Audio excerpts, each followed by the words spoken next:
Workshop order, and I believe that our first presentation is from Stanback. Before, I believe this is supposedly our final wrap-up presentation. Is that correct? Yep, this is a follow-up to get to the portion about Railroad Avenue specifically, but I think Dave wants to make some comments as he was sick last week. Yeah, so we'll just go through kind of, for those of you that weren't here, everything was linked in the packet for you, but since we do have some new members, we're just gonna do kind of a quick 5-minute overview of what qualified us for this grant to begin with and what the recommendations are, and then we will get into the plan part. Okay, so some of this is a repeat from the last presentation, but I'm not gonna go into the level of detail that we had before. I just know that there are new Board of Trustees members, and so I want to make sure that a couple of very important points are made here and they're aware of those before I turn it over to Rhonda to talk about some planning work. We definitely do have anecdotal and historical information to indicate that there was a release in town hall from the generators that were there when the building was used as a power plant back in the 30s. Okay, next slide. Next slide.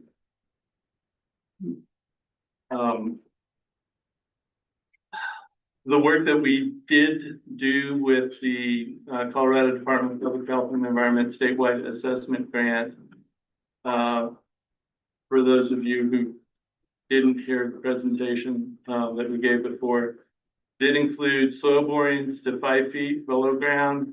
It did include, next slide, sub-slab samples, which are right below the foundation of the building. And it did include indoor air quality samples inside the building, as well as samples of the concrete slab itself. Next slide.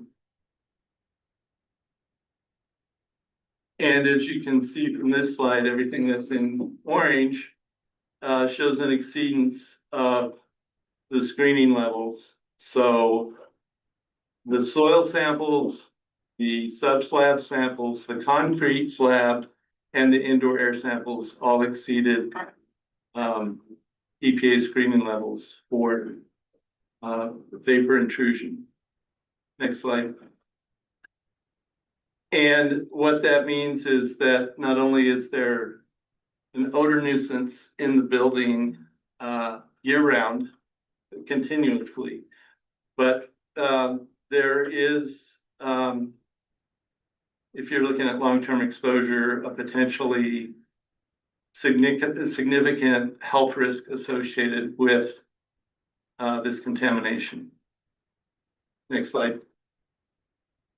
As I said in our previous presentation, there are 2 methods to deal with this. One is to put an epoxy on the floor and put some air purifying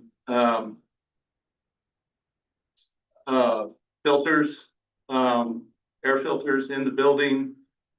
You know, the cost for that is probably somewhere between $40,000 and $60,000. I would say we wouldn't ever recommend doing the whole building because I think it's only in part of the building where the problem exists. So the cost is, it's probably closer to $40,000 to address that part of the building where the contamination is present. Next slide. The other option that we have used before, and this actually shows a design that we did for a city hall in Indiana, is to put some vapor extraction wells, drill them through the floor of the building, and extract soil vapor from under the building and create a zone under the slab where we're applying a vacuum and removing all the vapor phase contamination from that area. That is, in fact, more expensive, but it's a more permanent solution. In the case of this city hall in Indiana, cost was $350,000 $50,000, but that's about twice the size of the town hall building here in Lyons. So cost for something like this here would be, probably half of this, $175,000. And I think that's all I had to say. I just wanted to quickly go through those things that we presented last time so that new members of the Board of Trustees have a point of reference for what we'll be talking about next. What Rhonda will be talking about in terms of some potential options that we've looked at as part of some planning work that we've done. Thank you, Dave. Perfect, thank you. All right, Rhonda. I looked it up the old one again, sorry. No, But that was the right one? That's the right one. I have the same cover page. Oh, okay, hold on, sorry. Issues. I got in a hurry. No, I'm the one. Okay, We use the what's same template so that it could be consistent. I know you did. Okay, here we go. Got it. Anyway, if you want, you can maybe do a little intro while Thanks for your time tonight. My name is Rhonda Bell. I'm a planner and an urban designer with Stantec. I work with Dave. And in addition to the technical evaluations that Dave was just talking about, another part of this kind of grant, which is a planning and assessment grant, is to do high-level planning, the whole goal of which is to get brownfields back into productive use. So when we do planning, sometimes it's an entire area plan, which is very high level, and sometimes it's a site reuse plan, like the town hall site here, to kind of do a test fit of what might be possible there. In the case of Lyons and this site, we kind of did a hybrid. So we did a little bit of test fitting here on the town hall site, and that includes the metal building, remind me what it is. The brown public works building. Just called the brown shed. And then we also took a look at Railroad, the 2 blocks, so the block right here in front of Town Hall and then down in front of Sandstone Park to see how that could be made into possibly a sometimes closable festive street. And I want to stress both of these are conceptual levels, so if this is something that you're interested in and want to move forward with, you would probably want to do a full public engagement process to get public input. And also go through a total design process, we have schematic design and eventually get to construction documents. So this is testing the waters to see if it's something you're interested in. Next slide. So what I will go over in the next 15 minutes, maybe, just so you know where we're going, a little bit of background on the site so we can give you kind of the parameters, the opportunities and the constraints. And then 2 scenarios for this particular site. One is keeping the historic part of this building, not the part we're sitting in, just the historic part in place. And the other part, we kind of got a wild hair and said, but what if we picked it up and moved it and put it across the street next to the historic depot? So you have a cluster of historic buildings and you have a little bit more leeway on this property. Then we'll talk about Railroad, and then I am happy to, and Dave as well is happy to answer any questions you might have. So from a background point of view, I hope that you can see the image on the left. Park Drive does have an inconsistent right of way, and you'll notice that when it gets south of this parcel, it's actually on this parcel. Now, caveat, these are assessor's records, which have, a degree of error. But, likely it is maybe partially on here. However, the houses across the street are already using up to what appears to be the actual roadway. And the head-in parking is on the right of way, and like I said, it is slightly misaligned. Now, on the next slide, we were asked to consider a town hall that's approximately 5,000 square feet. I can't picture that in my head, so maybe you would like some help as well. The new library is about 7,000 square feet, the footprint. So what we're looking at for a town hall is just a little bit smaller than the library. I think that's good. Go to the next one. Some notes about the site.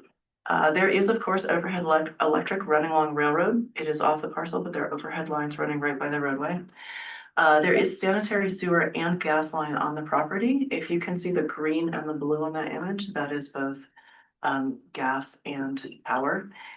And importantly, these really beautiful, huge trees you have over here to the west, They are not marked on the survey, so we don't know exactly where they are. And typically when you want to not impact trees, the rule of thumb is to stay away from the drip line. So wherever the canopy is, draw a line straight down, and you don't want to disturb that zone underneath them. Next slide. Typical dimensions we were using.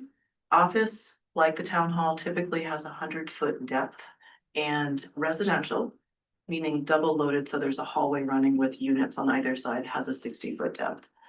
You can see because of the small buildings we're dealing with here, the blue on the left, that's the 60-foot depth running left to right. And then the 100-foot depth of the yellow town hall is running also left to right. So because they are very small buildings, it's not that we're getting that depth in all directions. Per code, the parking assumptions that we were using is 1 space per employee for town hall, 1 space per dwelling unit for the residential, and in this part of town, on-street parking counts towards those requirements. Next one. Okay, so this is the fun part. That was just the backup, so you can kind of know the parameters. So we did 4 very rough options. We did a lot more than that, but we only brought 4 to the table. You know, Sharpie on trace paper. So on the left, we had 2 options for picking up that building right next to us and moving it across the street and then using the entire parcel. So you can see the top one, we oriented the buildings east-west. And on the bottom one, we oriented the buildings north-south just to see what the differences were. Then we also had 2 options that Could you retained. say what blue versus black is? Oh, I'm sorry, blue are the back buildings and black or gray is everybody's favorite parking. Parking. Same color coding on the ones on the right. So this is where we retain town hall in place. So that's kind of gray. And we would take off this newer part of the building, and in the upper one, we are looking to maximize the amount of residential we can get. So the building kind of wraps around town hall, but doesn't touch it. So it's kind of a courtyard building. That would have been about 7 units per floor. So if you did 2 floors, that was 14 units. With the town hall on the right side, the east side.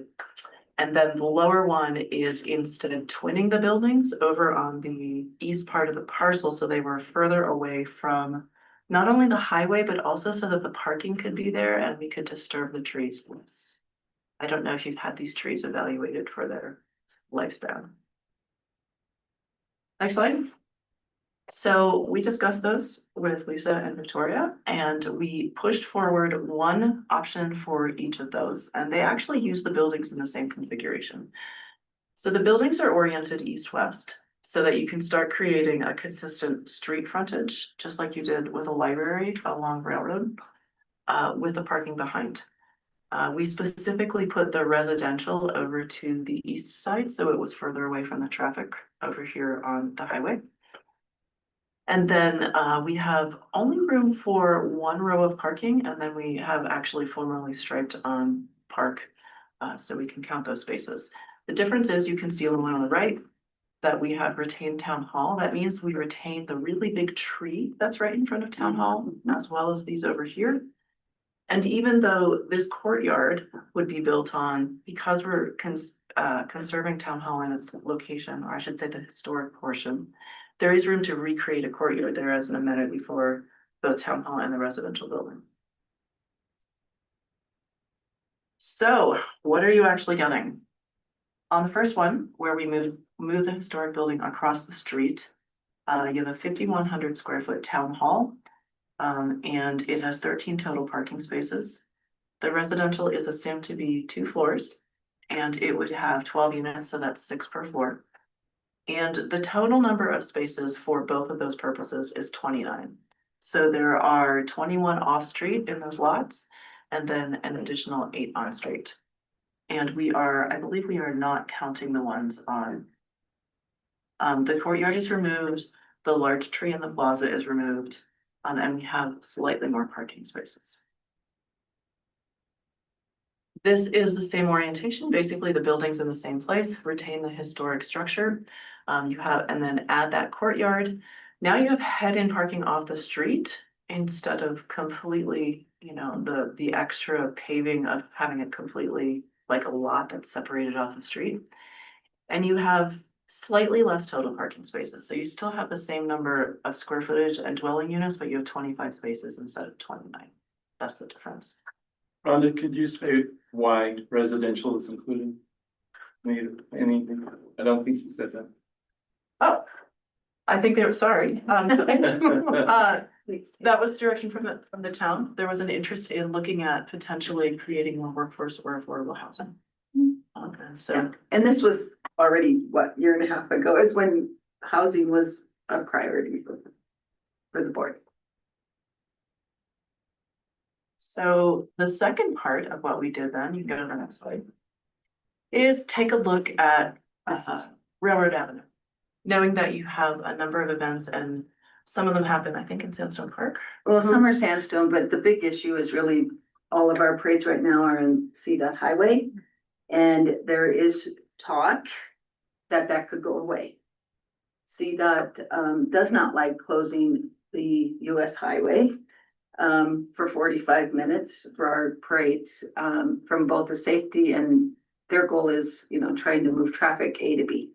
So if there's ever a point, and this also came up when there was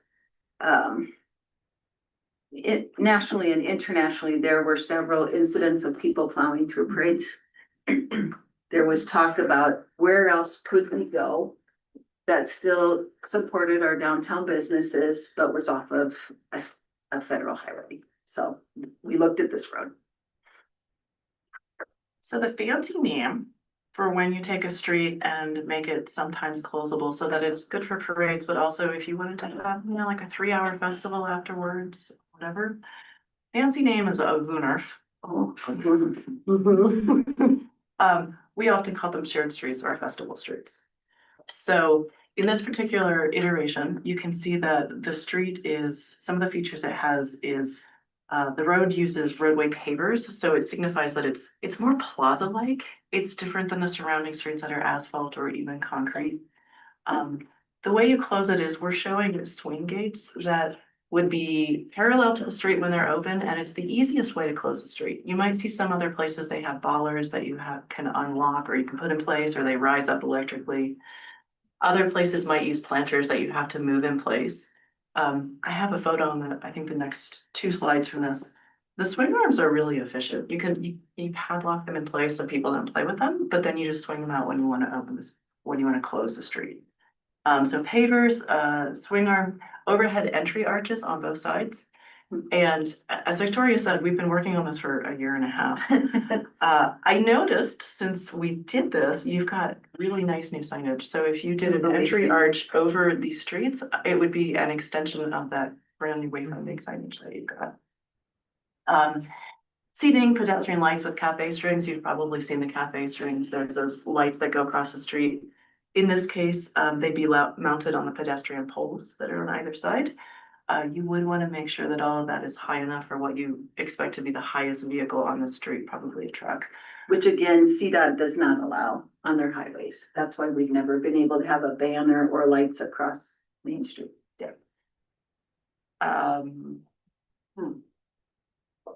So it's open for traffic when you're not having a festival, but it's still designed to give pedestrians priority.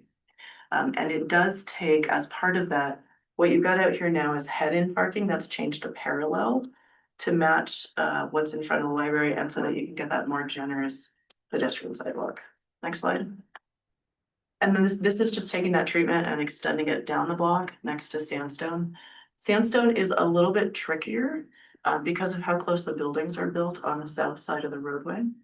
I think there is an assumption to make this fully work that you have to underground the overhead power along this section of the street, which would be good. Other than that, the parking is retained, especially those new EV chargers that you put in. It's diagonal just like it is today. It basically takes the urban design elements from this block and pulls them down. So one more slide. So this is some of the pictures of those elements. So the first one on the left, those are swing arms to close a street. That's actually in Henderson, Nevada. The one in the middle is an example, and you can see them everywhere of the gateways that you might put over the street. They're nice and high. That one is just outside of Chicago. And then the cafe lights, which really you can see them on Golden, right, whatever, what have you. More money, yeah. Yeah. That's it. Next slide. Questions for me or for Dave? How big are the residential units? We generally use 1,000 square feet, just as a, again, this is conceptual level. Yeah, yep, So if you assume 1,000 gross square feet, that usually once you get a vertical circulation comes out to like 800, which is yep, pretty generous for 2 buildings. yep, okay. So. Mark, I didn't catch it. Where's the parking for the library? Is it as it is now? But when the street is closed off, it's not available. Right. And what about the parking for the sheriffs? Where do we close access? That would become straight, just parallel parking. Instead of like the head-in parking we have now. Do you recommend retaining two-way travel on railroad? The width is sufficient. I think it's really up to your overall traffic scheme, but I don't see a problem. What I would recommend for both the library and the sheriff, when you have this closed, is probably reserving some of the on-street spaces. How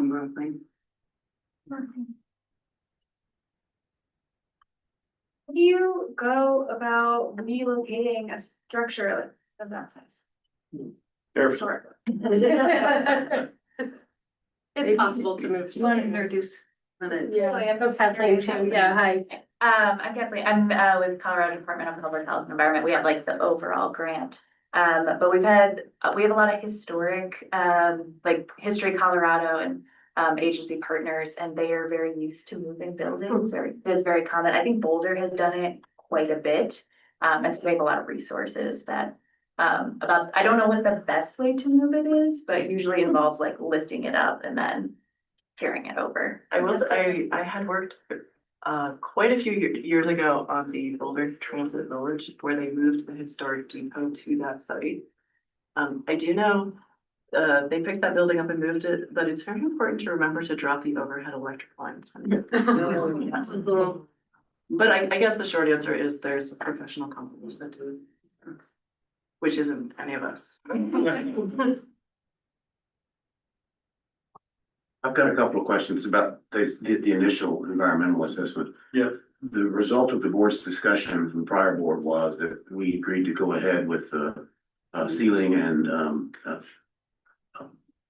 air purifiers. Where does that process stand now?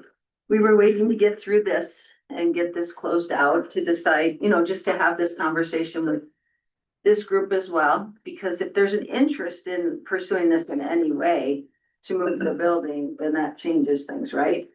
If there's no interest to do that, we'll start working with Kathleen on any financing that might be out there to help us with that project. And it really was, if you recall, this was the last meeting before it was the meeting before the last board. And then you guys have been seated and you know that we've been plenty busy. So we are kind of waiting for this to wrap up and then we're gonna start getting our estimates and bids. Another question relating to the existing environmental situation. Since that last meeting, a citizen brought to my attention that back in 1992, CDPHE actually opened a file and did an investigation of environmental issues at the old part of town hall, and it was closed. Was that part of your, did you discover that as part of your investigation? And what was the nature of what was looked at and what was done back in 1992? And I know that there were some underground storage tanks. Actually, I think it was between town hall and the staff building, the shed across the way. And I think that was part of those investigations to make sure that those were tanks had been removed and that there was no contamination associated. It wasn't this building. And at the time, what's now currently the Division of Oil and Public Safety was part of CDPHE. And so it was related to those tanks and not related to the operation as a power plant. It is the $40,000 approximate estimate of the cleanup remediation costs. Was that the same estimate we got at the last meeting? I couldn't remember. I think the last meeting we were talking about doing the entire building. And so 40,000 would be to do the office that's most heavily affected, probably the hallway outside of that, and perhaps the reception, part of the reception area in the front there. If you remember, we discovered that the slab doesn't actually go all the way to the front of the building. It stops at some point before you get to the restroom and the kitchen. Obviously we wouldn't do anything there, but the idea would be to treat the area that's most heavily affected by the contamination and try to keep the cost reasonable and see how effective that is without just assuming you're gonna do the whole building, which would be safe, but maybe a little too conservative and certainly more expensive. How does that compare to like the cost of moving it? And then what would you do for that remediation if it was moved or would it be moved? Don't think anybody has an estimate to move it. Don't think we have a hard number, but it would likely be more than 40,000. Yeah. When we moved houses, lifted houses, in the confluence area, they would range anywhere between, that was just to go upward. I would say they ranged between probably 25 and 65,000. So if you move it and put a parking lot there, do you just not do the remediation work or what? Probably the excavation. Likely, it would be kind of, the cleanup cost would end up kind of being rolled into the redevelopment cost where you would scrape some of that soil anyways, and dispose of it, and you're putting down a parking lot. And so that would kind of be a twofer. I would think you'd excavate, because this is all going toward the river. Yeah, it goes down, it goes to the south. Right, I saw the groundwater was contaminated, so. Yeah. Funding for something like that, for the actual remediation, if you were to replace the soil or excavate, is that out there? I mentioned this in our last, the last meeting as well. Funding is a little tricky because technically, the town of Lyons is considered, in like the sake of grant funding, responsible for the contamination just because they have always owned and are considered like running the power plant. But there is, at the state level, we have a brownfields tax credit and we have a revolving loan fund that both provide financing, whether you're responsible for contamination or not, if the site enters our voluntary cleanup program. And so that would be, the town would hire an environmental consultant like Stantec or another company to put together the proposed cleanup plan. It would get submitted to our program and approved by our program, and that would make the town eligible for the cleanup costs, getting tax credits on cleanup costs spent, or could go into our revolving loan fund and potentially get a low interest or there's a lot of different loan financing options. I'm not the expert on those, but that would be an option as well that we could discuss more if the town was interested. Yeah, there's two things I worry about. Once you move this historic building, and then you start to excavate, and then you start to discover more environmental issues as you go down through the layers. That bothers me. The second thing that really stands out is, this is a wonderful concept, but right down the street, you have a not so great looking lot that sort of would be out of character with the rest of all this wonderful stuff we do. So I'm hesitant to do anything here until the lot further down is somehow acquired or sold for similar purposes. That lot owner has recently told me he would sell. Or he would relocate, exchange of land. When I shared a concept of potentially, either first floor commercial and upper residential or two residential. His reaction was, we don't need any more senior housing, but we need young person housing. We need rentals for single people. That's what he said. And he said, I could get behind that. So, but we need any more senior housing, even though I told him the waiting list was, 7 years or something. But certainly not, He's getting older. certainly not opposed, but said he would prefer actually a land swap so that, to avoid capital credits or taxing situations, and because his son wants to continue business. But it does appear he understands that, this isn't the most, there's a lot higher and better uses of this particular location. And to be really clear, we don't have funding for any of this, right? So this, I think, is just teeing us up to either further exploration or additional grants to, that need this like viability and feasibility work, right? So just for everyone listening out there, this isn't imminent. This is not. But this could count towards some of our housing goals to show an infill project leaving, town hall and all that stuff. This is one of the kind of What if it, vacant lot or underutilized site analysis that we could use for the strategic growth element in the comp plan that we talked about 2 weeks ago.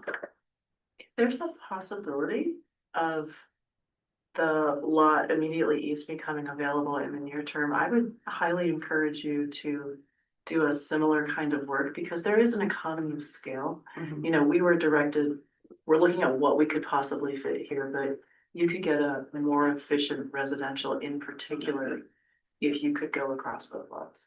If there were no environmental issues with that lot. I Yeah. mean, it is, it's anything out there for heavy equipment, I know he's got diesel tanks there. I don't know how it's been used, how many years it's been used and how many years, it was a gas station before, so. yeah, so that could be focused. Would there be potentially more funding available for all of it if this was a housing component? I know that's not your area, but at least I don't know if you. I mean, I think housing just generally right now, housing is getting lots of grant dollars. So I think leaving housing on the table is something the town would entertain either through Proposition 123, Division of Housing, LIHTC, like housing seems to be getting money. So I think having that on the site potentially catalyzes some of the other possibilities. Can I go this way and then we'll go to Jen? Yeah, and we need to switch topics here soon.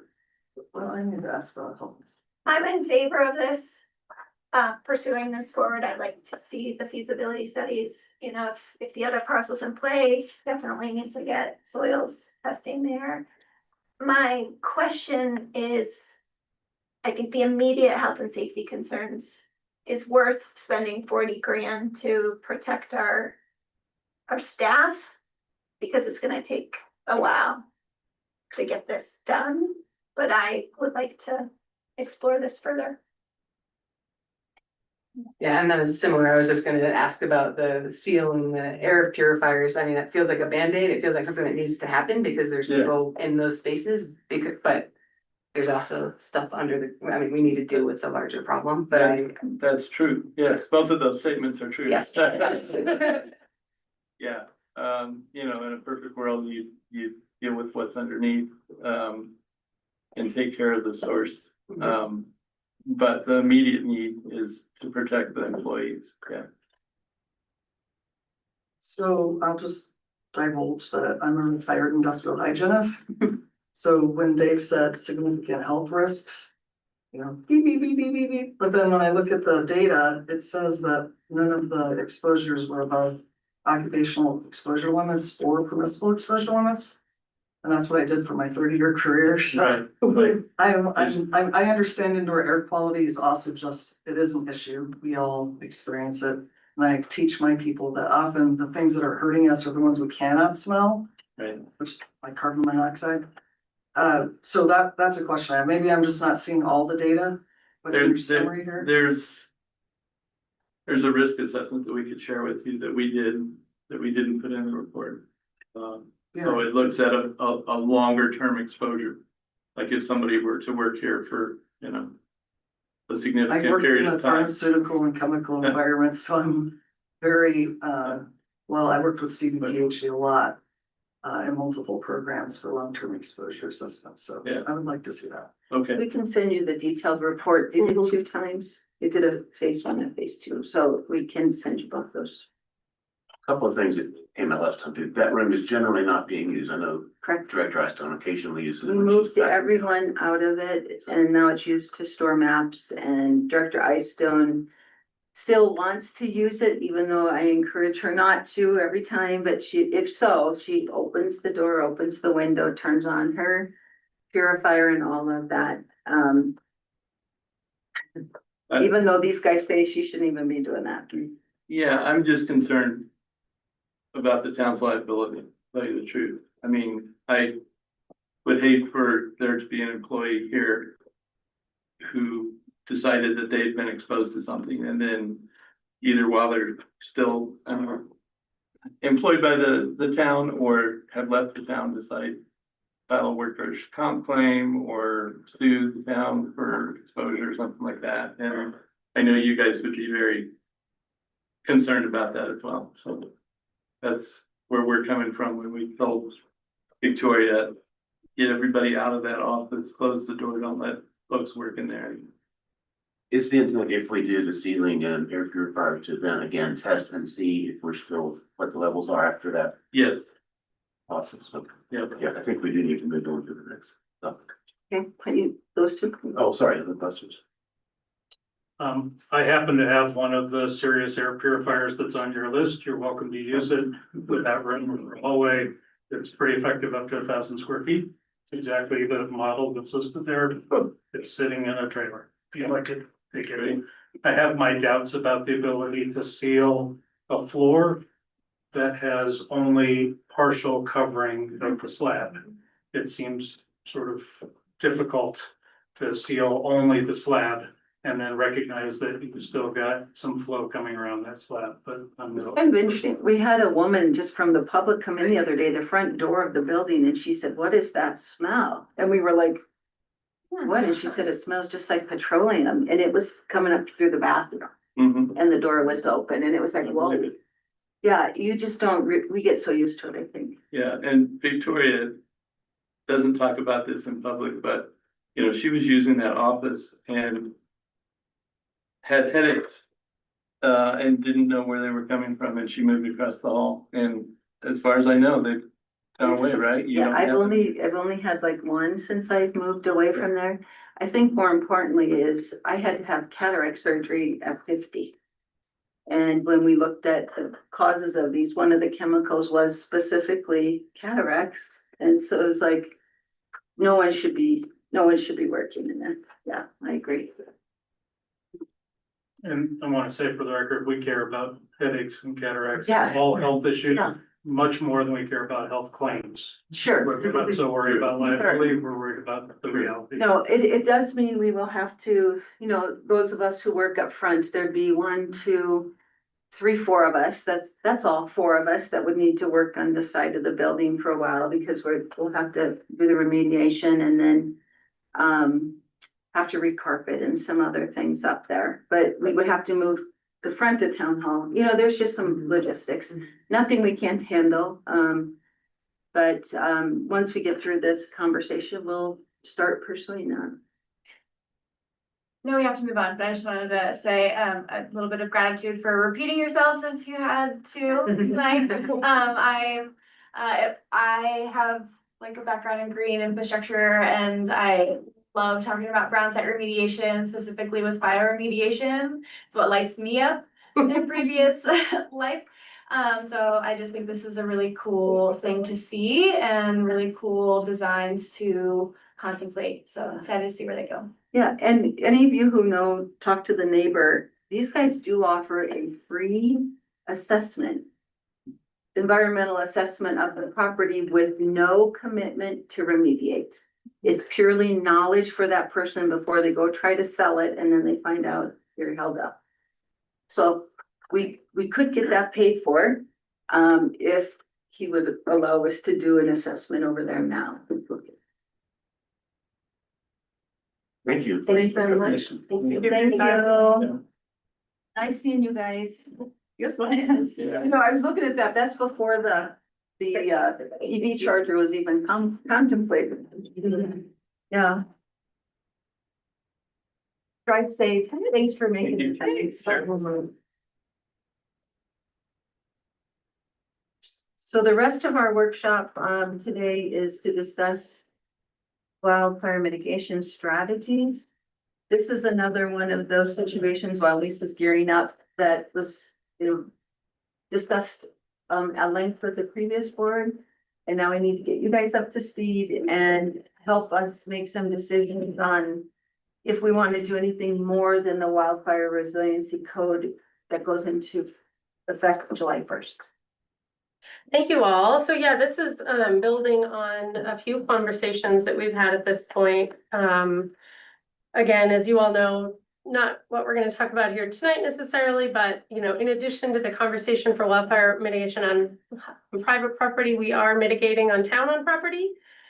We have the local wildfire partners program match for the rebate program. So we've already got a few applications in for that this year. So we're excited to see homeowners diving in with work.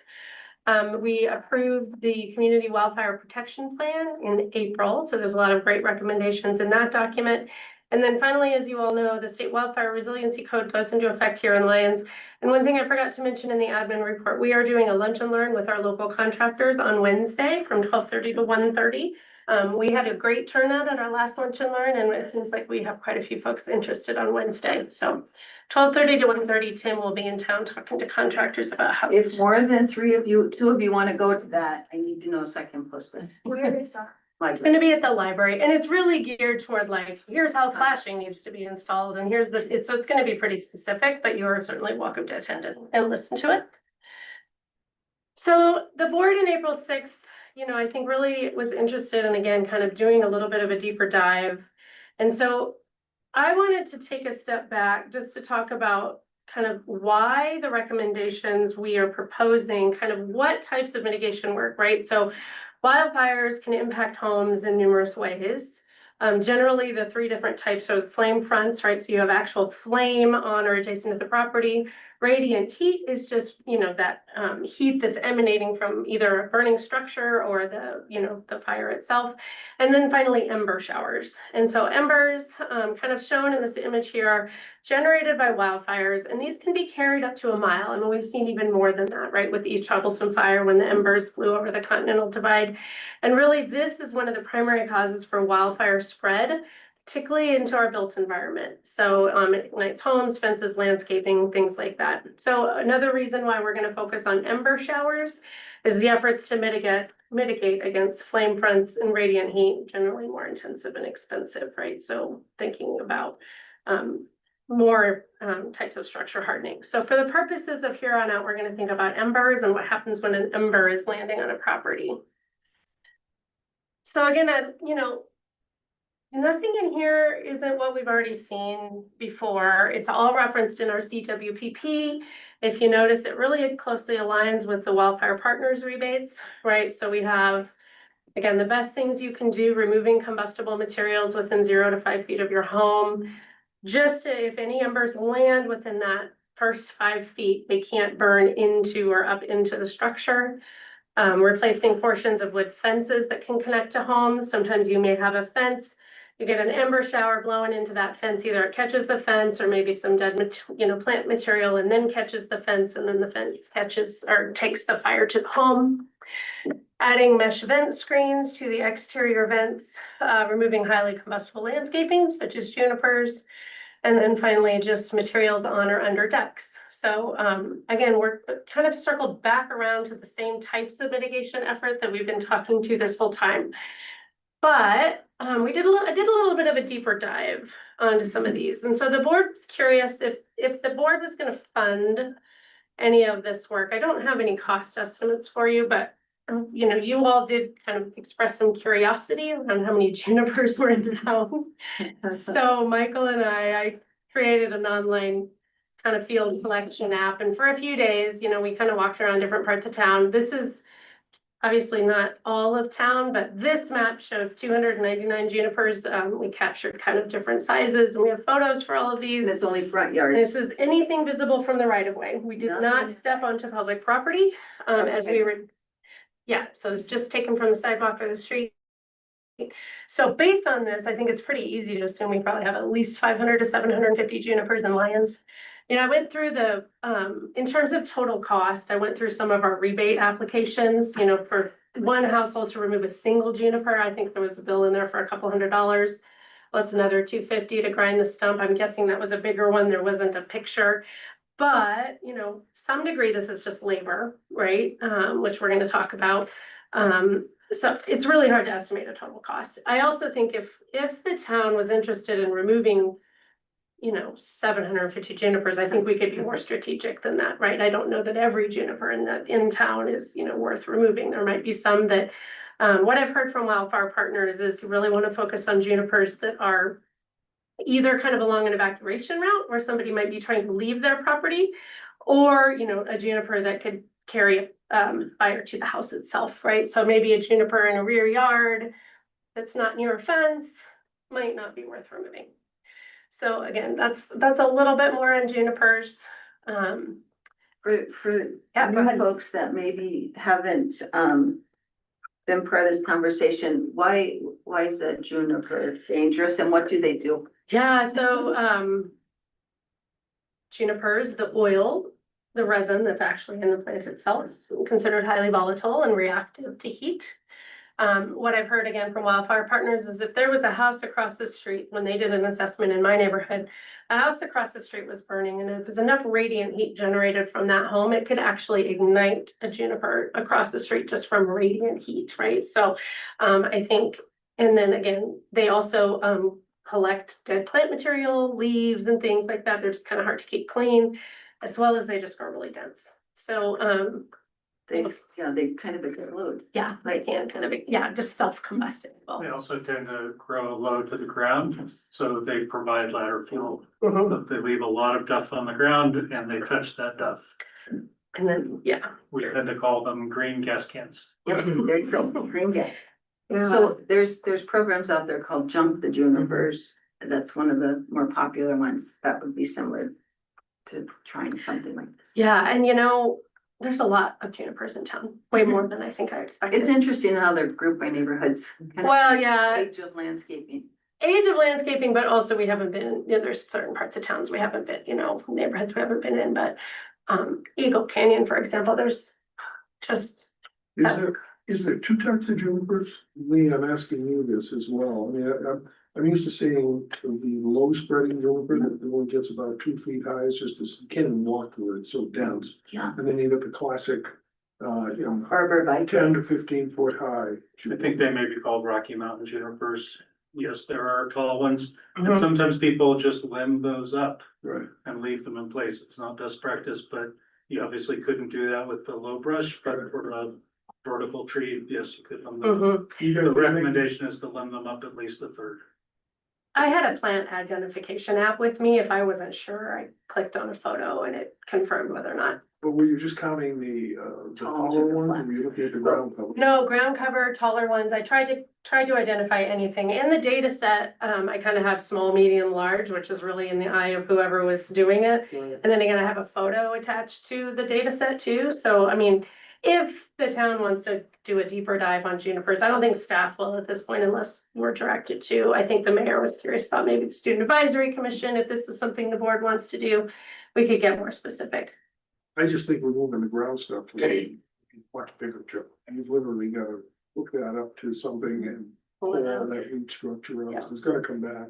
Well, and to remove the risk, technically you can just chop it off the ground, provided it doesn't come back. But I know from a landscaping perspective, homeowners might prefer that the root and everything is out so that it's kind of one and done. And they can reuse that area for something else. So anyway, I don't have a cost estimate for junipers, but I would imagine depending on, you know, further conversations could be significant, could have some labor that we come up with strategies for. The next recommendation is for vent screens. Vents, are just 1/8 inch metal mesh. Before we get off juniper. Sure. The WI task force, that trustee Lowell and I served on, in the last, board term, and then we did a lot of research on, including the fire district, with other towns that have looked into these things. We had Commissioner Stoltzman, who's on the statewide wildfire resilience code board, come speak to us. The prevailing, advice that we got from multiple sources was focus on the 5 feet around the house. Mhm. Fire free 5, I think Baylor calls it. And Boulder Wildfire Partners is doing the same thing. Mhm. 5 foot zone. So if we're gonna talk about junipers, should our initial focus, not be removing junipers within 5 feet of houses? I mean, I think that's certainly a place to start, right? Just so it feels like we're more strategic and targeted, potentially reducing the impact on homeowners. I would maybe argue on, if you have junipers right at the end of a driveway, there might be, from an evacuation or ingress or egress route, but I think you could certainly limit the scope. I mean, Or up against wood fences. Yeah. That's where ours.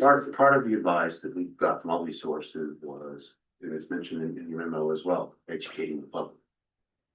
But the other advice was if you go too far too soon, Mm-hmm. then you may educate the public that junipers are dangerous. In fact, I would hazard a guess that probably 90% of people in Lyons already know that. If they think you're gonna make them clear off 4 trees off of their property, you're gonna have a certain level of resistance versus if you focus almost exclusively on the 5 foot zone, Of course. you limit the impact townwide, you limit the cost. Oh, of course. And also in that regard, whether you cut them off the ground level and removing the stumps within 5 feet of a house could be problematic if it's affects the foundation and that type of thing. So, Yeah, to be clear, I'm not recommending. what I had tentatively suggested at the end of the student advisory commission deal is similar to what you've done about all junipers in the town. What do you think if we have some volunteer help? And again, we're not talking about walking behind big houses or anything, but generally you can see 3 sides of the house from the street. Trying to come up with a map townwide of how many junipers there are within the 5 foot zone. I think from here, you could certainly either I could copy paste this into another one. We could delete out those. These are not location specific. It's kind of property specific, what I've mapped here. So, yeah, definitely. If it's something the board would like to do, I think we could refine this number. Again, we're gonna miss, 3 sides to some degree. I would probably say like the front half, once you get a fence, you can't really see back into it. So probably kind of half, probably not a full 2/3 or 3/4, but we could certainly refine this. Yeah, I think, I think that would yield a more realistic cost estimate in terms of what the town would need to look at covering, because to me, it's not realistic that we're gonna take out 700 junipers all over town as the initial step. Down the road, we've had more fires in our Lyons and the juniper risk is apparent to everybody, and we get funding sources which are evolving in the fire mitigation area as well. But the advice that we consistently got from multiple sources was basically start small. That limits the potential counter reaction of people with those junipers at the back of my house to shield me from a neighbor's property. I don't want to see something like that, but we limit the impact and limit the cost. And so that's my initial reaction to the juniper phase of it is let's be realistic about what we can do and let's come up with a real world cost estimate. If it's $200 to cut a juniper, and we find that there are 100 junipers within 5 feet around town, that's something I think we can consider doing. But let's my view is start small and work from there. I, did the wildfire partners thing, and I did have 3 junipers, kind of medium height, removed just to the stump. But I guess my question is, or my thinking at this point in time is, I like keeping the incentive going and encouraging more folks to do the wildfire partner, so we don't have to do the work, our staff doesn't have to do the work. Somebody else is a bad guy telling them, giving them their report. it has I think a real impact, at least for me, with my insurance. I'm in that place where my insurance says they're gonna not continue to insure me. And then it's equitable across, the incentives are equitable across everybody, whether you have a juniper or not.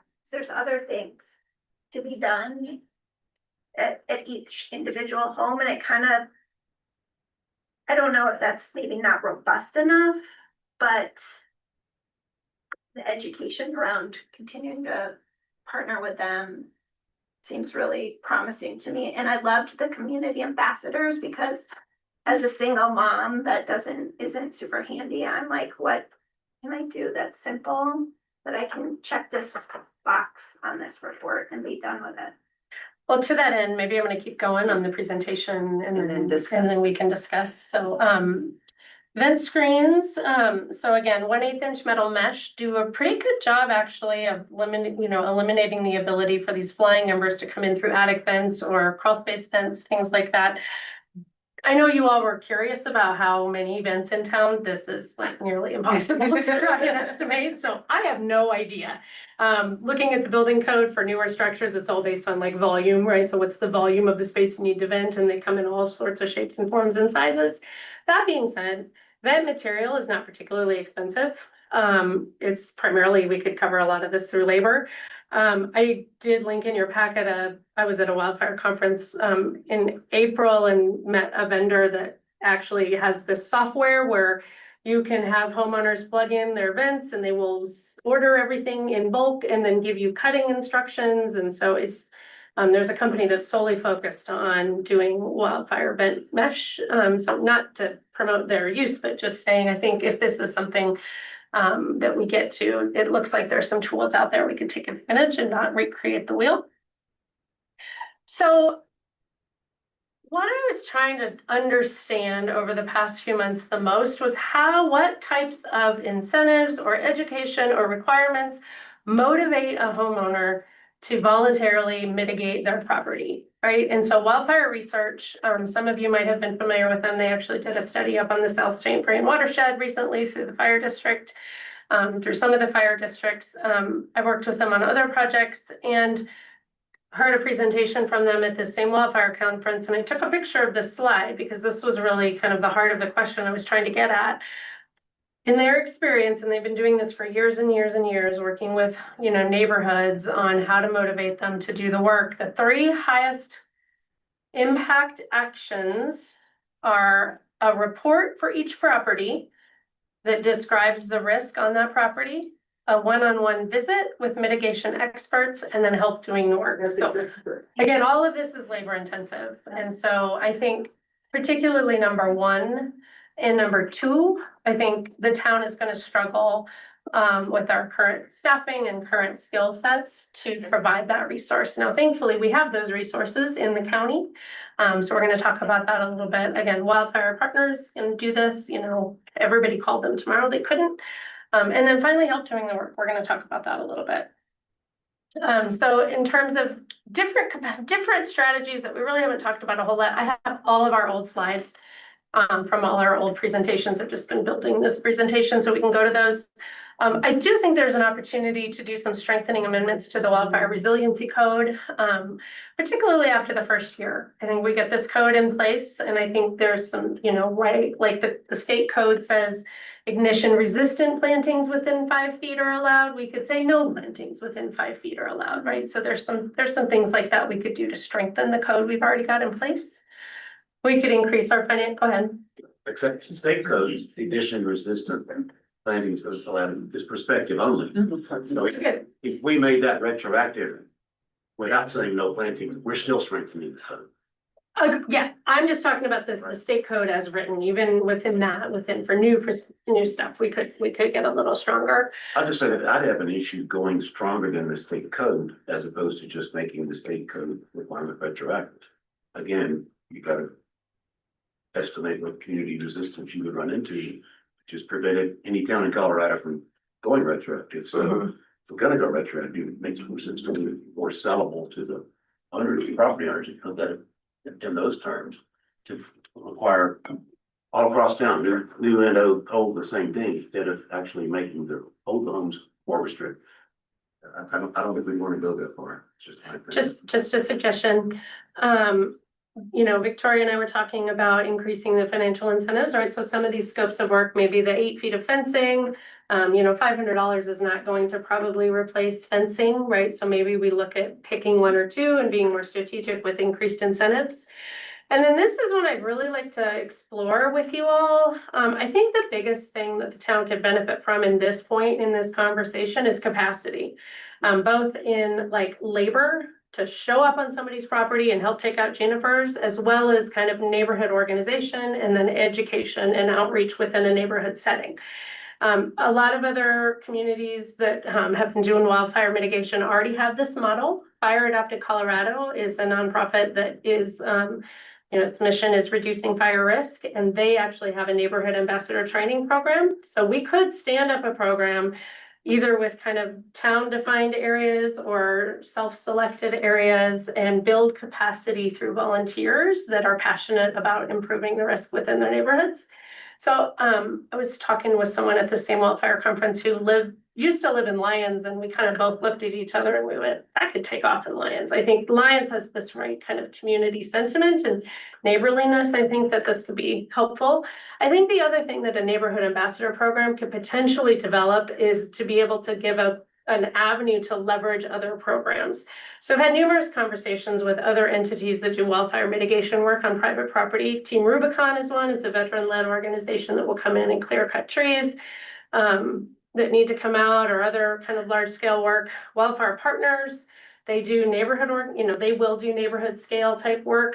Boulder County Sheriff's Office actually has a fire management team. I've met with them, Lions Fire, as well as maybe some National Fire Protection Association grants. All of those have kind of indicated to me, either directly or kind of indirectly through their websites, that if we had capacity at the neighborhood level where we could come in and define a specific project, where with Wildland Fire Team with the sheriff's office, I met him and he was like, if you had 8 or 10 homes that backed up to open space and they had just, some trees that needed out, or just some large scale work, they're not tidy when they're done, but they can do the heavy lifting. They said they would love to partner with the town on those types of projects. And finally, I'm going to say it again. I think all of this, just, considering of a budget and staff allocation. And then I think if the town is to lead this work, and I know that this is a question the board has continued to ask, is the town of Lyons the right entity to lead this type of work? Should it be Lyons Fire? Should we leave it to Wildfire Partners and enhance and work with them? So there's a lot of different structures. And then this is just in addition to all the other conversations we've had about, again, improving risk on property with existing structures, right? So this slide was from April 6th. I just want to remind folks, we've talked about a lot of different things that we could do, alternatives on existing property, home hardening, screen, right? So we've got a lot of these carry forward conversations. So that's all I have officially for today, but yeah, discussion, questions. I know we also have this later in the agenda too. So I think we have about 15 more minutes. Would encourage the board to discuss this as much as possible, because our regular meeting agenda is very crowded and a lot of people are late, so. Normally we like to hold opinions and things until the main. We just can't Main make show, decisions, but- but we can hear opinions, yeah. I think, extensive comment here is appropriate. Given the regular meeting agenda that we're facing. Couple things comments I would throw in, again, based on the things that we've done in the past. One of the results of the education part is obviously key. I think there have been efforts made in Lyons. The first fire mitigation task force was actually during 2022, I believe, with safe recommendations. It was a community oriented, actually done through the planning commission at that time. So it's an organized education project. That's kind of the first thing I saw. I was on that board. There was like 4 months left in the term. There were a couple of us that wanted to go ahead and do it every I could, bare bones right there. The fire district, funded by a grant that the town helped secure, has done a community wildfire, the CWPP Community Wildfire Protection Program updated theirs, so that was all on education, they did a lot of public input on that. And I would remind everybody that that recommendation did include retroactive measures within the town of Lyons, part of the CW. We also discovered things like the town of Vale, which has a number of similarities to Lyons, and that it's mostly built out, it's near the mountains. One difference that's shared we could have with the town of Lyons is that Vale has a lot more resources than we do there, relatively rich. They have been offering generous carrots to do fire mitigation steps for almost 10 years now. Far more than we could do, and a vigorous education program that they call the Fire Free 5 for almost 10 years. And after 10 years of that, they are at less than 20% overall compliance in the town. So where I stand on this is I'm totally in favor of the education. I'm totally in favor of continuing our partnership with Boulder Wildfire Partners. But I think it's unrealistic to expect, unless we're willing to wait 10 years, 15 years, and get 20% compliance in 10 years, with probably less generous incentives is good enough, then we can do that. To me, that's never been good enough, and I think we can do better than that. And I think there are some of these measures that we can look at. Junipers within 5 feet. The mesh screens is a good idea. We did that for our house. Both of our partners did it, but the screen material is cheap. We could supply the whole town's needs for 1/8 inch mesh screen at relatively low cost to the town. We provide that and budget to do it. So I remain where we ended up at the end of the task force, which is focus on the 5-foot zone. Don't try to do too much too quick. Continue the education process. But the bottom line remains that if we don't get to retroactive measures, and again, there'd be a generous phase-in period, you wouldn't want to make it effective, 6 months from now, you do a year or two. If we don't move in that direction, we're not gonna accomplish much. I do agree that I think a lot of the communities that have voluntary, you were playing a very long game. If you go the voluntary method, I think most communities in Colorado have gone that way. I think the state has stepped in with the code to try and kind of shorten that long game with the requirements on certain structures. But we do not have the resources as staff to do this type of a program. So I just want to make sure that that's clear in terms of like, if I think we want to actually start taking action on some of these things, I would strongly urge a budget consideration for staffing in order to advance this from kind of talking about it to doing it. It's like, we certainly can order mesh in massive quantities. We don't have a staff to sit here, cut mesh, tell people Not how to suggesting install it. Yeah. Where does the fire district stand, Lee, to the extent you know about partnering with the town? That was something our task force discussed with them repeatedly. I think they're open to it. I think there are modest budget requirements on their side. I think their larger concern, honestly, is that they would like to be seen as always on the side of homeowners and patients and victims, and they don't ever want to be any more than they have to be in the enforcement business.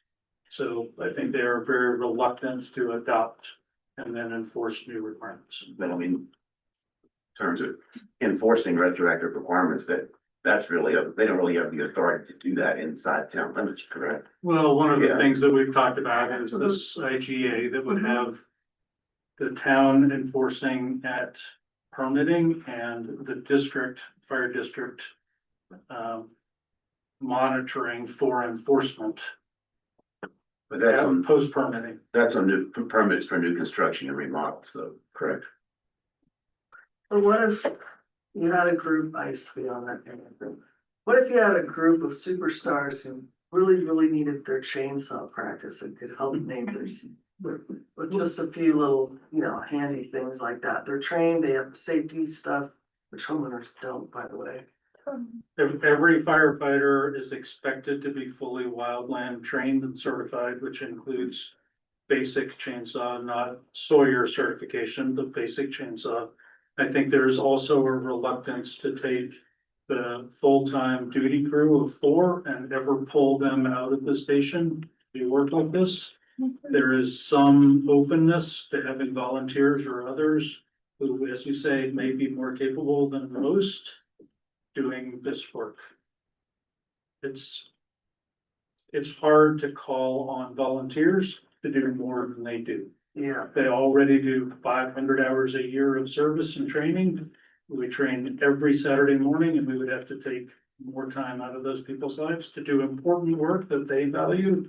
But it gets to be more and more asked. The majority of our volunteers do not live in Lyons, so it's not like I can come tomorrow afternoon and help you out for a bit.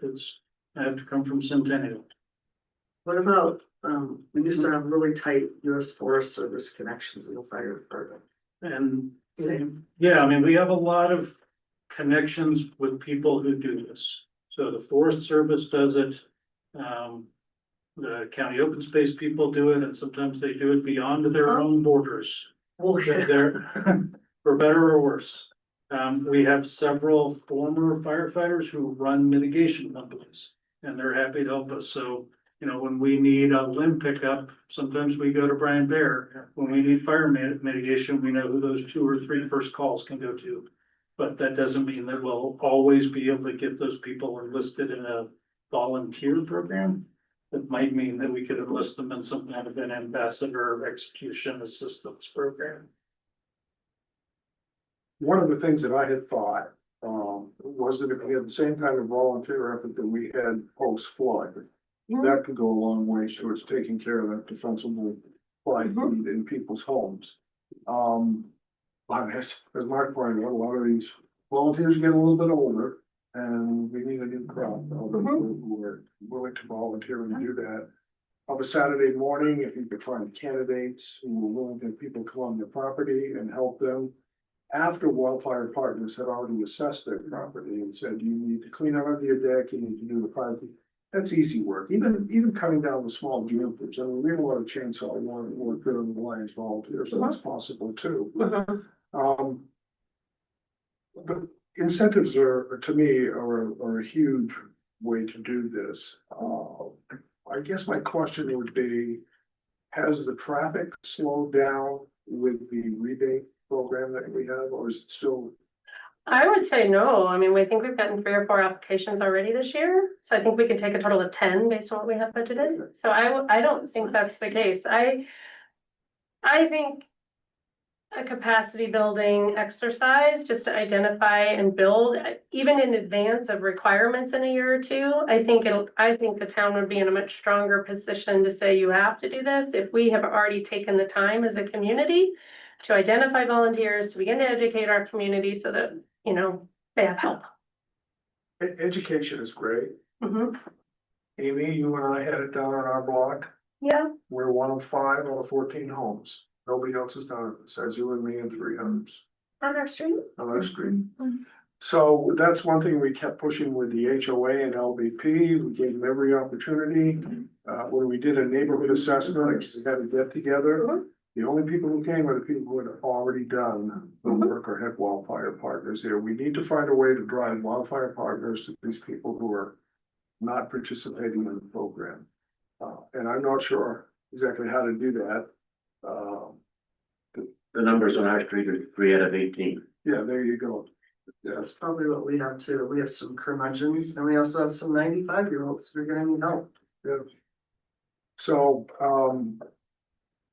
incentives and education, I don't know how much more we can do, quite frankly.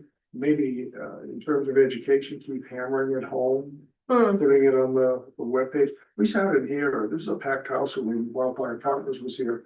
And that dramatic video where they showed the lab and they had the house in it and they were blowing the embers into it at various wind speeds. What an eye opener, the way the embers would get into every little nook and cranny in the house and ignite. You know, if we had access to films like that we could put out there for the public on that. You can do that.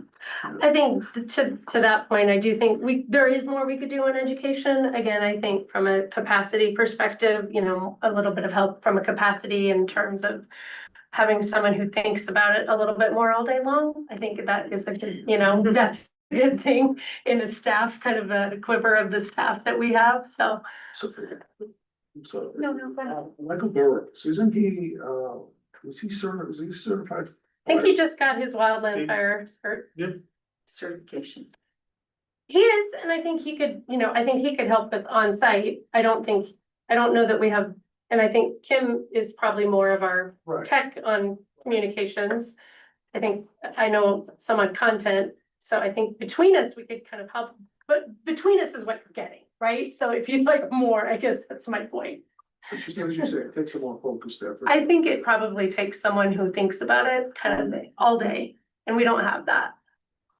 Or at least maybe 3/4 of their day. You mentioned the budgeting, and I think that's clearly part of it, and coming up, I think the second meeting in July. Yeah. Will be our mid-year Finance relook at the review. budget in Yeah. terms of what rollover funds we have, and we'll get to that point here in a couple of meetings. That's one obvious potential use of some of the rollover, not yet reallocated funds. Is do we want to set something aside for more staffing in the wildlife and the wildfire resiliency area? Are there groups like interns going into this field since it's such a growing area that could we get someone who could focus? It's an interesting mix, right? So I think the folks that do this that I can think of, and you might have some familiarity with this, right? It's like you have the folks that kind of came up in the fire districts on the wildland fire teams, right? Like they're great at knowing kind of, fuels treatments. Then you have people more with like the communications mindset, right? That are really good at, crafting emails and which images are going to compel people.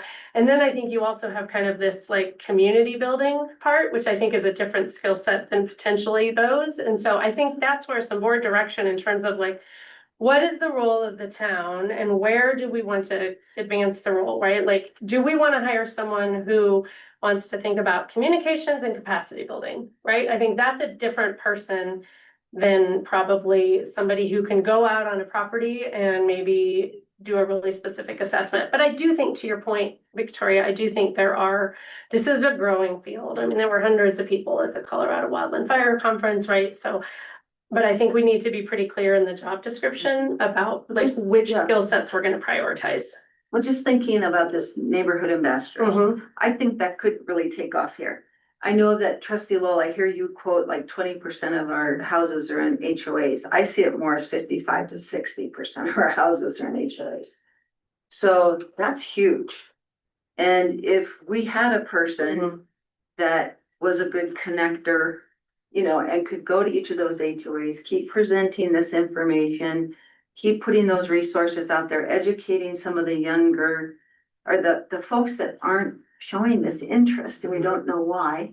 But starting this ambassador program and getting that going, you have your HOAs and then you have Old Town. And there's plenty of people there too that are interested. So I think you might be able to get a little further using that program than just our education, and we'll offer you mesh events, but we're not gonna put them on for you. That doesn't mean it's gonna happen. Totally agree. And I think the neighborhood ambassador program, I think that's where you potentially can leverage all the other resources, right? Like Team Rubicon said, like, they're not, like the neighbors will say like, hey, we have, as 15 of us, we have this type of project and we need some big guns help, right? And then like, they're not gonna do that just for an individual homeowner. They're also not gonna do it if the town asks, right? Like they've been really clear, like this needs to be like a neighborhood-led, neighborhood identified type of work that collectively we all agree. And so I think building a neighborhood structure around capacity, and it could be more than fire mitigation. What I've seen in other communities that take the time to build some neighborhood communication channels, I think you see a lot of great results from that as a community. It doesn't only have to focus, like wildfire I think could be the focus, but other neighborhood issues emerge. I know We Ridge did a really great program that I was really impressed with the work that they did with some neighborhood scale work, and it identified a lot of things that made lives better. Well, if you had that investor group, they could be the ones going door to door every month, with a flyer, with a video link, with just to that neighborhood. What does the Rubicon require for them to commit to a town-wide effort? A townwide effort. Or a neighborhood effort, because they've been doing this in multiple communities in Colorado and Arizona in the last year, so they've really built this up.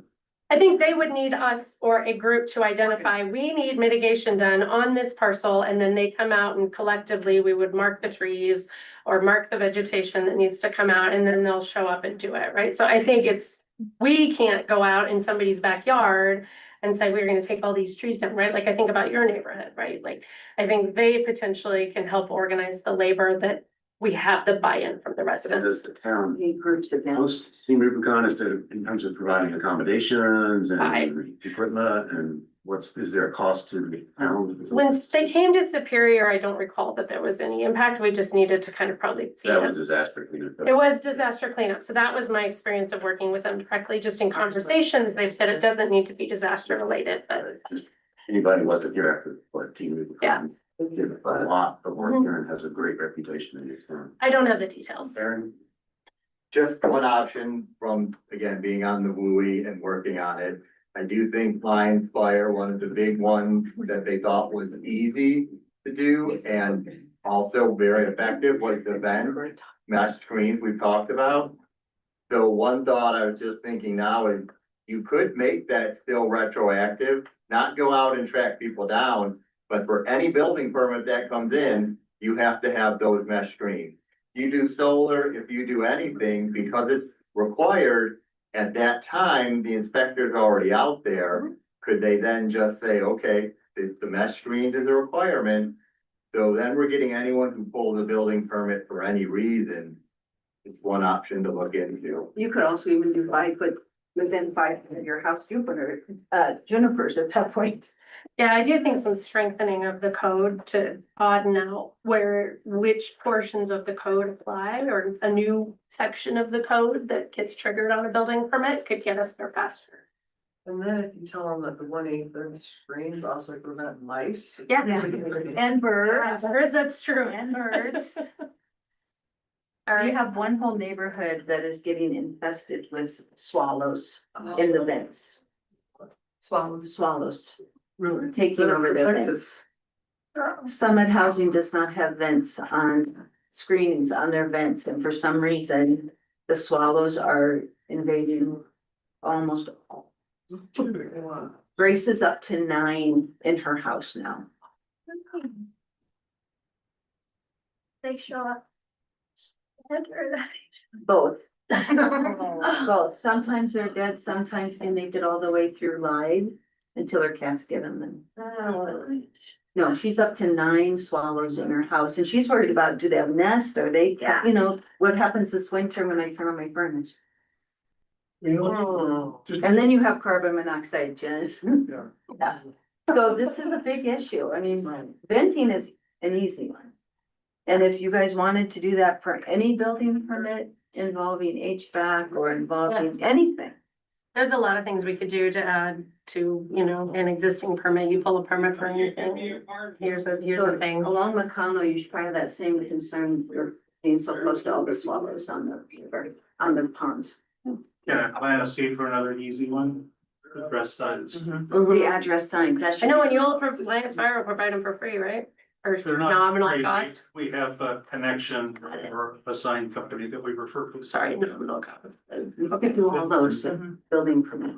I'll contribute to first, to the screen inventory. When we did our house after rolled off our partners. Could not find 1/8 inch mesh screen at Home Depot or Lowe's. So I ordered it online. And at my 18-foot roll, I have 15 feet left. So if anybody started, We also have extra. Yeah, no, it's someone to coordinate it again. Yeah, Where if each neighborhood group had a stock, they could figure that out. But again, we can't have staff just sitting here waiting that maybe one person's gonna come in today and we don't have the tools or the equipment or. no, it wouldn't be staff. So we could do that in July. Yes. Quickly. Okay. Okay. Okay. All right, we'll take a 5 minute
Call this meeting to order.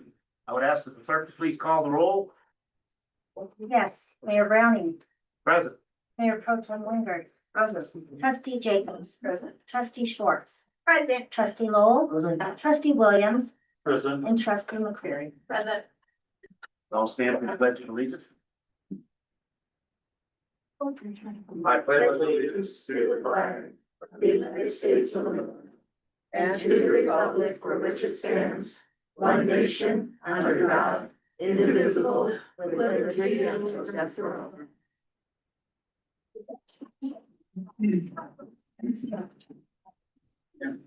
I invite everyone to take a moment to silently reflect on whatever gratitude, best wishes, remembrances, or other thoughts you choose about the Native American heritage of this land, our community, or anything of deep importance to you.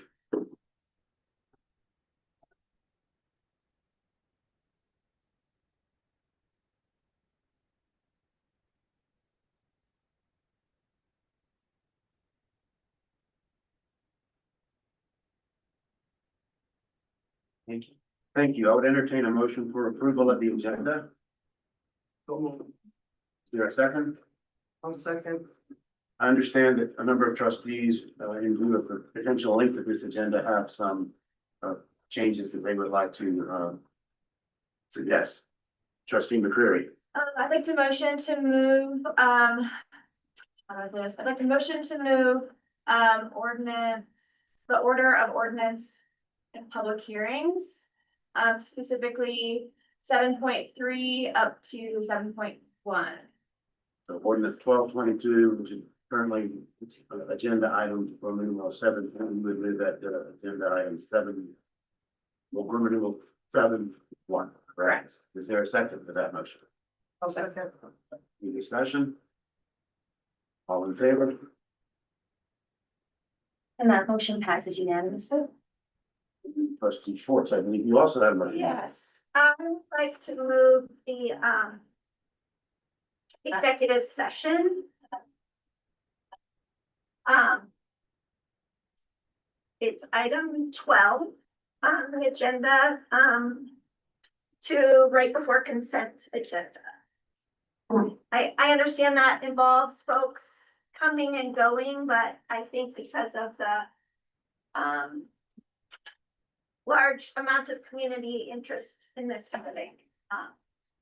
And it is a public hearing that we should lump it all in the public hearing section. Maybe you could ask how many are here for that item. If we have a show of hands of who all is here in connection with the Zero Stickney item on the agenda. Only 2. I recognize that, and they might not be coming because it was listed last. I just, Just for the sake of comparison, we kind of do a straw poll here. Out of the items that would be bumped down in the agenda, who all would be here for the Economic Vitality Commission request regarding alternate trails use? Hey. Yeah, they can only speak to an audience business, however, so that would be on. Anyone can be able to speak to an audience business. I'd be willing to move it after that.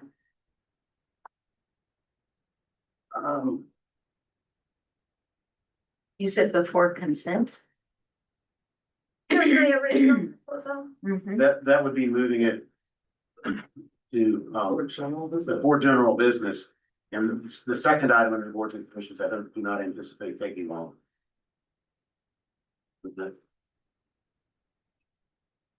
So there was a motion to move it up before consent. But I think there's more people here for another item. Would you like to move it for general business or, okay, is there a second to move it for general business? Any discussion? Very good. That motion passes unanimously. Any other motions to, move agenda items then? Any discussion of the overall agenda? If not, then I'd call for a vote on that. That motion passes unanimously. The next item on business is audience business. We'll go through the standard. Yeah, first I'll ask the town clerk. It looks like there are probably more than 10 people here. That's right. I shouldn't speak at audience business. I have 13 people, so yeah. 13. We're gonna, yeah, I'm gonna get. Okay, under our standard procedure, if there are more than 10 people signed up for audience business, the time is generally limited to 3 minutes. I would ask, much with our usual procedure, that you please confine remarks to town business. I would also request that all speakers to give your name and at least the street address. You do not need to give your street number before. First, please, by giving the street address, that lets us know whether you're a resident of the town of Lyon or not. And also on some of these items where there are multiple speakers, it's perfectly permissible if somebody else has already basically said what you intend to say about subject matter, that you know, quit me too, or I agree with the prior speaker or speaker so-and-so. It's not necessary to repeat. I would also say that for those of you who have already sent detailed emails to the Board of Trustees about matters that are on the agenda tonight, it's a safe assumption that the Board of Trustees has read your emails. And we do pay careful attention to those. With respect to the matter on 0 Stickney Drive, it's clear, I believe several people either here now or may comment about. There's both a resolution and a public hearing on that. Because of that, it is perfectly permissible for, if you wish to speak during audience business as to that general item, that you speak at that time, and you're not required to wait until we reach the public hearing. The town attorney advised this afternoon, and correct me if I'm wrong, that the official record of the public hearing would not reflect audience business remarks, but obviously they will be in the minutes and the board will have heard them. That's correct. Is that right, Brandon? That is correct, Mayor Browning. So if somebody does not want to wait around or needs to get home earlier, then that item is likely to be reached. You are certainly welcome to speak during audience business. With that, I would ask the clerk to call the. Yep, first we have Kay Sparks, followed by Jerry Johnson. 3 minutes, 4 minutes? 3 3 minutes. minutes. Thank you much. I didn't hear that. Again, you just. Sorry, I've got a machine. Hey Sparks, Apple Valley Road, not in the town limits. I'm here because I represent the town of Lyons, Boulder County Area Agency on Aging Advisory. And I've got a couple things, I was gonna say, I'll look at the time. 2 things I've heard at our last monthly meeting that I had heard here that I thought you should sort of echo. One is, last meeting, someone mentioned in looking at something that came down from the county that they didn't seem to realize that Lyons was a unique, different kind of municipality. At my meeting, when we got I think you've got the handout. Under the legislative update, Mark Rusin from Boulder County that works with the legislature for the county said, you know, when the state has a program, a service or a mandate, and it comes down to the counties, they don't seem to understand that each county is different and unique. So just know that you're not alone in that. The second thing I'm sharing with you about this last meeting, they're always packed with information, is there was a whole bunch on communication. And the last meeting you had, there was a big talk about how you all were gonna probably have a retreat about communication. 5 of the 7 of you are new to your position, so you know, you're learning all as you go.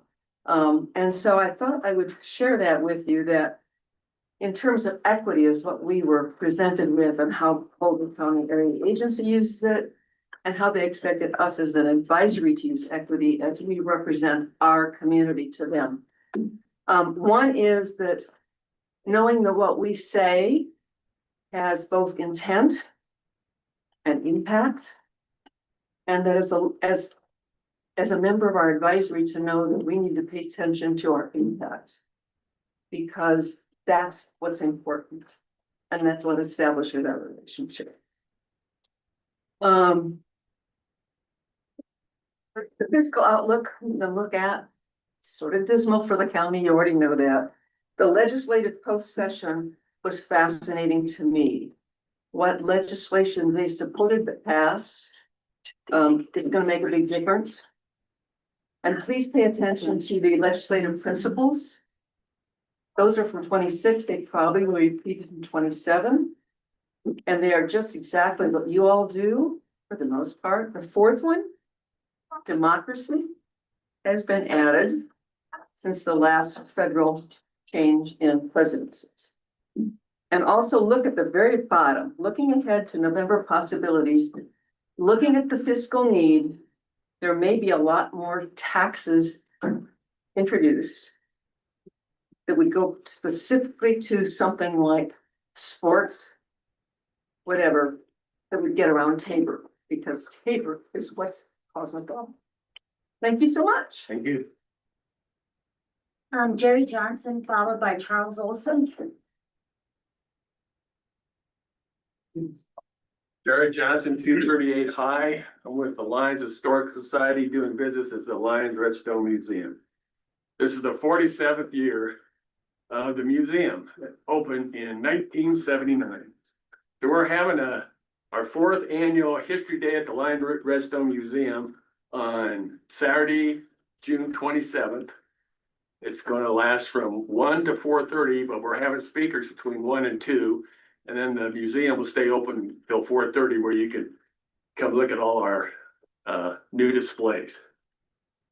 So our speakers are going to be Claudia Paterno, Crystal DeCoster, and Ashley Parks. They're all with the Lions Arts and Humanities and the Creative District. Then we're going to have a historic preservation speaker, and it's usually been Kristen Bruckner. She's done it for us for the last couple years. And then Biba Leonard, we got a grant from CU for Biba Leonard and her 4th grade class. It's like a water project, and the project is called How to Interact with the St. Vrain Creeks. So Biba will speak on that, probably with somebody with the CU, where we got the grant from. And Terry Weir, every year we have a celebration of a Lions senior whose family has been in the area for at least 50 years.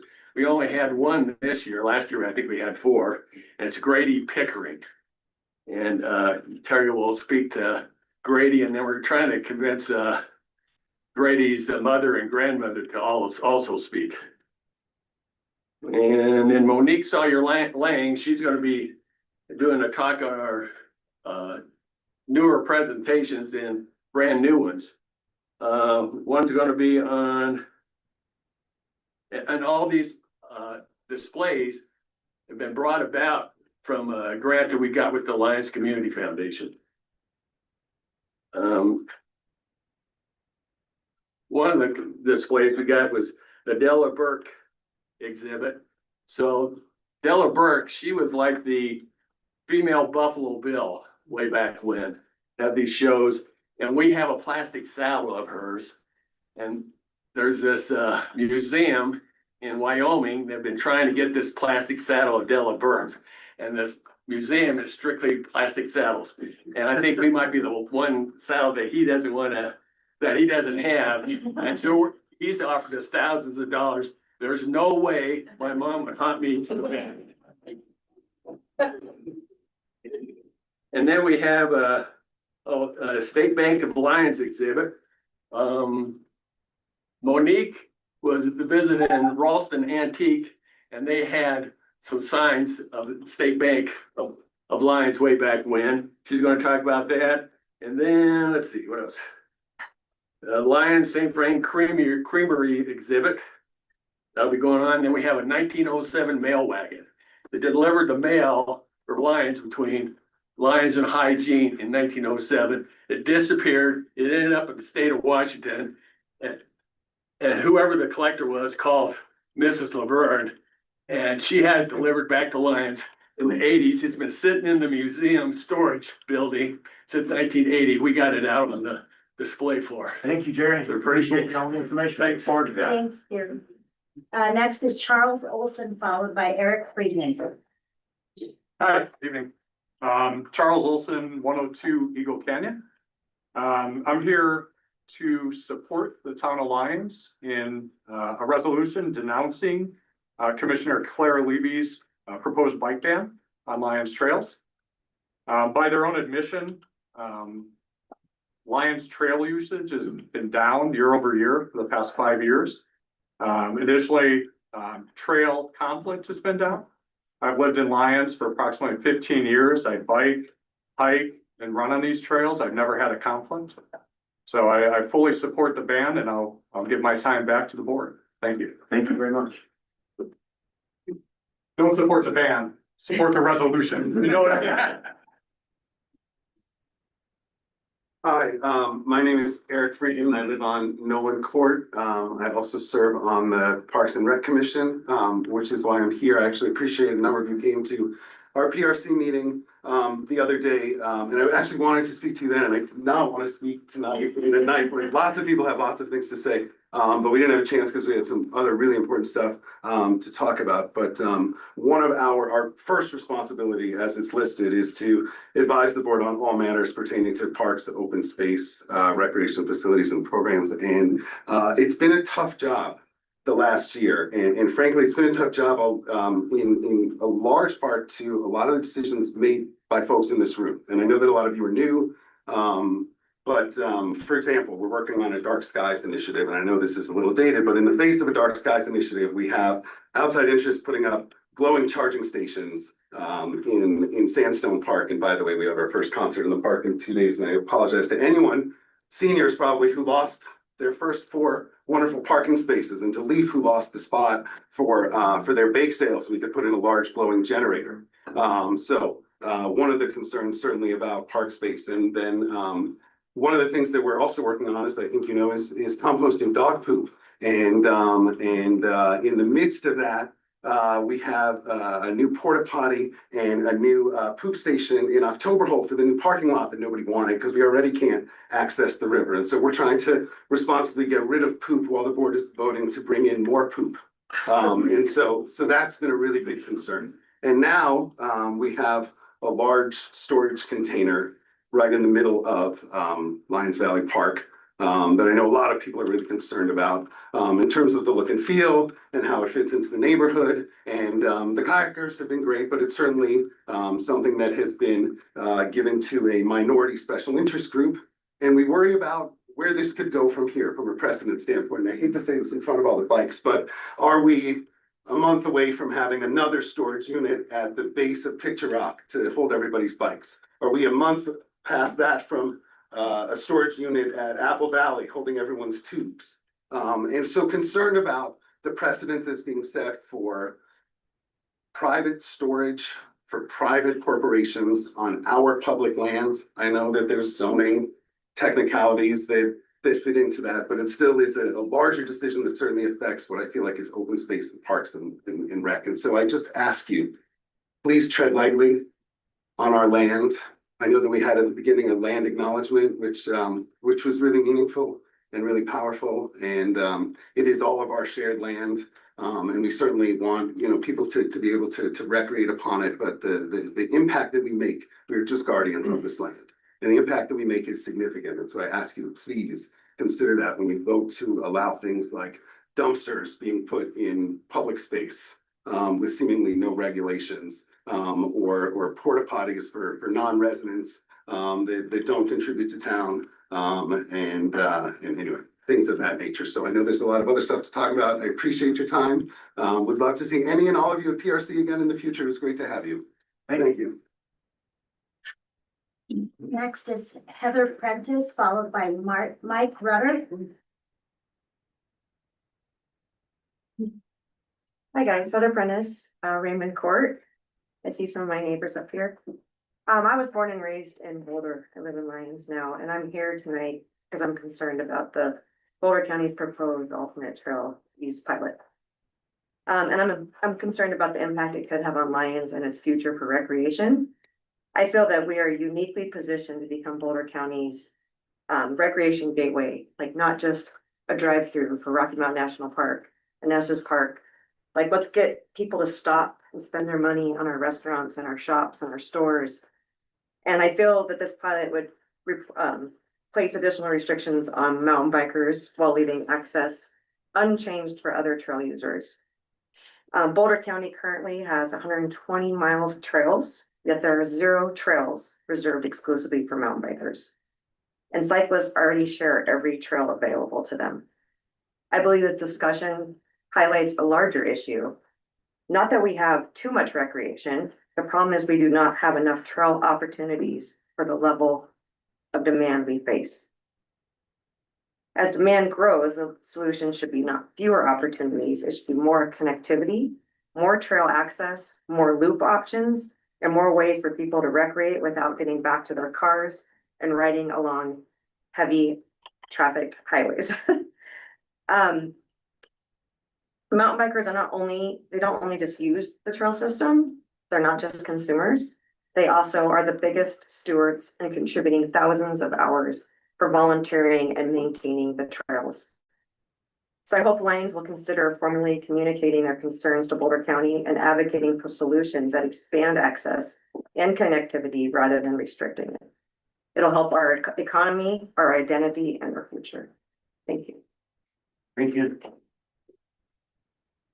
Mike Rutter, followed by Keith Johnson. Well, that's a hard act to follow. My name is Mike Rutter. I'm at 14.5 Raymond Court, and I work for Boulder Mountain Bike Alliance. I'm the Trails Program Director for them. So this is obviously something that we are very concerned about and have our eyes and ears open to everything. Just as a citizen, a resident of Lyons, and someone who hikes, runs, and mountain bikes these trails, I just want to know that we have a service as a trail organization to also help out with options on how we can build better trails and better connections to the community with Boulder County Parks and Open Space. So I just want to offer my services to the board to talk about those things. So thank you. Keith Johnson is followed by David Chilton. Hello, I just want to, I urge the Board of Trustees to, Keith Johnson, I live at 733 Upper Fifth in Lyons. I urge the Board of Trustees to take a public stance against the Boulder Commissioner's effort to ban bikes, the largest user group of Hall and Heil Ranch. Lyons has earned a reputation as an outdoor activity destination, but is threatened to be threatened by reducing trail access to bikes. Meanwhile, other small towns and communities in Lyons are expanding trails for all users to help their local economies, businesses, and people's well-being. The northern Colorado population has grown by 50% since Hall and Heil Ranch were created, and most of the trails were created at that time. But yet Boulder County has not allowed to create any more trails to accommodate the increased amount of population here. So instead of like reducing access to the trails, I would think that they would want to increase the amount of trails. So I just wanted to convey my concerns about that. Thank you. Thank you. David Chilson is then followed by Jim Hurd. Hi, I'm Dave Chilson, and I've lived at 731 2nd Avenue for 25 years. My partner Karen and I met with Aaron and Tracy and Justin this week to review the 2nd Avenue street renewal plans, including the widening that would cut into our street level garden. And it was a great meeting, and they were very helpful. So we understand that losing part of a garden is not a small thing, but we also recognize there's an important thing happening on 2nd Avenue. I want to encourage us all to stay committed to the project and not dip into the streets capital fund this year to fund relatively minor improvements on Kelling instead of saving it for the 2nd Avenue project next year. As we all know, 2nd Avenue is old, narrow, cracked. I feel like I'm describing myself, eroded at the edges. That's funny. It's missing basic curbs, gutters, sidewalks, and safe pedestrian space. And in places it effectively constricts down to 1 lane. So I encourage us to not dip into the fund this year and save it for next year. It's a long overdue and necessary improvement, which will affect stormwater drainage, safety, sidewalks, emergency access with 2 lanes instead of 1, and ADA accessibility. So That's my encouragement. Thanks, guys. Thank you. Next, Jim Kerrs, followed by Dave Chase.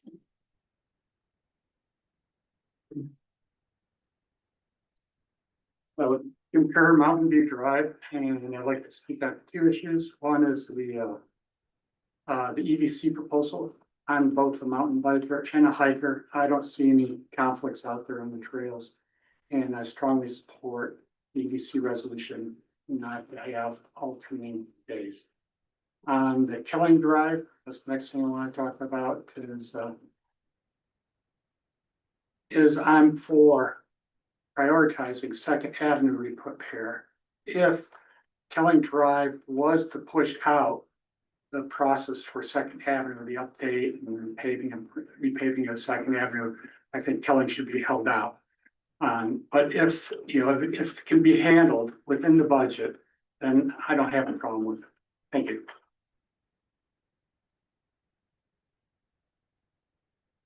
Dave Chase is then followed by Andrea Marshall. Hey, everybody, Dave Chase, live on Groover Drive, technically not town lines, but I can walk here.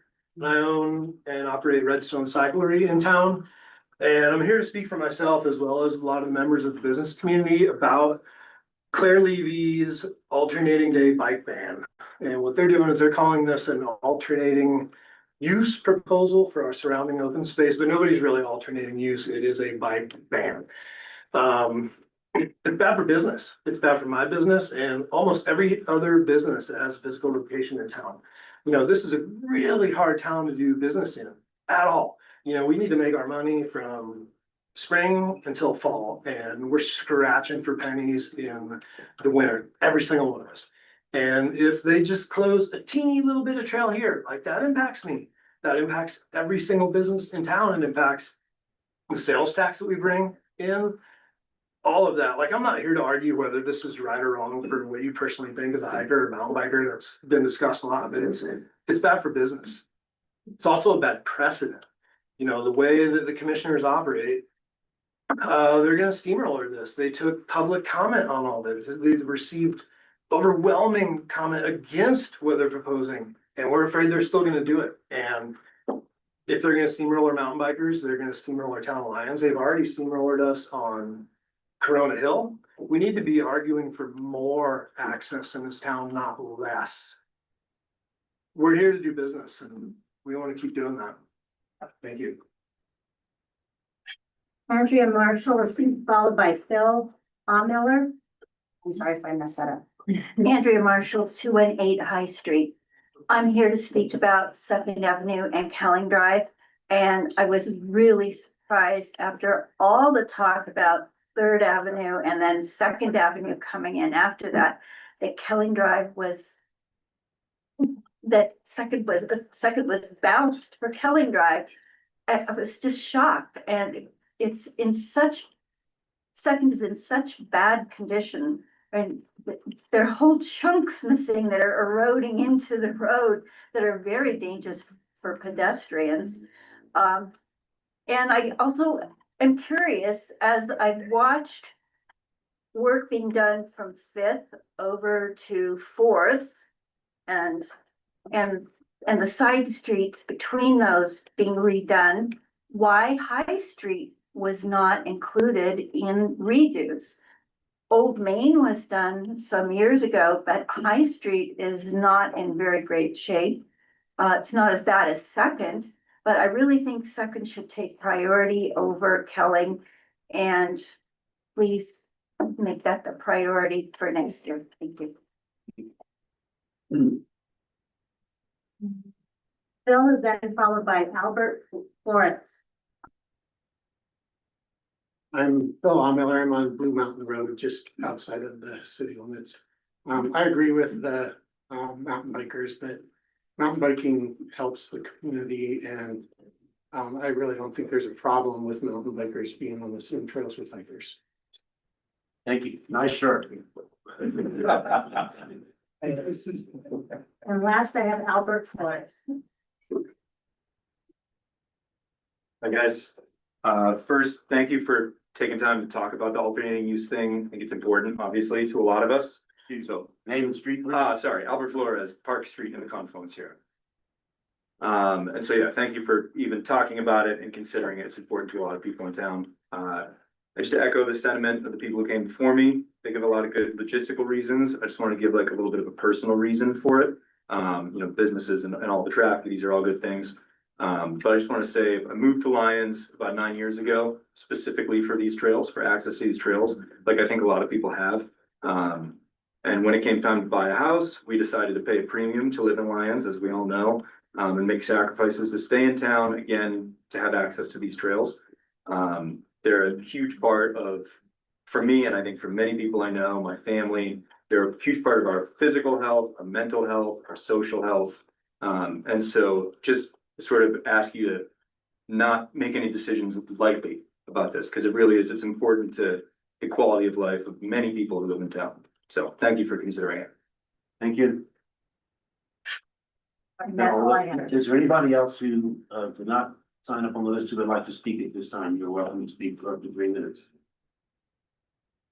If not, it's been our practice in recent times to allow the board and staff to respond to audience business. I would note for the record that there are several of these items that will be taken up later in the meeting. So we'll start, Trustee Jacobs, we'll start with you. Thank you. Just, always so impressed with how many people show up, and it's really clear what is important to you. So I appreciate you all coming up. I hear you loud and clear. It's important to consider the impact on the town beyond just one person's needs on all of these matters. So 3 important things that were brought up already. It's going to be a busy night, but thank you all for showing up and sitting in this room just for a little while.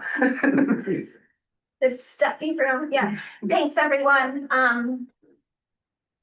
It does take an effort to show up and speak your mind, and I'm speaking for the folks, so it's a little bit awkward that we can't respond to each one of you, because I know we all would like to. But we hear you and appreciate you being here. As an ex-mountain biker who fell on my head too many times and gave up the sport, I appreciate all the support for the resolution. I'm particularly taking with Dave Chase's, talking about the business aspect of it, which I think is very important to the town, that this plan not be put in place. And I was voting yes on the resolution. Eric, on your Parks and Rec liaison, I think we need to have a conversation about some of the issues that you bring up. So let's keep that in mind.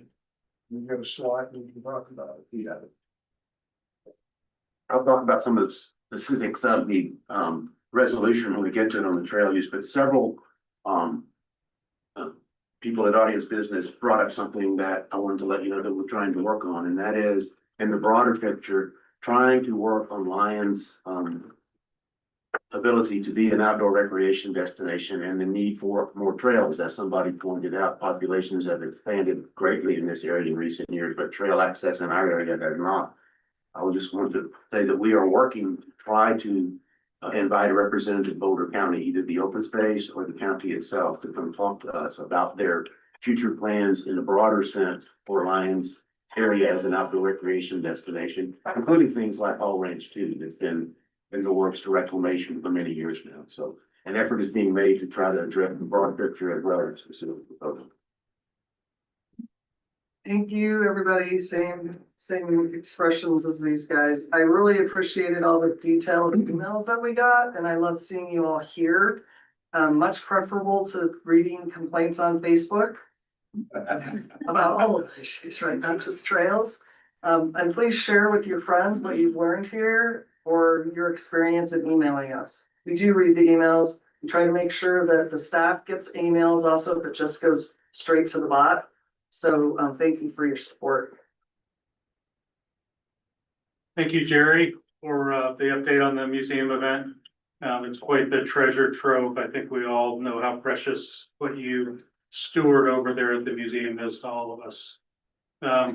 I'll save most of my comments on biking and on Second and Kellen for later. I will say, Eric, I'll take to heart where you're there. I'll take to heart your suggestion that we tread lightly.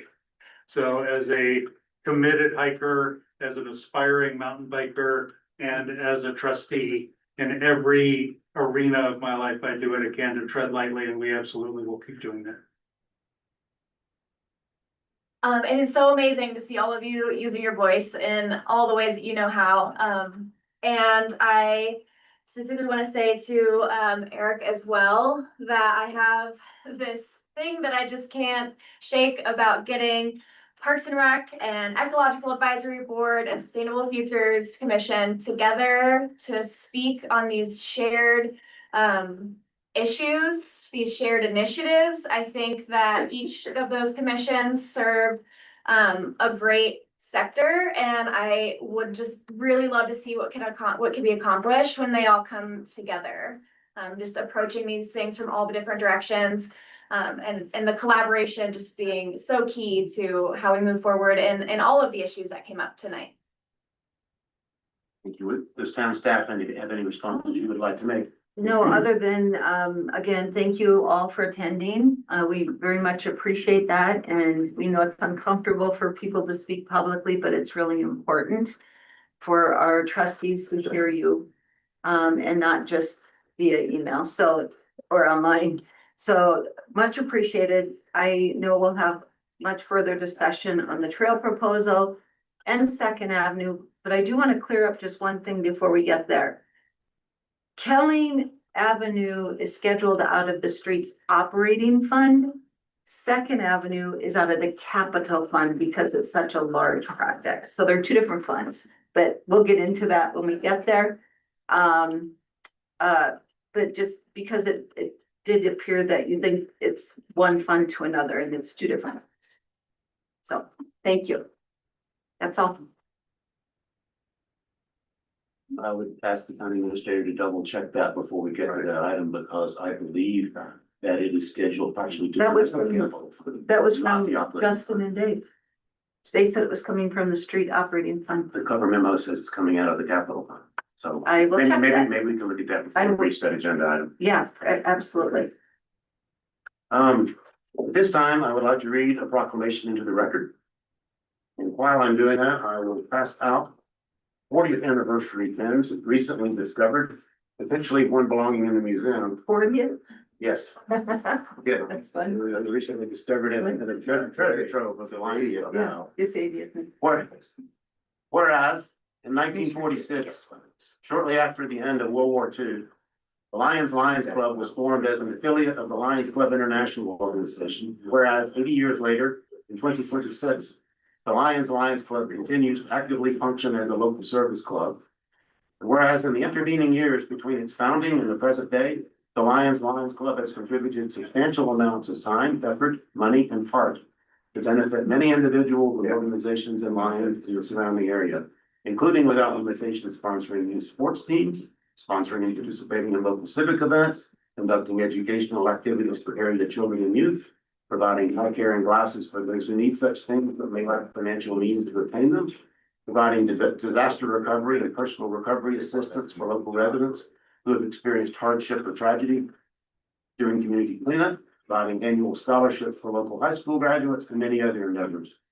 And whereas in an effort to keep alive the tradition of local service groups and pass that tradition of civic involvement on to new generations, the Lions Club has in recent years sponsored a successful Lions Leos Club, a youth service organization.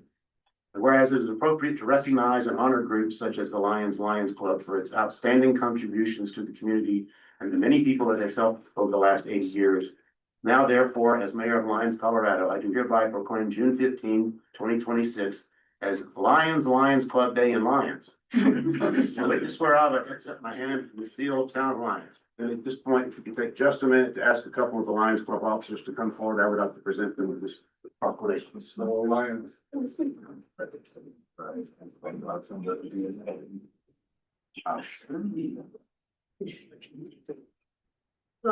there's a photographer in the house, that would be. Take a picture. Thank you, Mayor Browning. This is Club President Randy Pollard. Congratulations, Randy. Yeah, my wife didn't take a picture. It's on. Okay.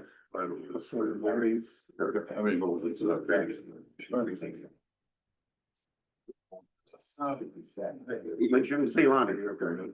Everybody use?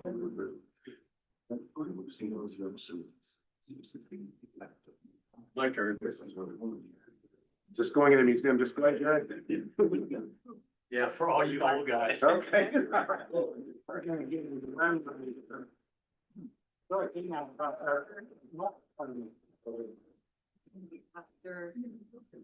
Jury. Right here. Past President Jerry Tabor has asked me to remind everybody that the Lions Charity Club, Charity Golf Tournament is coming up first Monday in August. Next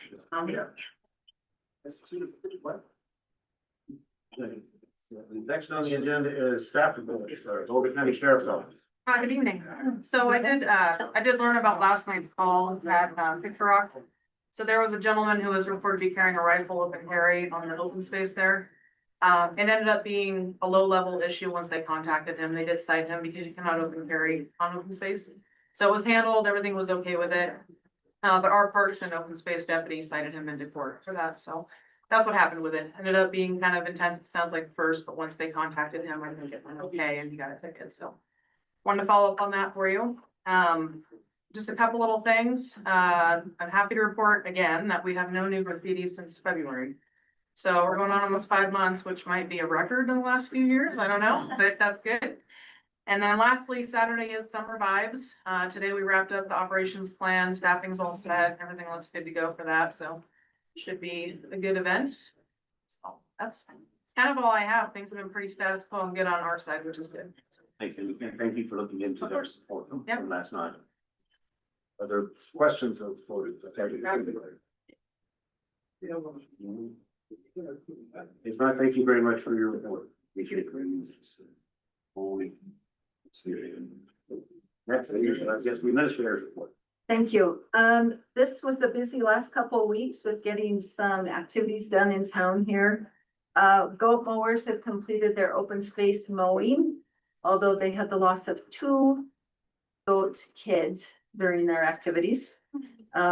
One to potential theft and one to a mountain lion. So they said it's a hazard of the job.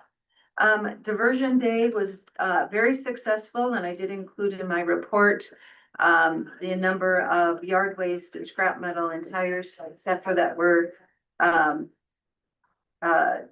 what's the right word? Donated that day. Pollinator events for the first year went off well, and expect those activities to grow every year with that. Curbside limb pickup occurred this past 2 weeks, as well as street sweeping. So operationally, the Public Works Department has had a very big, busy couple of weeks with maintenance throughout town. Staff did get together and discussed the Colorado 150 and US 250 celebration ideas. We are going to be hosting several smaller events, and then hopefully one larger event on Colorado Day, which is August 1st. We want to have a Wheels of Lions parade in Bone Park. So folks can come out, dress up in their red, white, blue, and yellow, and have a celebration there. As well as you'll be hearing smaller events and History Day, other things like that going on throughout the summer. Sandstone Concert Series starts this Wednesday at 6:30. The Sentinel mural unveiling on the mural on Broadway Avenue will occur at 6 o'clock prior to the concert starting. So if you want to join the mayor over there, we'll be meeting the artist of that mural. Summer Vibes was brought up. That is this Saturday. There will be a road closure along Second Avenue during the starts and ends of those different races throughout the day. We've done that on other occasions, but always for those folks that live right there, sometimes, you know, it's, we don't realize it till the morning we wake up and it's happening. I did get a report from the Colorado Department of Public Health and Environment that the ongoing groundwater monitoring up in Apple Valley after the 2021 spill. 5 years later, it is finally declared as no further action needed, and they're able to remove the monitoring wells. So That report is now formally filed with the state that no further action needed there. And then I do have a couple just requests from staff that I need some board direction. One is the Lions Community or Creative District would like a representative of staff or the board to serve on their board to make sure we have a liaison between the Arts and Humanities Commission and the Town of Lyons. They did, as a group, apparently nominated Kim Mitchell to serve that role, but we were not sure if the board was supportive of that, if they wanted an elected official. So I need direction on if the board is okay with that, at least initially this first year, or if you would like to see one of the elected officials serve that role, and if so, who? Since you already have so many. And then I did put some grant updates. The Arts and Humanities Commission received $10,000 from CEMEX to support public art for the remainder of this year and mural projects. We received a $10,000 Boulder County Economic Vitality Grant, which will go towards the upgrades of the visitor center area. And then we would like to submit through Dr. Cog a no match grant called Power Ahead Colorado. And this could provide up to $100,000 in technical support to provide businesses and homeowners in installing higher efficiency systems that would reduce emissions. Staff does not have capacity or the knowledge to implement this, but Safe Built, who we contract with, already has that training and has offered to provide this service on our behalf if we want to apply for the grant. Then our funds would go toward paying them to educate and help our local businesses and homeowners with installation of higher efficiency equipment. So I have two requests, okay with applying for the Power Ahead, and who would you like to serve on the Lions Creative District Board? First, the Power Ahead. Does anybody have any objection? Everybody's okay with that? Just one question. Go ahead. So these aren't incentives to purchase. This is rather an analysis of it. It's just technical support. Yeah, there's no financial incentives tied to it. It's just technical assistance. On the Creative District Board, are we talking about a liaison position similar to what we do on our boards and commissions? Or are we talking about an actual serving board member? It would be a voting board member on the Creative District representing the town. My initial reaction to that is I'm fine with the liaison position, but if the Creative District intends to seek funding from the town taxpayer money, I have a concern.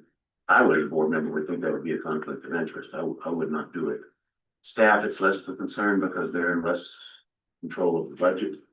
I still wonder about town employees serving on actual boards of various nonprofits. Are there others that do that? Trying to think other boards that we serve on. Are there town employees who serve on other nonprofit boards and commissions and lines?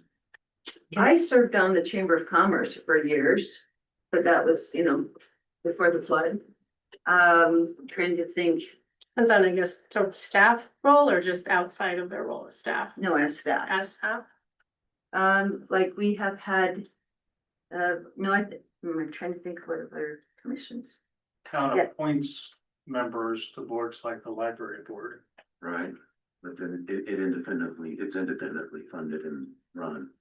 That's statutory. It would almost need to be our LAHC liaison, so and I hate to say that, Mayor, since you're the liaison, but. I am the LAHC Yeah. liaison, but I would not feel comfortable serving as an actual board member on a nonprofit, on another organization that may seek funding from the town of Lyons. So what you're saying is if it's ex officio to just give input on what the town is up to and where we're leaning and what we're funding, that would be different than having a staff as a voting member.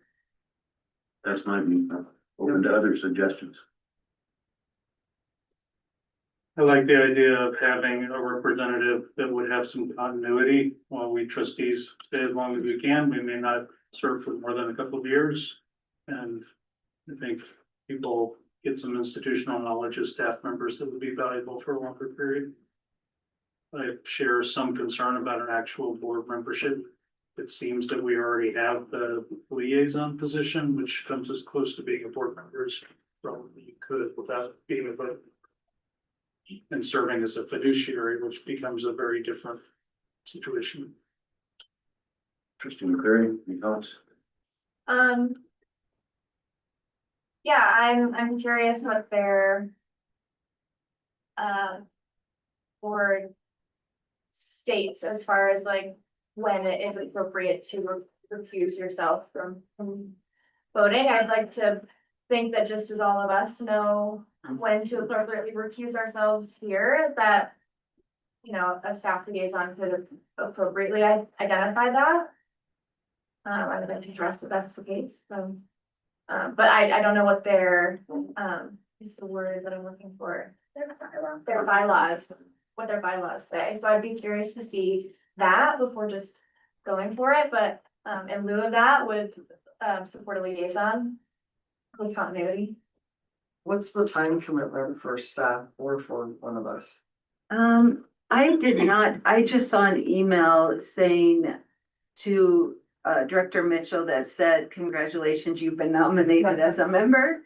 I know they meet at least monthly. But I think they're just for this first year really starting up, they're looking for continuity to make sure that what they're working towards and the town is working toward are in alignment, so that we're not competing for grants and we're not competing for dollars, and we're all working toward the same thing. Would the staff member's time be compensated when with the staff members there representing the town? Getting paid for that time? Yes, if it was ex officio as a staff member, I would cover their hour or two of a meeting during staff time, yes. Heather, you could just. Yeah, I like the idea of having staff versus trustee for the same reason of continuity, and just make sure that we have the same voice there. And I think I'm okay with either an ex officio or a voting member, because I think I've got a lot less power in terms of taxpayer money in that, so I think it's not a trustee, it helps address that issue. Trustee Schwartz? Yeah, I think either a voting member or ex officio, you can recuse yourself from the decision if it's in conflict. So either way, I'm comfortable with. Trustee Roll?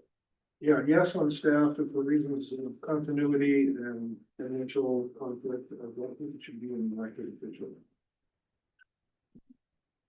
Where are we then? Ex officio? We're nominating Kim. As officio. Ex officio, okay. Right, I would say it's official. so if they do have something they need permission or a vote of the town on, they need to come to the board. I would say so, and they have a couple of times already. Okay, thank you for that direction. Good question? Yes, Victoria, thank Michael for his code compliance report. I wonder if in the next one, we'll have more of a statistical report as well. I think that was the nature of the first one that we still. Yeah, we didn't put one together this time, partly because the period time frame was so long. We also don't have a good software tracking. I think was talking with Michael, and similar to the Juniper map, we might kind of develop more of a, like when he's out, a map-based thing for tracking, right? So I need to probably later this summer. I'd just like to see Yeah. statistics. Yeah. You know, it doesn't have to be every month. It can be every quarter. That's fine. Yeah, it's, some of the challenges is he doesn't capture every activity, right? Like if he's placing courtesy notices on the vehicles in the park that haven't paid, right? Like he's probably not tracking. I placed 13 courtesy notices on this day, right? So to some degree, and then, you know, we don't capture everything he's doing, but I appreciate sentiment, and we will work on trying to be more probably efficient on what we are tracking and which data we get to you. Okay. Yeah. All right, thank you. Any other questions on the town administrator's report? Legal update, Attorney Detman. Yeah, nothing for me. We have quite a bit to talk about later in the meeting, so nothing for me. Thank you. I believe that the next item on the agenda is now the first reading of ordinance 1222 and ordinance amending chapter 6 of the Article 7, chapter 18 of the Lions Municipal Code concerning short-term rentals. Staff presentation on this. Yes. Yes. I have a staff presentation, but I also welcome the participation of the task force. So I'll go through kind of the key elements of the ordinance. This is the first reading, but it hasn't come yet to you all in this form. So I think all of us are open to feedback on components of the ordinance. So while I pull this up.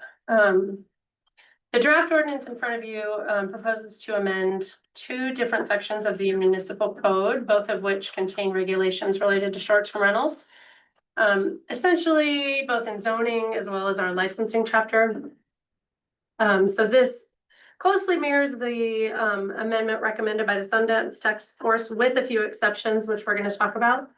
It establishes a new short-term rental license type, a special event lodging license or SEL, and associated regulations. And then SELs would be available during board designated special qualifying events, which are approved separately via resolution.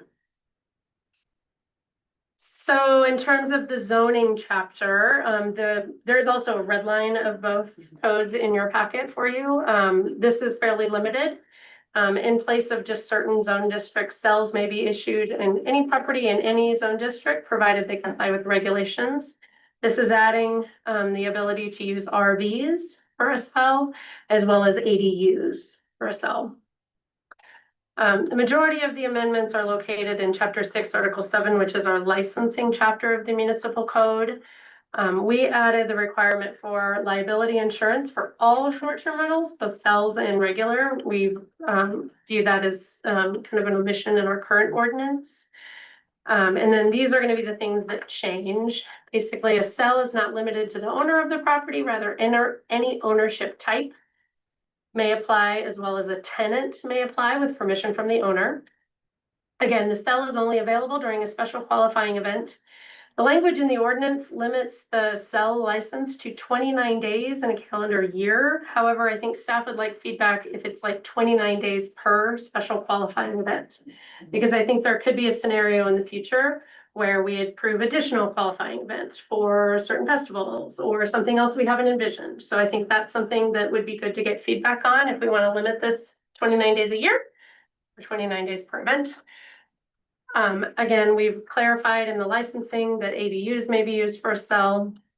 And finally, I think this is probably something we anticipate the board might have input on, that RVs may be used for a SEL.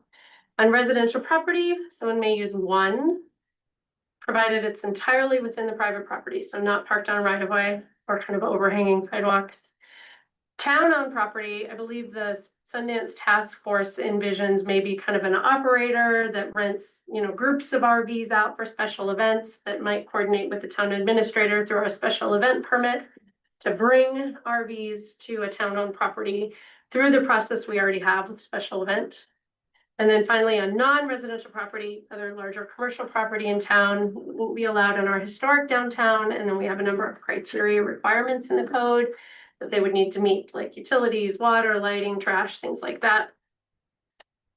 And then what we did not include from their request, and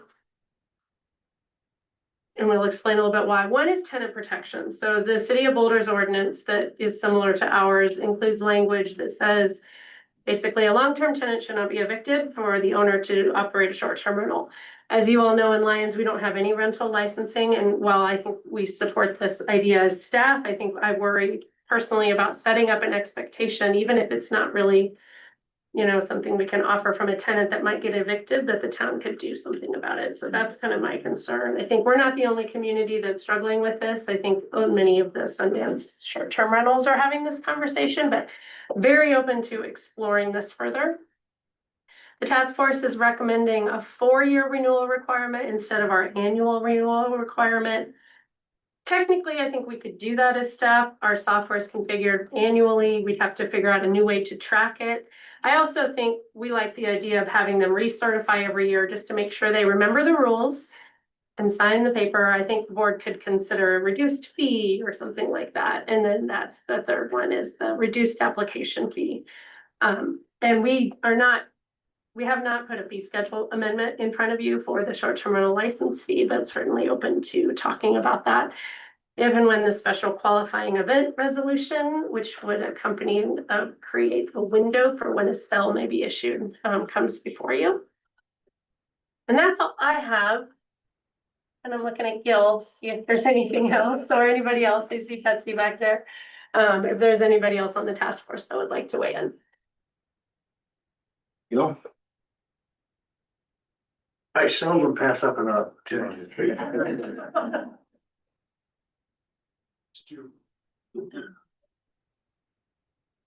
Well, first of all, I want to compliment Lisa. She has been a jewel to work with the task force. We have not set up a meeting schedule yet, so we'll meet at odd times and different times, different places. Our last meeting, we had Jill Grano from Boulder attend.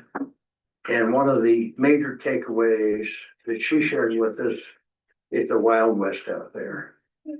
She was obviously had reached some frustration level with how things aren't coming together as well as they had hoped. I think what Lisa and Sarah put together in this post ordinance to you all is a good starting point. We may have to look at this for adjustments in the future. That's a very doable thing. We're going to learn as we go. And I would hope you all would be kind enough to go ahead and move forward tonight and approve what we presented to you. Thank you.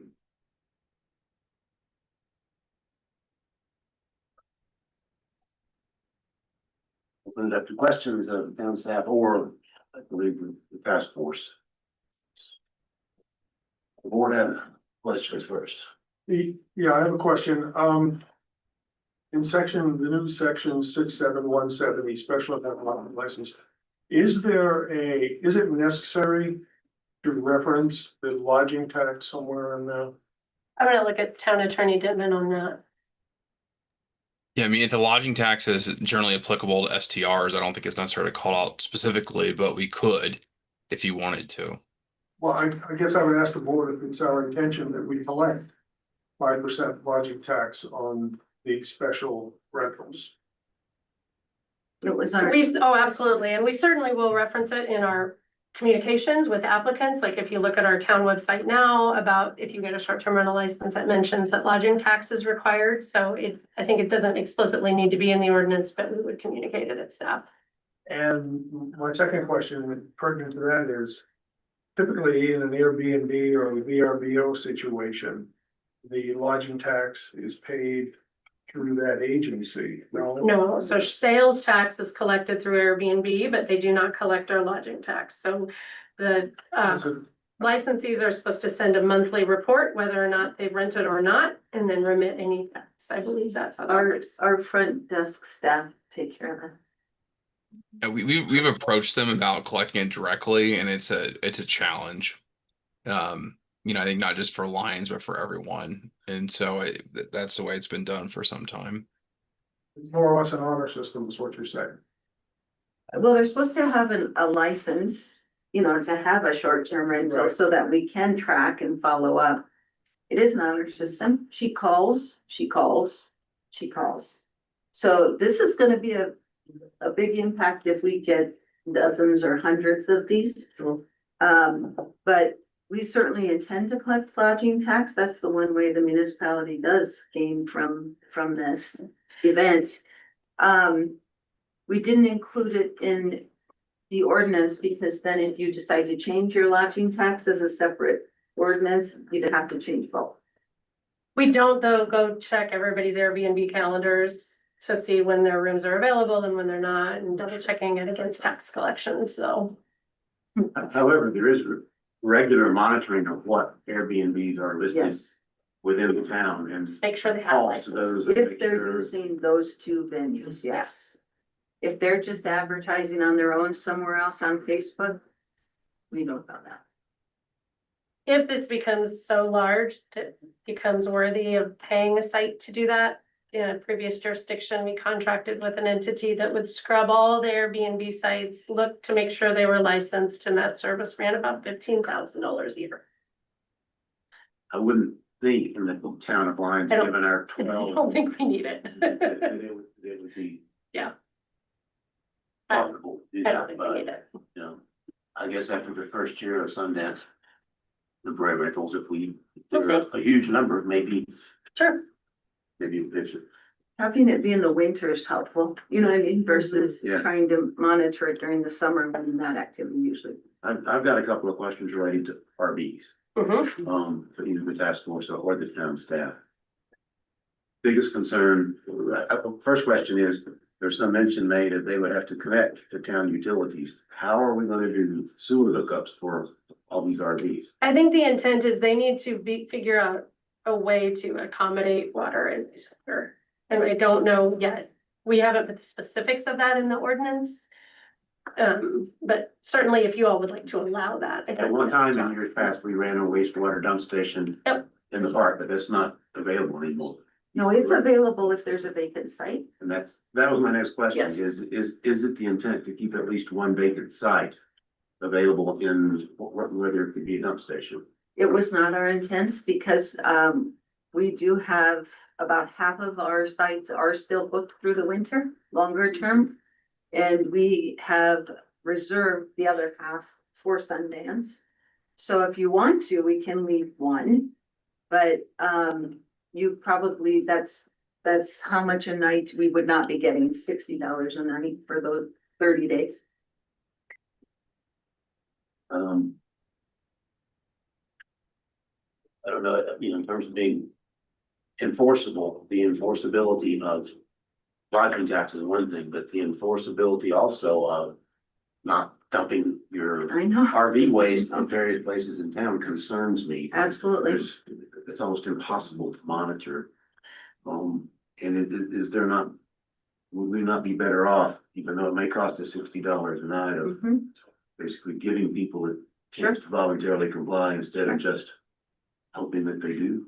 No, we certainly can. We didn't put it in the ordinance per se, but that is on the list to follow up with. How are we gonna do this and how are you going to guarantee that if you have the availability of one RV per residential lot, and then you have some commercial properties that may have dozens, it's a lot of waste. I think that commercial properties and then anything that would potentially come in on a town-owned permit, like that feels a little. The volume could be more, but I think it's probably operated by an organization, right? Like that feels probably a little easier to manage than, 50 people with an individual RV. But it's not in the ordinance, but something if the board is interested in RVs, we'll have to work through. Another question is, and it's been raised before, is about HOAs. Some of the things that we're proposing here will not comply with HOA restrictions. And so is it going to be the town's position that it's up to the HOAs to enforce their own Yes. restrictions? Yes. As with any HOA restriction, generally. Just to bring you up to date, we have reached out to the 4 HOAs, tell them about this ordinance, invited them to sit down for discussion. I'm aware of one has gotten back to us supportive of going this direction. We've not heard from the other 3. So we're very attuned to the fact that this is an HOA issue, not a town issue. Questions from other board members? Just questions or All right, comments? take the questions right now and then we'll open it up for comments. Maybe I'm sorry, maybe I missed it. Do we have any intelligence on how RVs are being treated by other municipalities? I tried to do a ChatGPT and Google search and South Fork, Colorado was the only place I could find that allowed short-term rentals and RVs. And their regulations were, that publicly were basically you can use an RV as a short-term rental.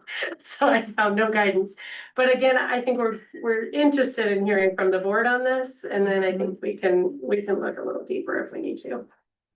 There is a difference, if you're a self-contained RV that you have your own water, electric, that's one thing. We have a code that says you can't run an electric line or a hose to an RV, so you will need to decide, as this moves forward, what's your tolerance level there? Are you gonna exempt those during that time, or you not? It's the middle of winter. There's lots to work out there with the RVs, but again, we just need to know for this, are you interested in even allowing them? It does give me, I think, if I put my building department hat on and life safety, a little bit of heartburn about trying to understand who is going to decide if an RV is safe? And we don't have anything in the regulations around that, and maybe we don't, and I would kind of look at Brandon, I think if there's any sort of risk, if, a homeowner has a 70-year-old RV or a 50-year-old RV or something that might not even be an RV that they call an RV. How, if any way, do we just double check that and make sure it's a safe structure to be in? I don't know the answer to that question. Then RV generators, you would allow. Generators are that's something that potentially could be, within an ordinance. I do think that would be a good discussion point. I haven't thought of that. Any questions? Trustee McCurry, I think you attended some of these meetings, correct? Just the one, Just one. the most recent one. Otherwise, trustee Wayer's been holding me down. Let me just say, there were a couple, as we comment in the interest of time, I think there were two specific inquiries about, should we do annual certifications or 4-year certifications? And should the 29 days be an annual limit or a per event limit? Yeah, so I had thoughts for both of those things, and so I'll speak to the 29-day limit first. I read it as though the maximum number of days is set by the ordinance. And I interpret it when I first read it as per event, and that the board of trustees could then adjust the rental window as appropriate via resolution. So if this wanted to be applied to, say, Rocky Grass, like, it does not need to be 29 days. It could be a shorter window. And that just allows for flexibility, because we can't, to say that it's just 29 days for the year feels way more restrictive than I think we're hoping for this ordinance to be, but that's just my 2 cents there.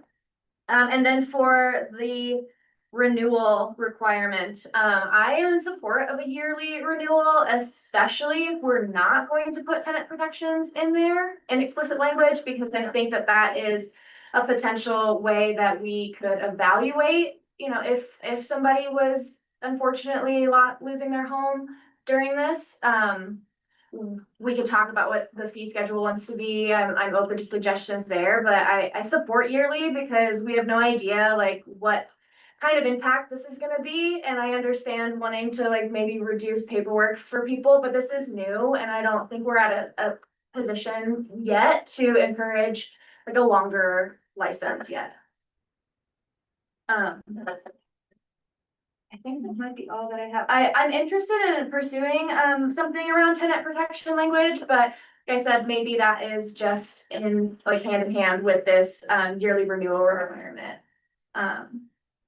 And as for RVs, it feels like such a dicey topic. I feel nervous about letting RVs in willy-nilly. One per household feels so much. I don't know if there's a way to say if it's a self-contained RV, it could be per household, but I'm way more interested in what it would look like to use large parcels of land to have a zone for RVs rather than just RVs kind of all over town. I don't love that visual.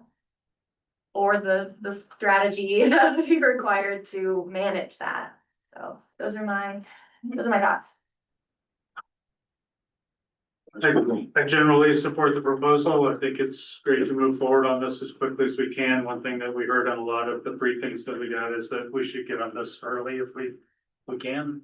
I'm a little less enthusiastic about the RV question, partly because I think we should presume that people will plug power lines into their homes. It's hard for me to imagine an RV being self-powered for more than a day or two at a time, much less the 29-day period of a Sundance festival, or even the 5-day period of one of our festivals. I'm okay with the 4-year license renewal cycle, with one exception, and that is that we all, I think, understand that we may change this program after a year or two of experimentation. And to say that people can participate in the program is one kind of license. To say that they have permission to do this for 4 years is a different kind of license. So I would say people can sign up for the program, but they should also sign an acknowledgement that the program may change from year to year or from event to event. On the length of the events, I think it's reasonable to take this pretty extended envelope for the Sundance Festival as the outside number of days for an event. And then, as Trustee McCreary said, the trustees can define any other special events as we see fit. And I think if somebody does 29 days of Sundance and they do 10 days of something we've designated as 10 days, that should be acceptable. I did attend a meeting last week.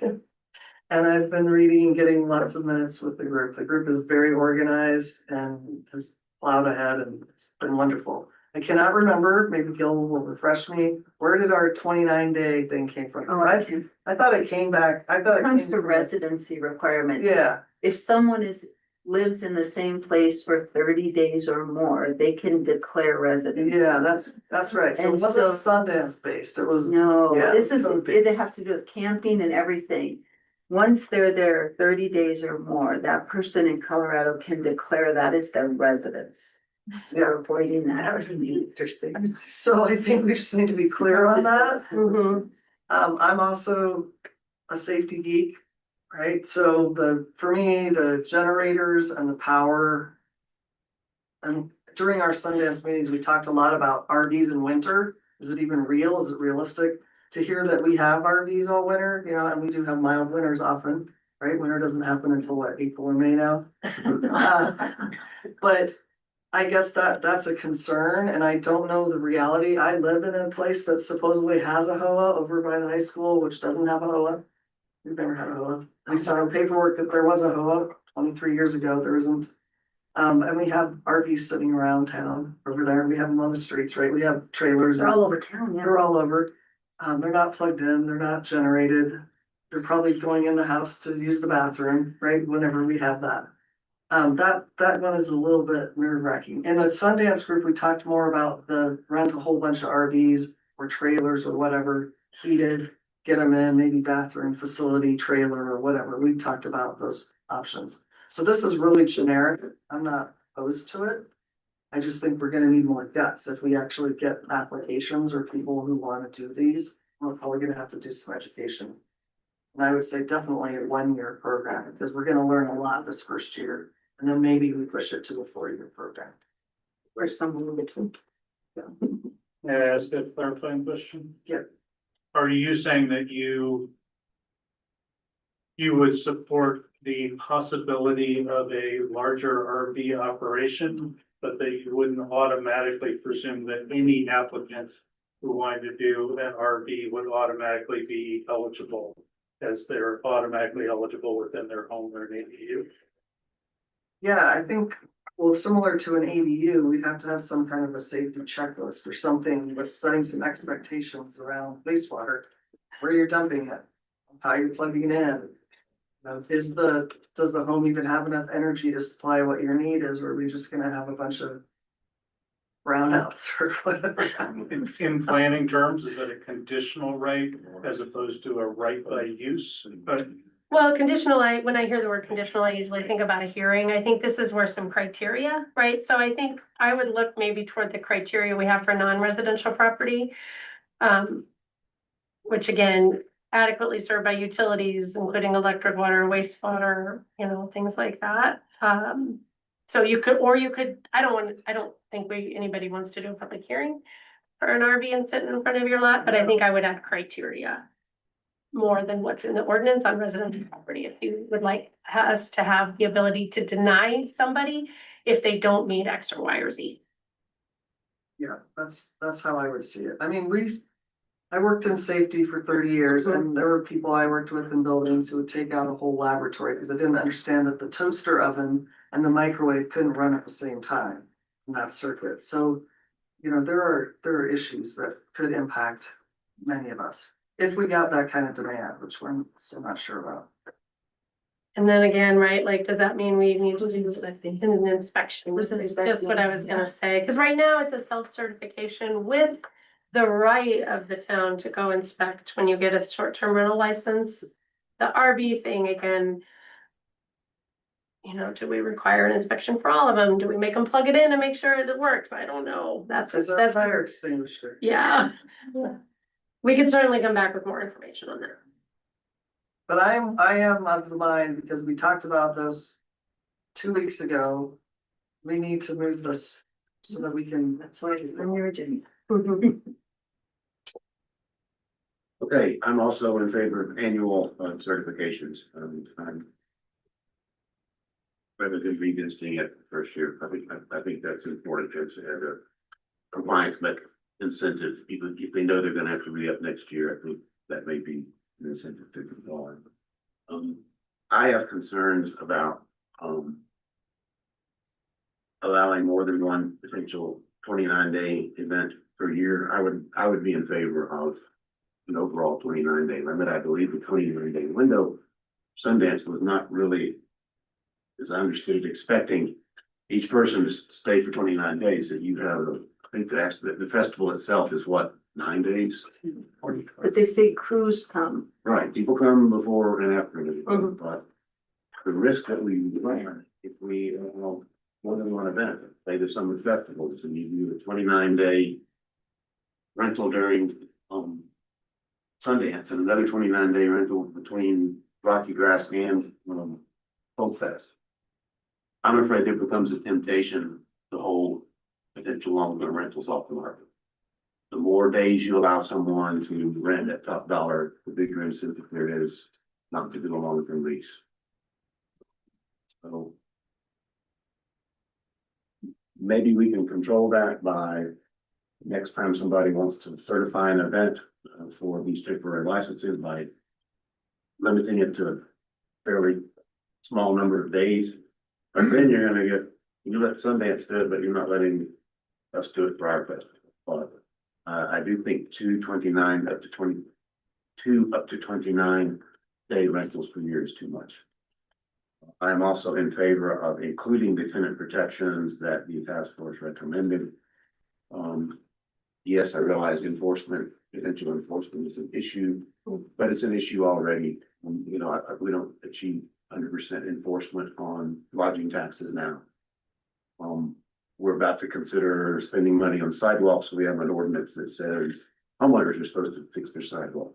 We don't enforce that. I'm not a big fan of ordinances that we don't enforce, but the tenant protections, I think what's recommended here is reasonable. I think it was taken from what Boulder did and is consistent with what we have done from day one on our ADU ordinances and our short-term vacation rental ordinances. We specifically crafted each of those to try to not have them interfere with long-term rentals to tenants in line. And I think tenant protections are consistent with what our intent and the actual wording of the ordinances now. So I think in that respect, as to both our ADU and our short-term vacation rental ordinances, we do to some extent regulate rentals, even though we lack the authority for doing things like rent control and that type of thing. Like, for example, the normal requirement that you have that short-term vacation rentals can only be in the principal residence. That was specifically done to make sure that rental properties in town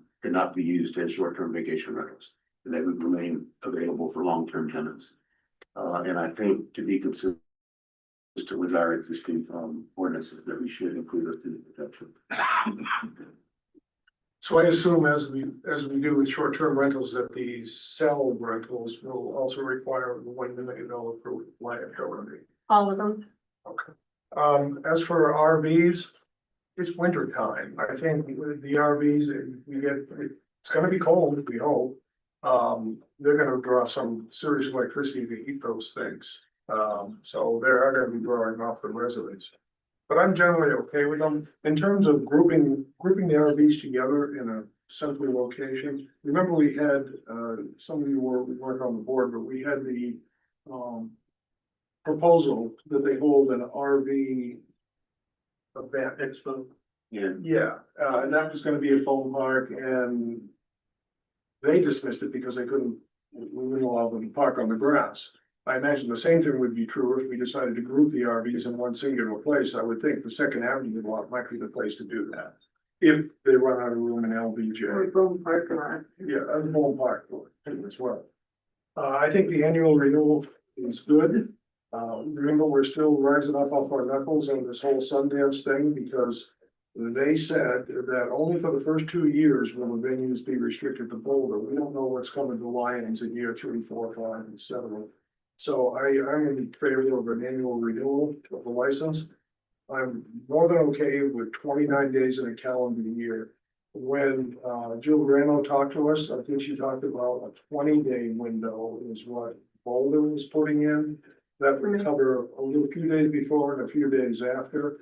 I think the 29 days in a calendar year is adequate. It'll cover the Sundance and it'll also cover the week for the 2 Rocky Grass festivals. We're assuming that whoever pulls an SELL license probably is gonna do all 3 of them, although they possibly could. But I'm in favor of the 29-day limitation in a calendar. So I got. There's a lot to consider here, particularly when we're all in agreement that we want to move quickly. So I do think we need to approach this with the recognition that we're going to have to do some policy improvement, rapid cycles of policy improvements. And let's not let perfection be the enemy of good to move quickly here. I think because of that, I am in favor of that annual renewal to start. I do feel like some of this trade-offs relate to a residential versus a commercial, and I wonder if it's too much to parse criteria out for those 2 different situations. For RVs, you mean? Yes, particularly for RVs. Yeah, so I think if you look at the structure, I don't really have any criteria for the residential RVs other than parked entirely on private property, but we have a lot of criteria. And I broke those 3 categories out specifically so that if you wanted to muck around with one, you could distinguish them a little differently. So yes, I think you could. I think we should treat them differently. Yeah. You know, the 29 days, I think we have businesses in town that are going to use this as a revenue generator. And so a longer term works for them. Maybe do a shorter for residential. I don't know, but I'm leaning towards 29 days per event just to provide enough flexibility for our business community to take advantage of this. And I understand the mayor's concerns around protecting long-term rentals in town. I do think we need to keep an eye towards that. We talked at length at PCDC over the years about that. So trying to have some mindful language around tenant protections. We need to figure that out. I think the language that the Sundance Task Force was good. I think it was taken from Boulder. I think it was more just again, what happens when somebody calls and what expectations have we set up with someone? I just have concerns that if someone is evicted, We don't Yeah, have we don't. legal staff for our housing department, so it's like we get a call that I've been kicked out. Who's gonna take it? What are we referring them to? We would refer them to legal services. That's what we do now when someone has Yeah. it. But we certainly don't have the capacity nor the, Don't have the legal expertise to I mean, do. we'd have to send them to Brandon. I don't And think. we tailor our response if that happens to the complaint. We will have the licensing information for the person and basically say, we've had a complaint that you kicked out a tenant, and basically let them know that we're watching. And the potential reaction, rather than enforcing case by case by case, might be a change to the following years. That's what I was just gonna say. Regulations to address situations that we see arise. You would no longer be eligible for a sale in the future if the Exactly. town finds that a tenant, a long-term tenant was evicted for the purposes of issuing a sale or Yeah. something like that. I think that is something I think we could probably, that feels more realistic. I think in terms of the time frame, maybe just gonna throw this out as an option, through the special qualifying event designation, you're gonna set that window, right? So like you said, Rocky Grass might be 6 days, Sundance might be 12 days, whatever. So you could say maybe short-term sales shall be available for the period of time set by the qualifying event, or 29 days, whichever is less. So that if the window is 8 days, you don't get 29, we've made it really clear then, and that might be a way to. I'm still a little confused. And how would we know how many days? That will be set through the qualifying event. No, but I mean, who's code?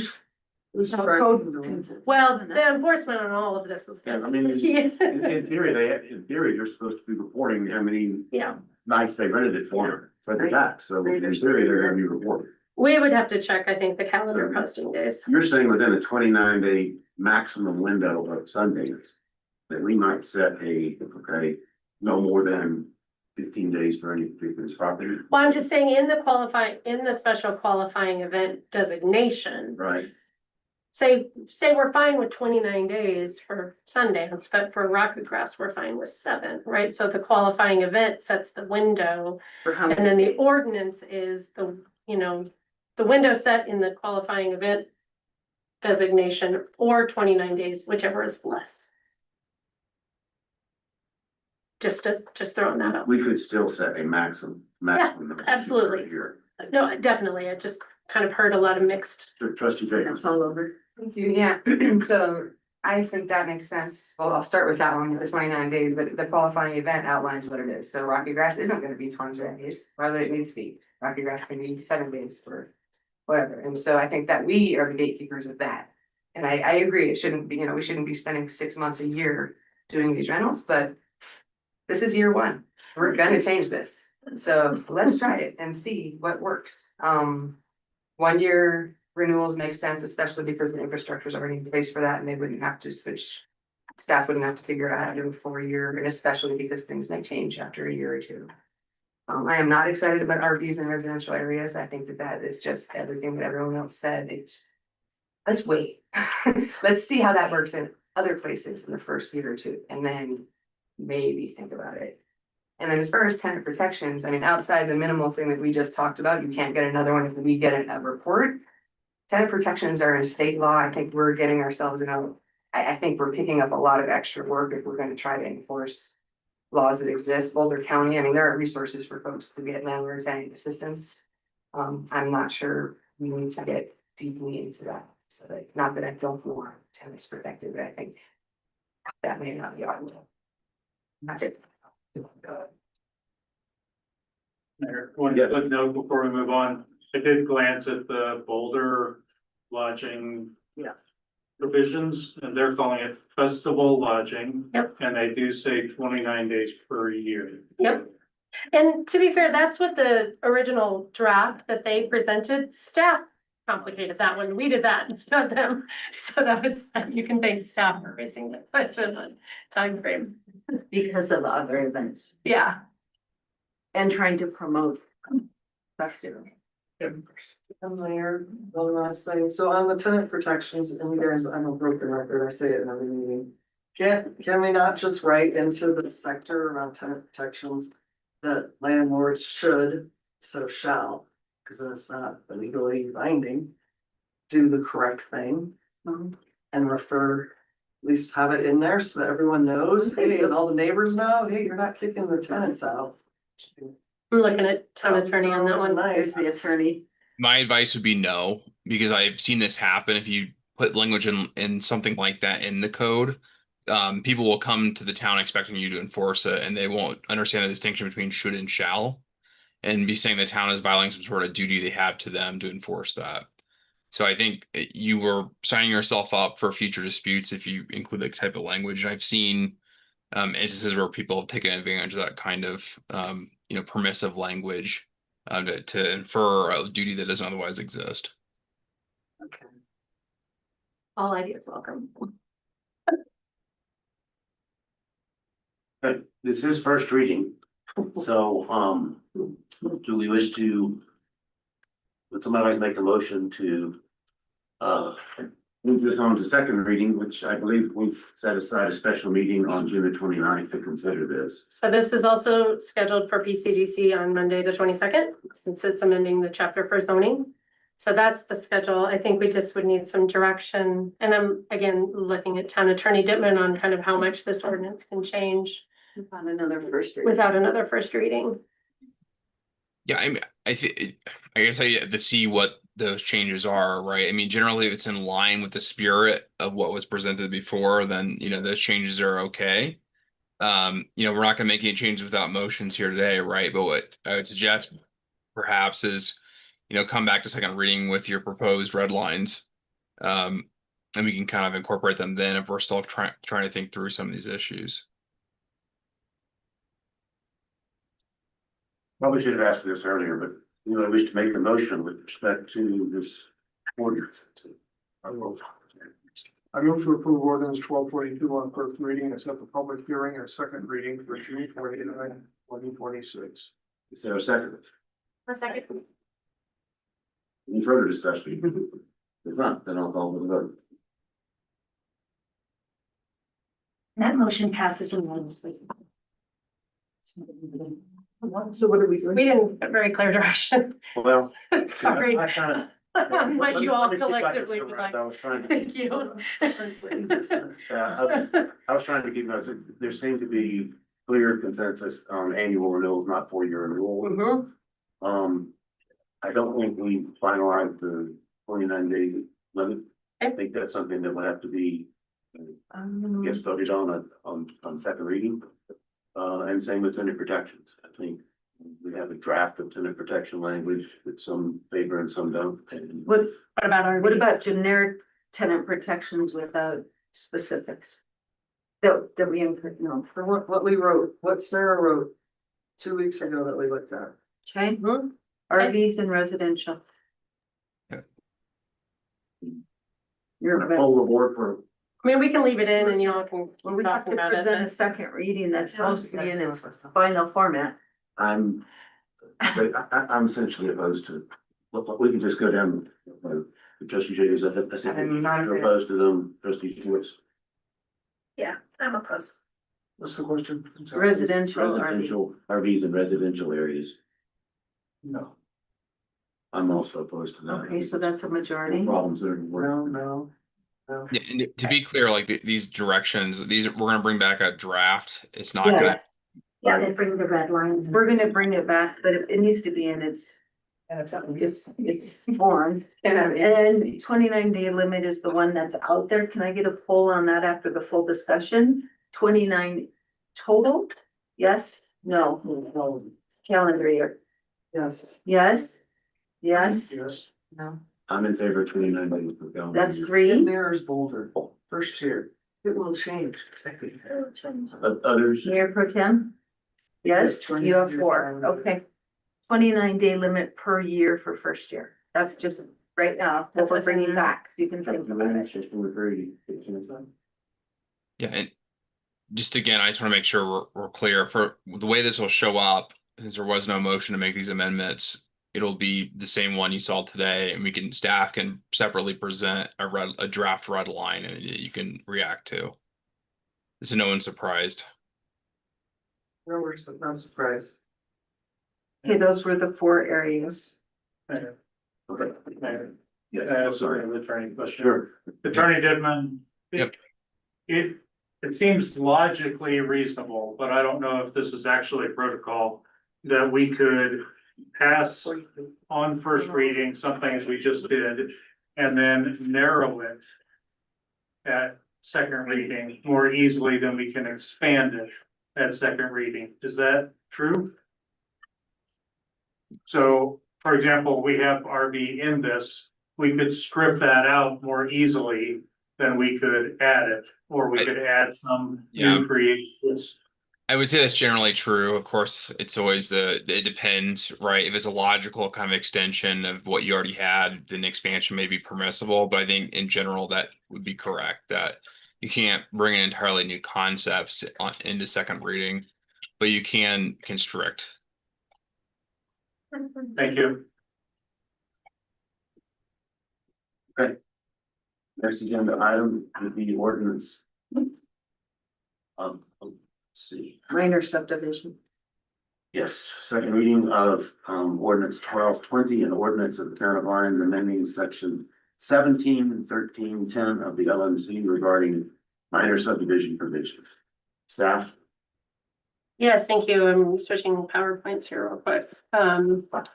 This ordinance is in the same form as what was considered for first reading on June 1st. Since that time, we did go to Planning Commission and they recommended unanimous approval. Oh, wrong folder. No, I'm not. Hold on. I can't do two things at once.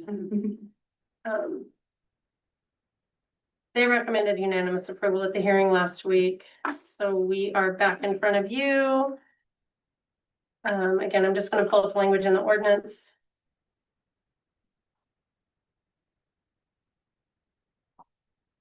I remember we're getting rid of the 25 paper copies. Thank you. Says I'm not allowed to share. Yeah, if you For could some summarize for those. One second here, sorry. Yes, thank you. Okay, let's try this again. We're sharing. Here we go. Okay. Sorry, thanks for your patience on this one. Okay, it is fairly straightforward. Yeah, Trustee Shorts could probably do it because she's heard this will be our third time. So again, we have numerous types of subdivision applications, some of which require public hearings, some of which do not. The most intense requires 3 public hearings, sketch plan, preliminary plat, and final plat, while minor subdivision, plat amendment, plat vacation just require a single round of public hearings. So this ordinance is really specific to the minor subdivision and the type of property that qualifies for eligibility for that process, provided they meet all the other requirements. We would propose to remove the requirement that the property is not zoned PUD, as well as remove this, that they already went through this before 1999, and leave the remainder in place. That essentially would still conform with zoning, and it does not include more than 3 lots. We're also striking the number of paper copies to be submitted with the application. And with that, we are recommending approval of the ordinance. To be clear on this, because I had an inquiry from a citizen today, there will still be hearings before the BCDC and the Board of Trustees that will allow for citizen. Just one round of BCD. Right, just one round, but. Yep. Well, I would like to move. Hey, Are we ready? yes, we're ready. Move to approve ordinance 1220 on second I reading. think we need to. Public hearing. Oh, pardon. Yeah, we do have to. Any further questions of staff? Thank you. At this point, I will open the public hearing on ordinance 1220, amending the lines of this code regarding minor subdivision regulations. If anybody in the audience who would wish to comment on this. Hearing none, I will close the public hearing. Entertain a motion. I move to approve ordinance 1220 on second reading. Is there a second? I'll second. Any further discussion? Not gonna have a call for a vote. And that motion passes unanimously. Thank you.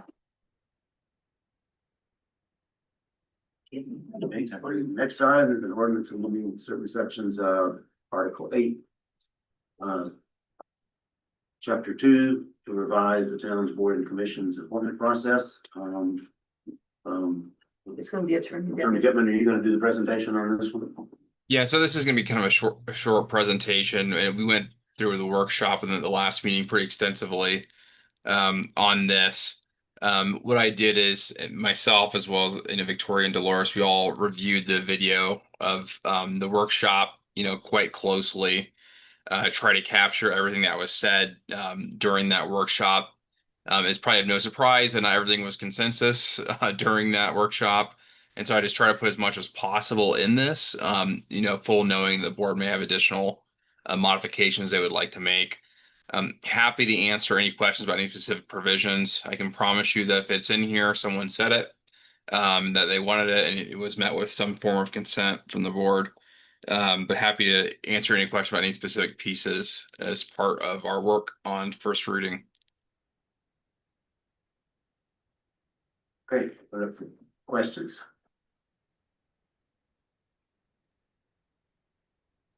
Okay. Oh, go ahead. I just saw an area that I think could use some further clarification. It wasn't one of the red line areas. Okay. It's under section 2840. Section D. Okay.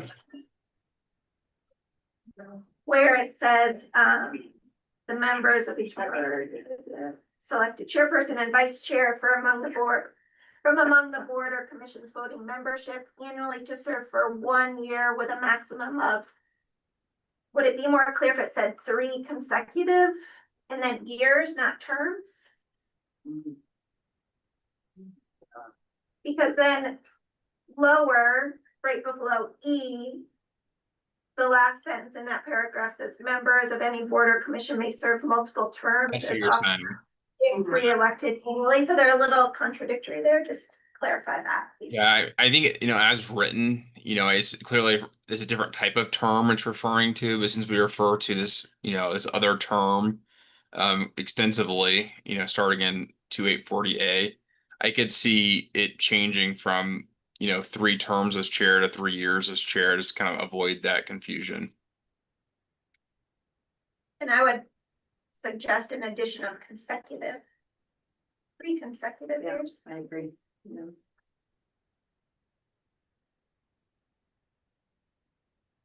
But otherwise, thank you for your work on this, everyone. Of course. Can I piggyback on that? If we added to that sentence under E, members of any board or commission may serve multiple terms as officers if re-elected annually, subject to the provisions in D, because it says multiple terms for chair. And then this one, or I'm sorry, 3 terms for chair and then multiple terms as officers. That it would be clearer if those could be contradictory, right? You can serve. Yeah. So just adding to the provisions in 3-year term in D. I think that would just clarify that potential. Yeah, I think that's good. So just adding subject to the conditions in section D above. Sorry. You're fine. Thank you. And I guess, would we like to make both these motions, I guess? Yeah. We'll have to put, put this this ordinance on the table, and then 2, make those, motions for amendments. Yeah, we haven't actually done the motion part yet. Let's see. Any other questions before we have a motion on the floor? Mayor. Yes. I don't know. I don't think this affects the ordinance or anything that we need to put in as a matter of policy, but I'll raise it now just in case others disagree. One thing I would have found easier in our execution against this approach tonight is if we had a list of everyone who had applied. So we had applications that were forwarded to us by town administrator, by town clerk. I think it would have been easier for me if I hadn't had to use those individual applications to create a list. And I would just hope that staff could provide us with the list if we have an extended number of these openings and nominations and applicants, just to make our lives easier. I don't think it belongs in this as a requirement. We also had a request to put behind their name, second, third term, fourth term, or new applicant for the.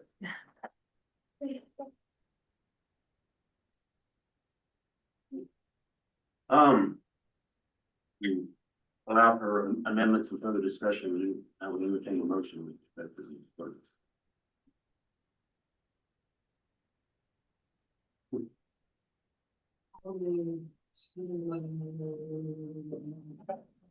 I'm trying to find that. I'll do it. Thank you. I would, move the approval on first reading of ordinance 1221, an ordinance amending certain sections of Article 8, Chapter 2 of the Lions Municipal Code to revise the town's board of commissions appointment process. Second. Motion has been made and seconded. And now, are there any proposed amendments? Yes, I would motion to amend section D of 2840 to say 3 consecutive years. And to add at the end of sentence, the last sentence of the paragraph under E. Yeah, which should be F, so. Yeah, the letters are. Yeah. Yep. That it should reference back to section D. And so the language I wrote for that is subject to the conditions of subsection D above. Is that okay? There a second to that amendment? I'll second. Amendment's been made and seconded. Any discussion of that amendment? Not that I will call for the vote on the amendment. And that motion passes unanimously. Any further amendments? I do, I have one for 2830A. Just to clarify, I think it'll be helpful. So it says, if at the end of the term, neither a successor has been appointed, nor has the member reapplied. I think neither a successor has been appointed, subject to the confirmation process of 2830A. Sorry, I'm sorry, it's B, I'm talking about B, and then to, yeah, my mistake. No, it's A.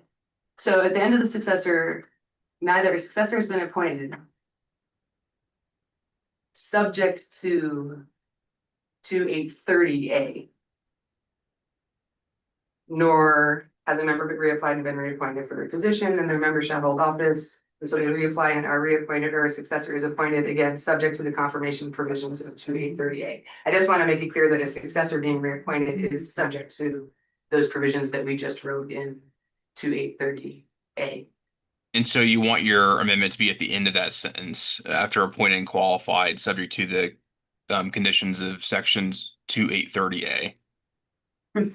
Yeah, so in 2840, if at the end of a term, neither a successor has been appointed, and then right there, subject to the confirmation process of 2830A. And then there's another point where it says successor has been appointed. So I think the points at which it says the successor has been appointed, we want to add subject to the confirmation provisions in 2830A. Just to clarify, appointment is still subject to those provisions that we're working on writing right now. To be clear, your amendment would be in the third line of section 2840A. After the word appointed, you would say subject to the appointment. Yes. Subject to the confirmation process in 2830A. Correct. And then similarly at the 1, 2, 3 more lines, this is not in red line, but it says if they reapply and are reappointed, or a successor is appointed and qualified. So instead of and qualified, just change it to just to make it all clear. Yeah, in fact, I was going to make that amendment instead of saying appointed and qualified. I was going to say and confirmed. So Which I same, think would pick up that language. So either and confirmed or confirmed in, so we either just say and confirmed or we reference 2830A. And can we just say subject to the provisions of 2830A rather than the confirmation process of? Mm-hmm. Okay. All right. Is that language clear as just stated by the attorney? Is there a second for that amendment? Second. Any discussion? Favor? And that motion passes unanimously.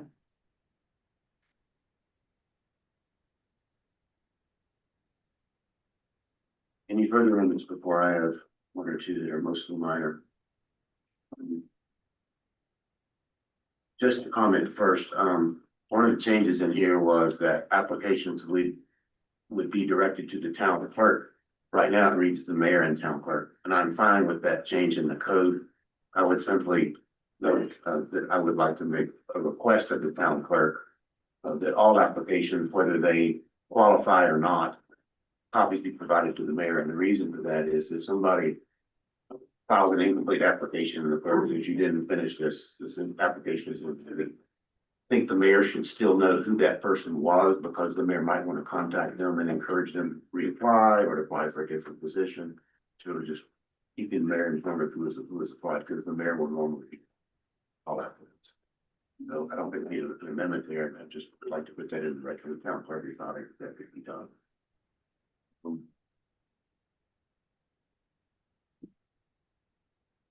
Minor stylistic, sorry, but I just, this section that says, when the town clerk receives the application and deems it complete, they shall forward it to the mayor. I would like to move to amend that to say, when the town clerk receives the application and deems it complete, the clerk shall forward it to the mayor. I still have this thing about subject verb agreement from 7th grade grammar class. Just a minor textual amendment. There's a second. Second. Discussion. All in favor? That motion passes unanimously. And I have another comment before I propose amendment in section 2830A. It's actually stated in there 3 different times that the town clerk will provide all applications to trustees. First time is when they're filed. Town clerk's going to provide applications to all trustees. And then it says it twice more. It says town clerk will provide in advance of the meeting. And in the event of multiple applications, all applications shall be sent to the board of trustees. I think that's. I think it's best to boil down ordinances to the minimum necessary and not have to repeat that. And so before I make the amendment, Brandon, I sent this in an email. Do you think that language that I suggested could be deleted without changing the substance at all? Yeah, I think so. I think that the first one, the town clerk receives the application to complete the clerk should forward to the mayor and trustees, covers it. It is more so kind of reacting to language I heard and kind of belt and suspenders, but I think we can get rid of that safely if the board's okay with it. I was very concerned that when it said the second time they shall send it before the meeting, that might imply they should send them all again. So you're asking Efficient use of time. the So second my one amendment here? would be in 2830, to strike the sentences that begin, the town clerk will provide all applications to trustees in advance of the meeting, where the applications will be proposed for confirmation. And also, in the event of multiple applications, all applications for that position shall be sent to the board of trustees. Redundant. Those are redundant. I basically strike those as redundant, leaving the requirement to provide all applications when they're filed. So that would be my amendment to strike those from section 2830A. One second. Discussion. Call for the vote. And that motion passes unanimously. Another fairly minor amendment that I would suggest, just to clarify really, in 2840B, it states that a member may reapply for additional terms in parentheses S. I think that could be read to suggest that a member could reapply for more than one term at once, and I don't believe that was our intent. So I would move to amend section 2840B to read, a member may reapply for an additional term, and basically get rid of the word S in parentheses. Second. Yeah. Any discussion? Vote. That motion passes unanimously. This is in the nature of a comment, not an amendment. I just want to make sure everybody is okay with this, because I think it was discussed kind of in passing in the prior meeting. The In the red line version, the changes in section 2840C would eliminate basically any 6-year service period limit that we have in the current code. So that if somebody reaches the end of their 6 years, they can reapply, and they can move to reappoint them. It will be noticed as a vacancy so that others may apply. But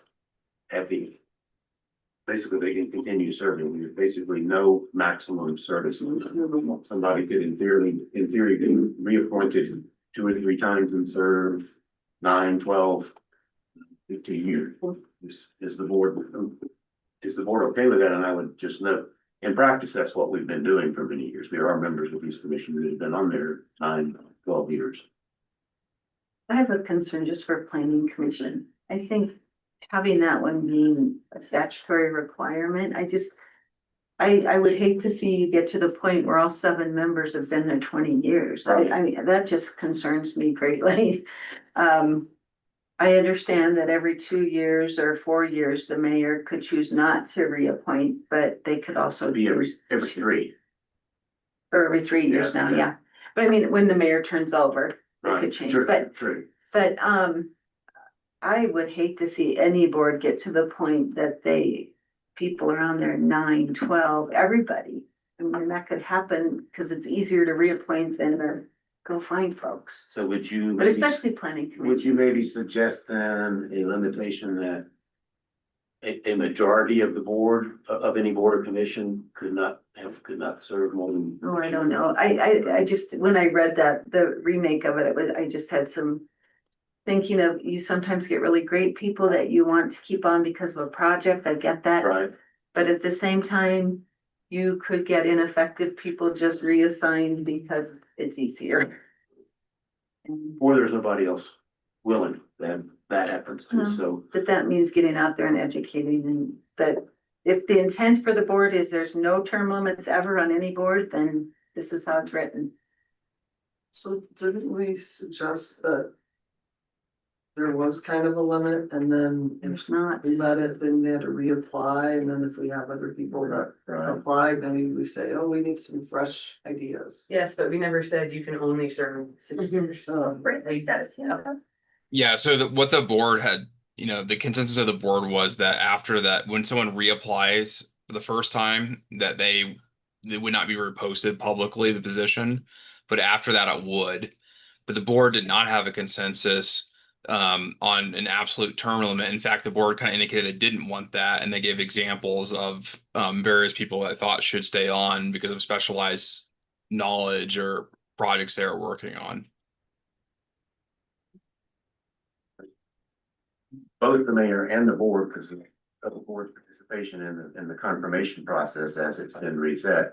If somebody is proposed to be reappointed from years 9 to 12, either the mayor at the time or members of the board at the time could say, really, 9 years is probably, it's time for some new ideas. So they're not automatically reappointed, but it would be possible to do so. So the question I just raised that is that something we want to try to specifically put a total years of service limit on or not?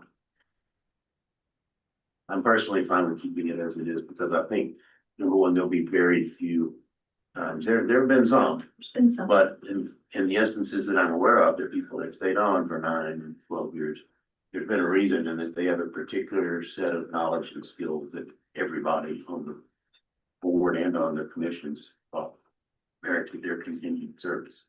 But now we have 3-year terms, not Right, and I'm sure there was 2-year terms, 3-year terms, but just picturing 7 people there for a long time, and it's concerning to me.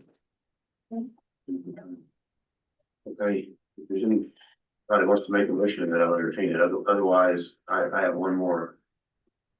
Anybody want to suggest a total term limit? I'm fine with it as it is. Finally, there's something that's added that I don't think we discussed, and that's 2840E. The board and commission members themselves, the boards and commissions themselves can appoint ex officio members. Brandon, do you know what the origin of that was? Yeah, Trustee Shore specifically mentioned that's something she wanted to see because she saw it in Longmont. Trustee Schwartz. Unlimited number of exits. I don't remember her saying. I don't either. Yeah, you mentioned that you had read the Longmont provisions, and that boards and commissions were able to have people of specialized expertise appointed to those commissions as ex officio members.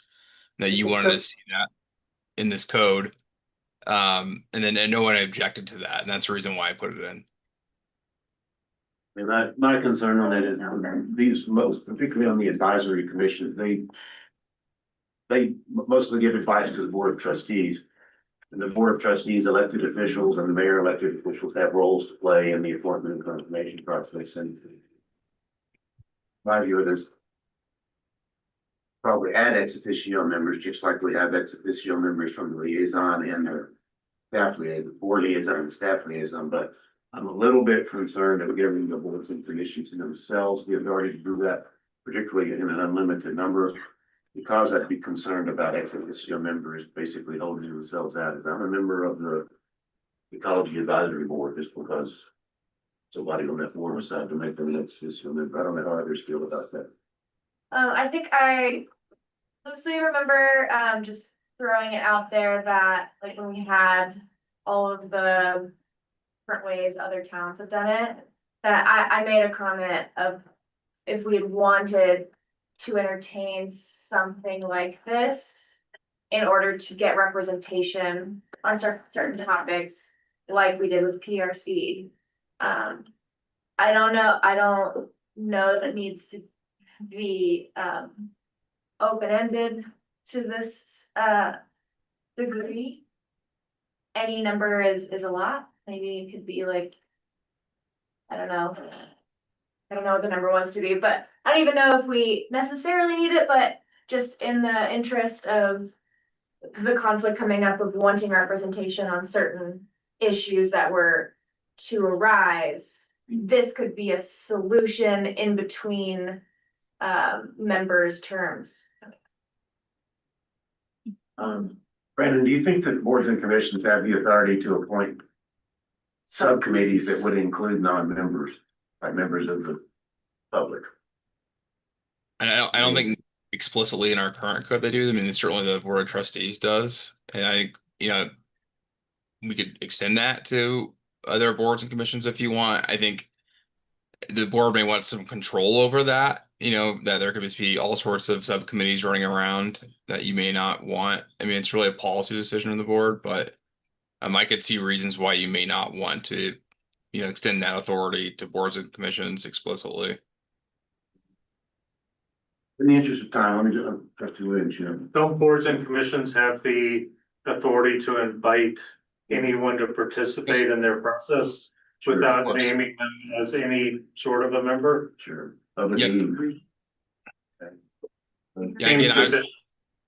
Yeah. I was just responding to what the board was requesting, so I think that's perfectly fine. I think that should satisfy the concern that provision was addressing. Okay, then I would move deleting section 2840E from the draft ordinance. Second. Further discussion? Just the red line part though, right? Not the Just whole. the ex officio part. Yeah, because the other part is F. It should be F, and so just make F E now and get rid of E. Yeah, okay. All right. Look, That motion passes unanimously. that's all I have. No way. Yeah. Okay, I believe we now have the overall motion on the table for approval of this ordinance.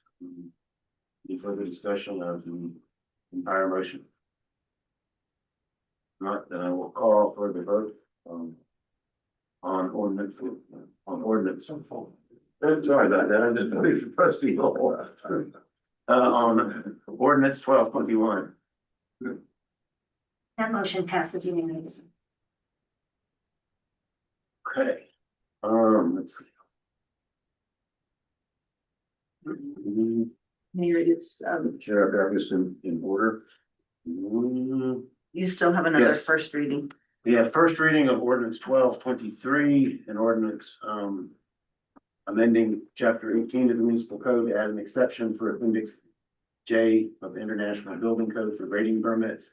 This is first reading.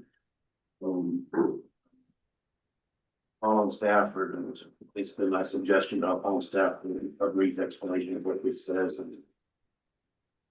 You betcha. So I don't have a presentation for this one, but I do just have the language that we have proposed for an amendment. So again, Appendix J is requirements for grading permits in the IBC. It opens with a number of exceptions. So we have added exception 8, grading that is less than 4,000 square feet in area and less than 50 cubic yards in volume, provided the public is not endangered and that such grading will not adversely affect adjoining property. I think staff doesn't, I mean, there's not going to be a challenge necessarily adopting this, but I do think we still have the same degree of discretion that we're going to have to wrestle with as staff by adding this or not adding this, because I think the crux of if it needs a permit is going to hinge either way on provided the public is not endangered and that such grading will not adversely affect adjacent properties. So I think that is in and of itself the point at which we're going to be considering it. So I think it doesn't hurt anything to add in here other than maybe give some confusion to a homeowner who's doing 3,500 square feet of work, but is impacting his neighbor. So I think that's kind of where we're coming at on this. Again, I think it's either way, we're gonna have staff discretion on how this ordinance gets applied.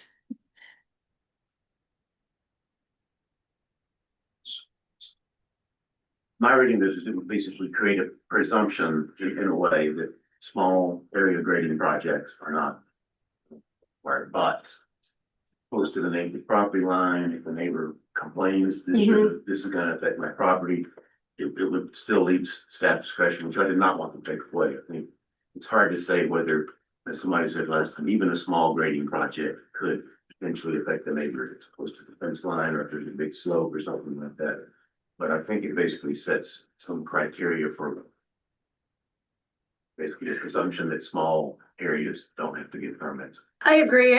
As I'm reading this though now, I think what this potentially could trigger is if somebody on a large lot is doing 5,000 square feet of grading work and they're not impacting their neighbor, they would be required to get a permit as I read this because it's and language. So I think just something to think about. I don't know that circumstance is going to happen very often, but I think we've now required that scenario to get a permit where number one potentially could have accepted it.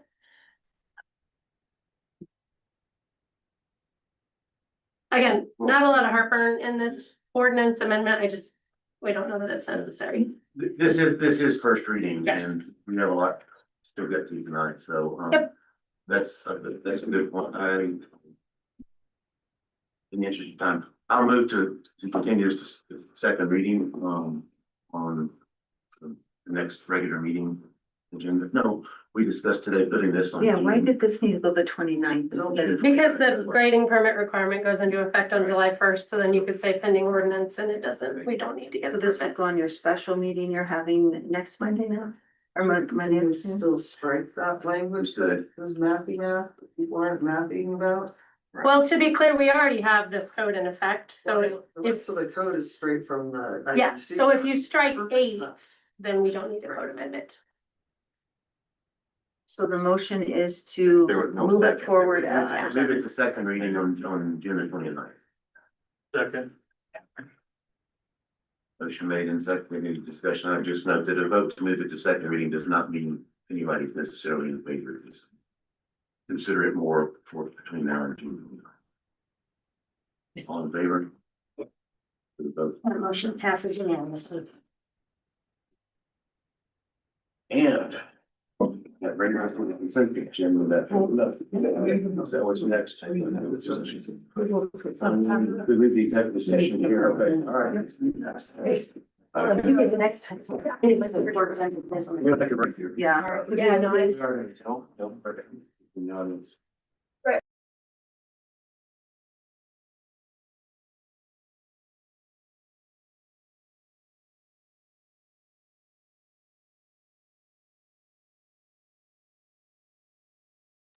many of you are here for the zero sticky? How many are here for the, items on the Second Avenue?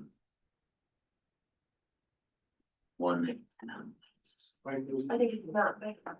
Oh, and how many are here for mountain bike? Mountain bikes already proposed to oppose. What did you say? Yeah, how many are, would be here for the, what? Let me just make sure I got this in the.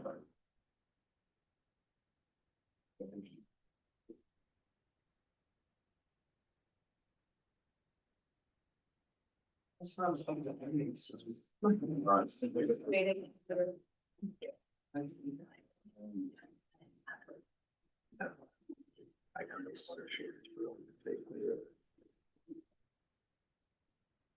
approved, I believe that I believe that we approved on which it is to move. We have We move the executive session to before general business. before general business. But not before the consent agenda. Correct. So let's proceed with the consent agenda now.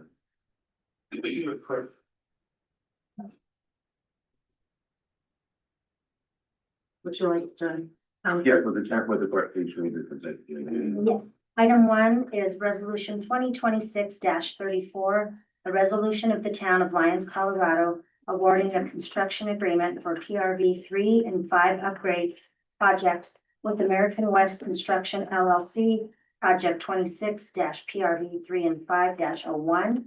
Item 2 is resolution 2026-35, a resolution of the town of Lyons, Colorado, awarding a construction agreement for 2026 pavement treatments project with MPI, a Sunland Company, project 26-pavement-01.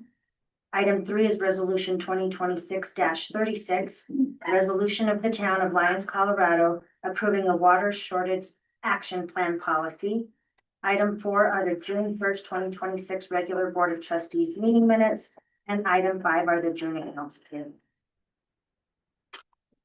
A motion for approval of the consent agenda. A second. Second. Are there any items that a trustee would like to withdraw from the consent agenda? May I ask a clarifying question? Yes. On resolution 2026-35, the pavement question, which I think involves Second and Felling. Yeah. Were we able to clarify whether we had the split we intended between the operating fund and the capital fund? Yes, I was made aware that, the understanding is it is currently in capital, but we have enough in operating if you chose to put it there instead. And you guys are prepared to discuss that. Right. Is that a decision that we would have to make tonight? Not necessarily. This is awarding the contract. Let me say, I'd like to pull item 2, so let's vote on the rest of it first, and then we'll discuss that. Item 2. So you're making a motion to what? Somebody consent. Yes.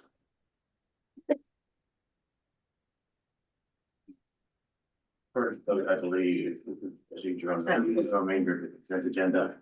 Yes, and then item 2. Do we make a second? No, he just pulls it and then we vote as on the consent as amended. Right. So the vote is on the remainder of the consent agenda.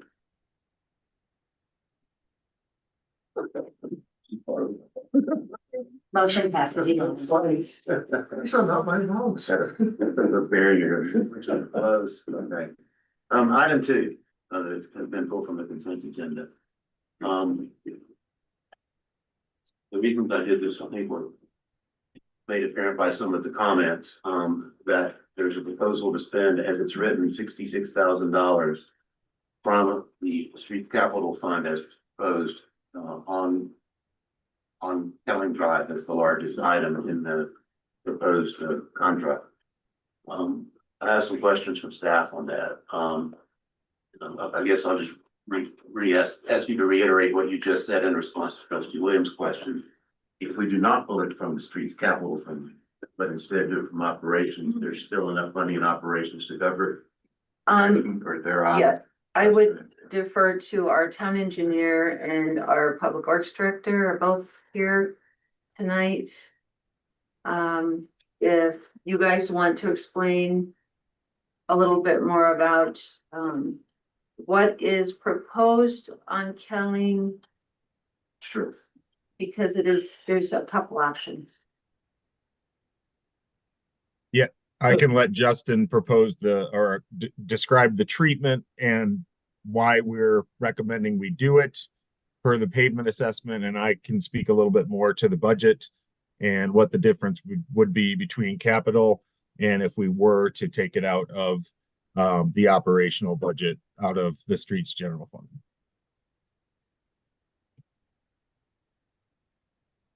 Engineer Doles, please explain what's proposed to be done. So yeah, there was Ewald, which I don't think is really much discussion on. That one needs repaved. The other one that had been identified was Kelling last year as something in the pavement report as a project that we could fit in.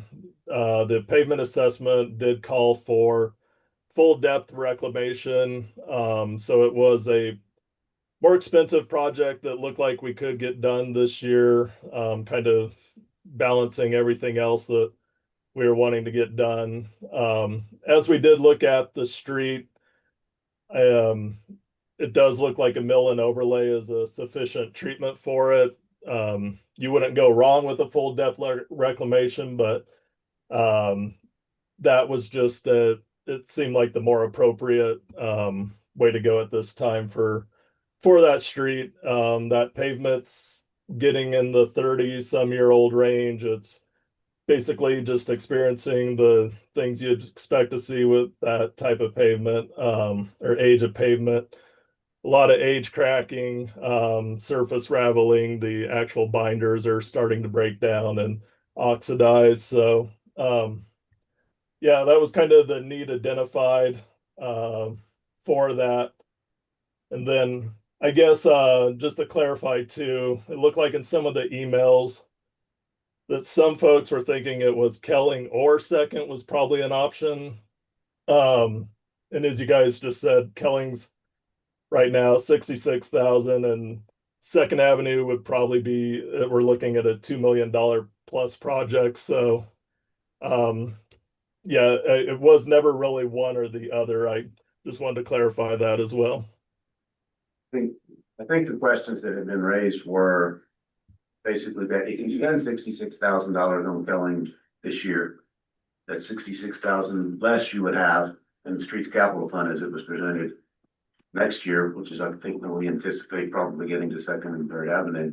And perhaps to make the connection there, Kelling Drive comes off of Second Avenue, right? Yeah. And if I saw the initial 30% design of Second Avenue, there will be some work done at Kelling and Kelling Drive and Second Avenue as part of this Second Avenue project that's anticipated to happen. Yeah, and so we did set those limits.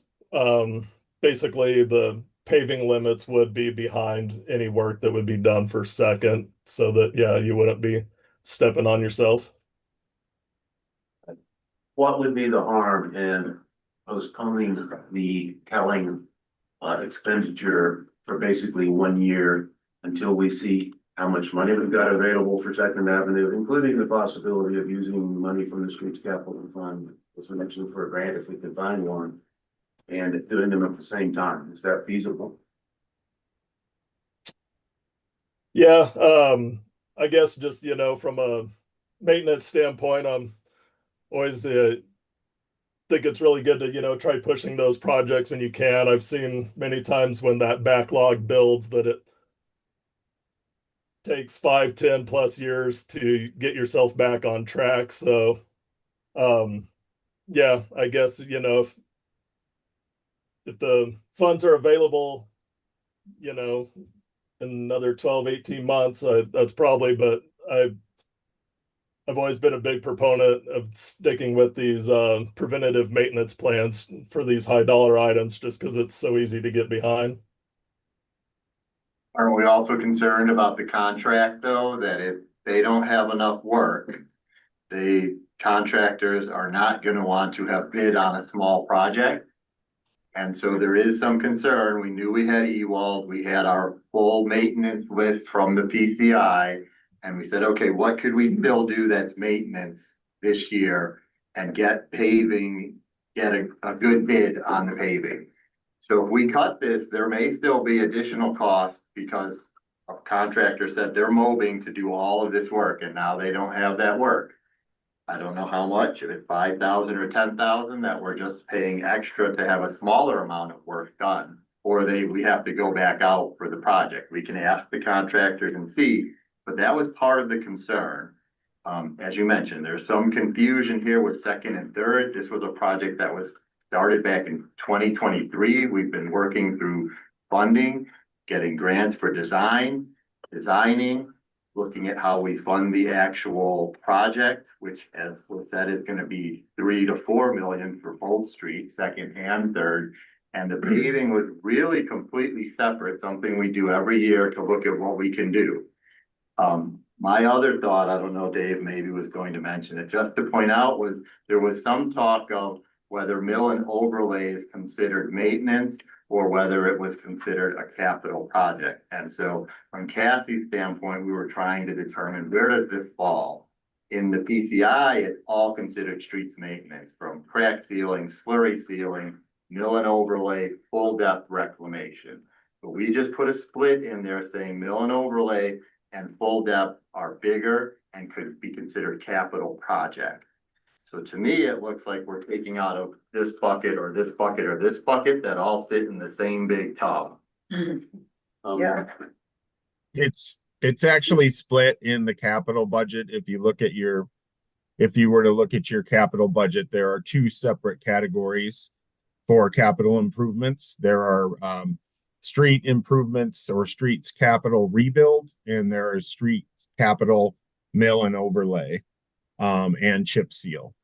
But there is also a operational line item under general fund streets that is called patch and repair.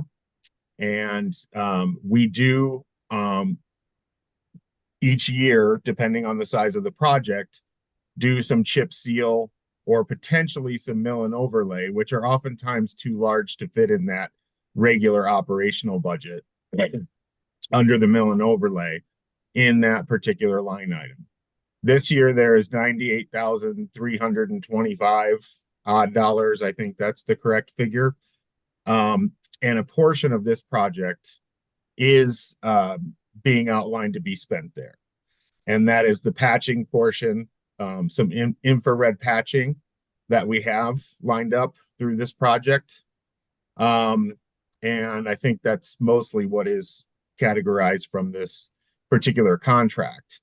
And that patching is to be done on Second Avenue in several places in some of the worst areas on the edge of the road to keep it held together until the major project can be done, because we know that there are several unsafe or really bad areas.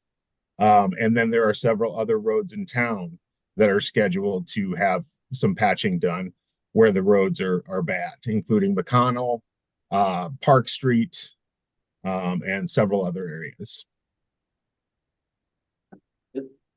Director Kaplan, your point about this being big of a single contract brings up something that I think background is important. This issue was first raised during the budget process last year before the board. And it was discussed by the board, never actually decided of, should we spend money on Delling Drive when we don't know how much it's gonna cost us to do Second and Third Avenue. That issue has been raised for a while. I raised it again when I saw this coming forward. And I was told that the Delling Drive portion would be quote unquote optional. But I don't see it here as optional. I see it being presented as part of an overall contract. So my question to staff is this an option? Is it an option to defer Delling Drive for 1 year? So I would leave that. Justin, do you think the YouTube, Dave too, Director Cosgrove or Engineer Dole, if a contractor would have any concerns with reducing that scope, is this optional? It is different than what is in the bid if we take it out, so we need to negotiate with them. I think they'd be willing to do it, but my guess is they're gonna want some additional mobilization fee would be my guess. Just because they're gonna have reduced, it's a pretty small project to begin with, and they're gonna have reduced margin overall if they don't have that scope of work. In the interest of time, I would make a motion to delete, and discuss, I'll get a motion on the floor for discussion, to delete, to postpone the Pelling portion of these, of this proposed work for 1 year until we determine what funds are needed for the Second and Third Avenue project. Consider a second for the version to discuss. I'll start the discussion on this one since I've been dealing with this for years. And I'll try not to go too much length, but this actually goes back way back several boards ago. In about 2020, the town was doing what we see now for these smaller projects. Year by year, we were seeing how much money we had available in the general fund to do what street work. We were trying to take care of the things that have been identified in the paving assessment was leading to done. Several board members, including me, suggested that it was time for the town to start building a capital fund. It is basically a savings account, if you will. Save up for big projects that we would never be able to do year to year out of our normal funding mechanisms. Out of the operational portion, it's 98,000 for this year. Basically, the town had never set aside a capital fund to deal with streets, and so we never could do year to year the big street project. So we did that. I believe it was done for 3 years in a row, and I believe at one point the capital fund built up to $600,000. All along, it was discussed that probably the most likely use of that fund would be Second Avenue. That has been the biggest potential street project for a long time. But subsequent boards with $600,000 set aside began 1 year, then the next, and the next, using money in the streets capital fund to do the types of things we're talking about here. The overlay project on Pelling, there have been prior overlay projects with other streets, so that streets capital fund is now down from 600,000 to, I believe it's 269,000. And this would reduce it as proposed by another 66,000. So by doing these year by year projects, we're really, in my view, defeating the very purpose that the streets capital fund was originally created, which was to save money for big projects. And I would also add that in the last 2 budget surveys, doing Second Avenue has been identified as a priority by many citizens. It's the #1 streets infrastructure project that's been identified by multiple citizens. And we've heard from some of them tonight and by our emails.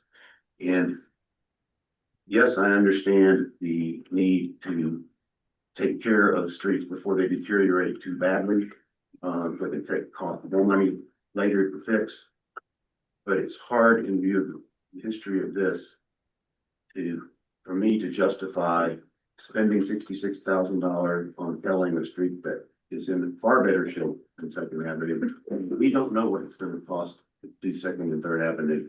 We don't know if we're going to be able to afford sidewalks. We don't know if we're going to be able to afford parking areas or do the wall reconstruction on Second Avenue. And there's the possibility of using what's in the street capital fund. We can find one as a matching source for grants and multiply it. And I just cannot, in good conscience, with that history of trying to set aside a streets capital fund to do big projects, see something that users of that street, and there are multiple users of that street, compared to very few users of Pelling, see as prioritized. And we're not getting rid of the Pelling project. See as prioritizing Pelling Drive over Second Avenue. Second Avenue serves Old Main Street, High Street, which you heard talked about tonight, First Avenue, Second Avenue, and Mountain. 73 residential properties there, 2 of which are multifamily. County buys there's 10 properties, one of which has 3 multifamily units in them. I think it is prudent to keep ARPA funds in reserve in the streets capital fund for another year until we have a good idea of what we can do and not do on Second Avenue and how much it's going to cost. So that's the reason for maybe to defer by 1 year expenditure on Kelly. Further comments and discussion? Yeah, it feels like it's being framed as an either or, but I don't think that's actually accurate. I think it's a both and, right? We're gonna do Second Avenue in a phased manner, and then we have these projects right here that we're doing differently. And I'm not sure. I guess 2 things. I'd really like to know more about the whole pavement improvement management or pavement management strategy and why we are doing it this way, because I took just a quick look at this very long document that starts talking about, the worst first philosophy is actually not a good thing. It's better to fix things that are not in terrible shape. I don't feel like I have enough information to understand that just by looking at this little graph. I'm wondering if there's an opportunity for a workshop or some chance for this board to get more information about these strategies and why, because it sounds like most of staff is feeling like Kelling is a good idea to do now because of this strategy. So I'd love to understand a little bit more about the philosophy behind it. On the timing of this, if we continue this for another meeting or a workshop, is that going to throw off the paving season? Justin. Justin, would 2 weeks change the asphalt schedule? We did have a end of August deadline for them, so we would need to extend. But I think they would probably be willing. Worst case, we have to rebid if they're not. I believe we do have a workshop time available on July the 6th, our next regular meeting with that. Could we discuss this in a workshop and still maintain this contract bid if we did it at our July 6th workshop? And award it July 6th? And have it on the agenda for awarding the grant? Yeah, we're probably just gonna need to extend the contractor's time to end of September or something, though. I have one other question. Justin, what's the difference between the cost of the mill and overlay on Kelling? Let's say we do wait a year and the road deteriorates and we don't have funding next year for it, for whatever reason. How much will the rebuild be compared to the overlay? Pavement assessment has it at 167,000. 100,000 more to do it if we miss the window. You're saying 1 year will change it from a mill overlay to a rebuild after 29 years of whatever it's been of its current condition. No, that was if, not necessarily in 1 year, but let's say we don't have the financing next year to do it. Or we don't have the bids back yet, or know about the brick grant or whatever it might be, and it's 2 years or 3 years, I don't know. We've been appropriating for annual operation stuff that much and every year recently, so I think it's All about saying that. it's highly unlikely that we wouldn't be appropriating some annual street operations budget. We've done it every year. No, I just asked the question. I didn't realize it was $100,000 difference. If it goes beyond that curve where the road. I think that's if I might, I think that's part of the conversation. Over the past 10 years since the flood, prior to the flood, we really didn't have a lot of that in the operational, and we certainly didn't have it in the capital budget as a discussion. We've really caught up on a lot of the preventative maintenance following the streets capital plan. And I think to Trustee Jacobs' point, we've really tried to stay ahead of that. And there really is a lot to the discussion of doing that preventative maintenance, so you're not paying the extra dollars as streets deteriorate. But that's just a discussion to continue to have. Trustee Williams. I find a pretty compelling case for moving forward with Kelling. My sense is that if we can come to a decision tonight, that's better than continuing it to a later date and dealing with it in a workshop. I'm confident enough that the staff has made a smart choice in moving from full reclamation to the mill overlay. They've saved enough money there that I don't think that there's a serious choice between Killing and Second. We won't know until we get much further along in Second and Third Avenue bidding and design and until our budget is right. There are a lot of questions that will remain uncertain over the next couple of years, but I'd be very surprised if this $66,000 came out of a Second and Third Avenue budget. One thing that gives me a little bit more confidence in that regard is this idea that we have $98,000 in our operating budget, of which only 18,000 is spoken for by the other projects on this list.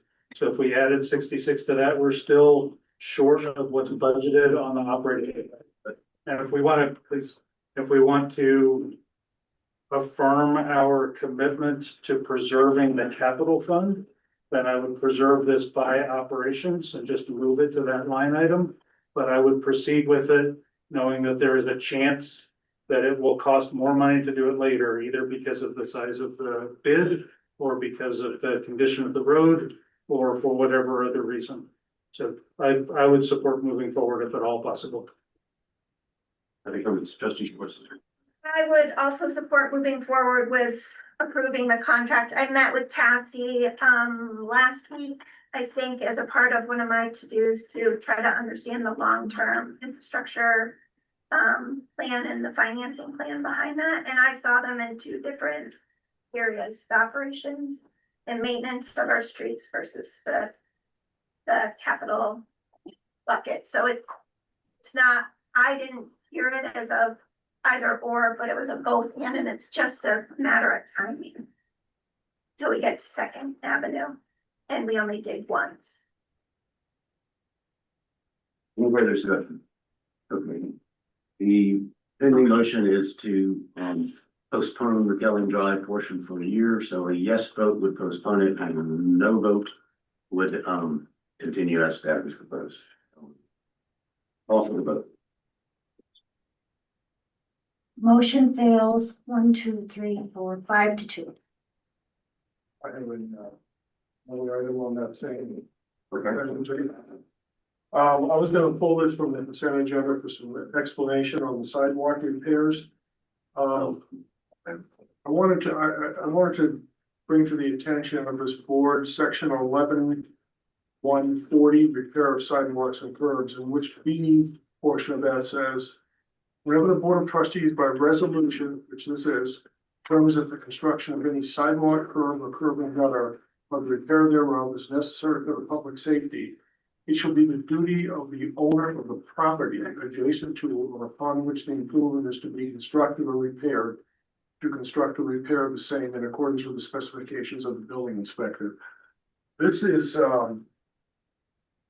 if we go forward with this, I'm worried that we're setting a precedent by spending town funds for a sidewalk repair, which appear to be, unless staff can provide some enlightenment, which appear to be under the auspices of section 11-1-40, where it says the owner of the property is responsible for the repair of improvement. Yeah, I do think Director Cosgrove is prepared to discuss this. Yeah, we have, these are town-owned sidewalk areas. So these are areas along Main Street. These are areas that are along safe routes to school. These are all areas that are on the town's sidewalk plow map areas that the town has traditionally taken care of or assumed responsibility of, that we've been alerted of safety issues. We just met, Aaron and I just met with the HOA of HOA members of Stone Canyon and looked at several areas that they were concerned about, and several of them were the property owner's responsibility, but there were a couple areas that were the town's responsibility, that were adjacent to town-owned property. So these would be areas where the town would be assuming responsibility because they are town-owned sidewalks. even though you state that there are some property owners adjacent to these repairs, you don't worry about setting a precedent. These would be areas again along McConnell that are adjacent to Lions Valley River Park. And again, town-owned properties or town-owned sidewalks that were done through town projects that the town maintains. Which would be appropriate to spend town funds on. Okay, if you can assure me that this isn't gonna set a dangerous precedent, that anybody who has a sidewalk that needs to be repaired pushes back on it. There were two sections in which we were alerted of ADA access issues that were a little tricky, and we've discussed them with Administrator Simonson, and we probably need to make a decision and work with code enforcement as to how we contact the property owner. They are a little more public and would be more questionable, and we probably would need to discuss those before we proceeded. One is adjacent or in between, right next to Bloomfield Alley, Bloomfield Place, and we were alerted of an ADA access issue there, and we'd probably have to work through that one. And another is along Railroad adjacent to Walt Self Senior Center, which the town has had a long-going agreement with Boulder County, and we'd probably have to reach out to Boulder County and talk about how we would want to address that one too. But most of these we've been alerted of safety hazards or ADA issues, and have stuck to those that are clearly town-owned property. Okay, thank you for the We clarification. will reach out to Boulder County on both of those and ask for them to make the repairs first. And then we'll go from there, because we do have formal ADA concerns of them, so. Happy with going forward with this resolution. I guess we still need a final vote on resolution 2026-35. Awarding a construction agreement for 2026 paving project. You got. And the motion. You need a motion. No, we only made a motion to postpone for 1 year. I need a motion and a Yeah. second. So that was the team, Correct. so that I'm calling for a motion on the actual resolution. Trustee Lowell has just made. There's a I'll second. call for the vote. And that motion passes unanimously. No, there was a 6-1. Oh, The mayor was so dissent.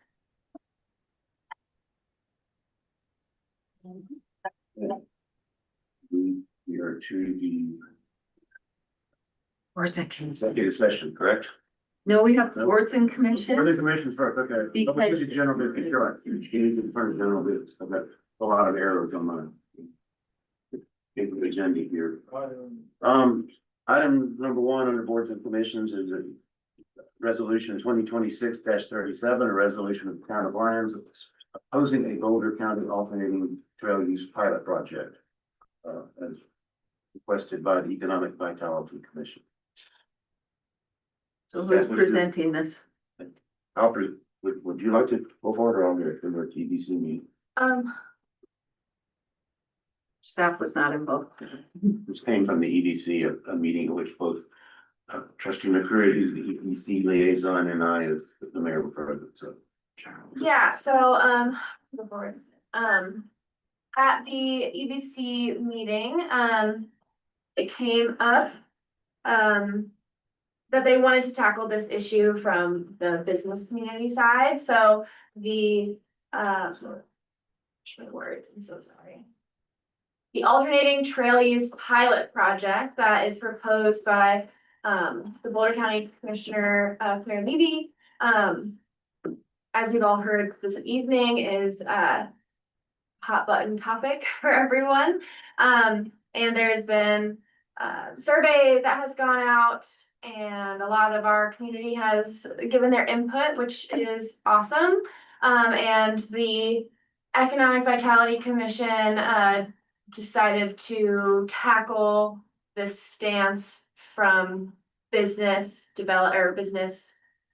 vitality. So they wrote this cover letter, this cover memo, urging us to take a stance as an entire board. opposing the trail, the alternate trail use project.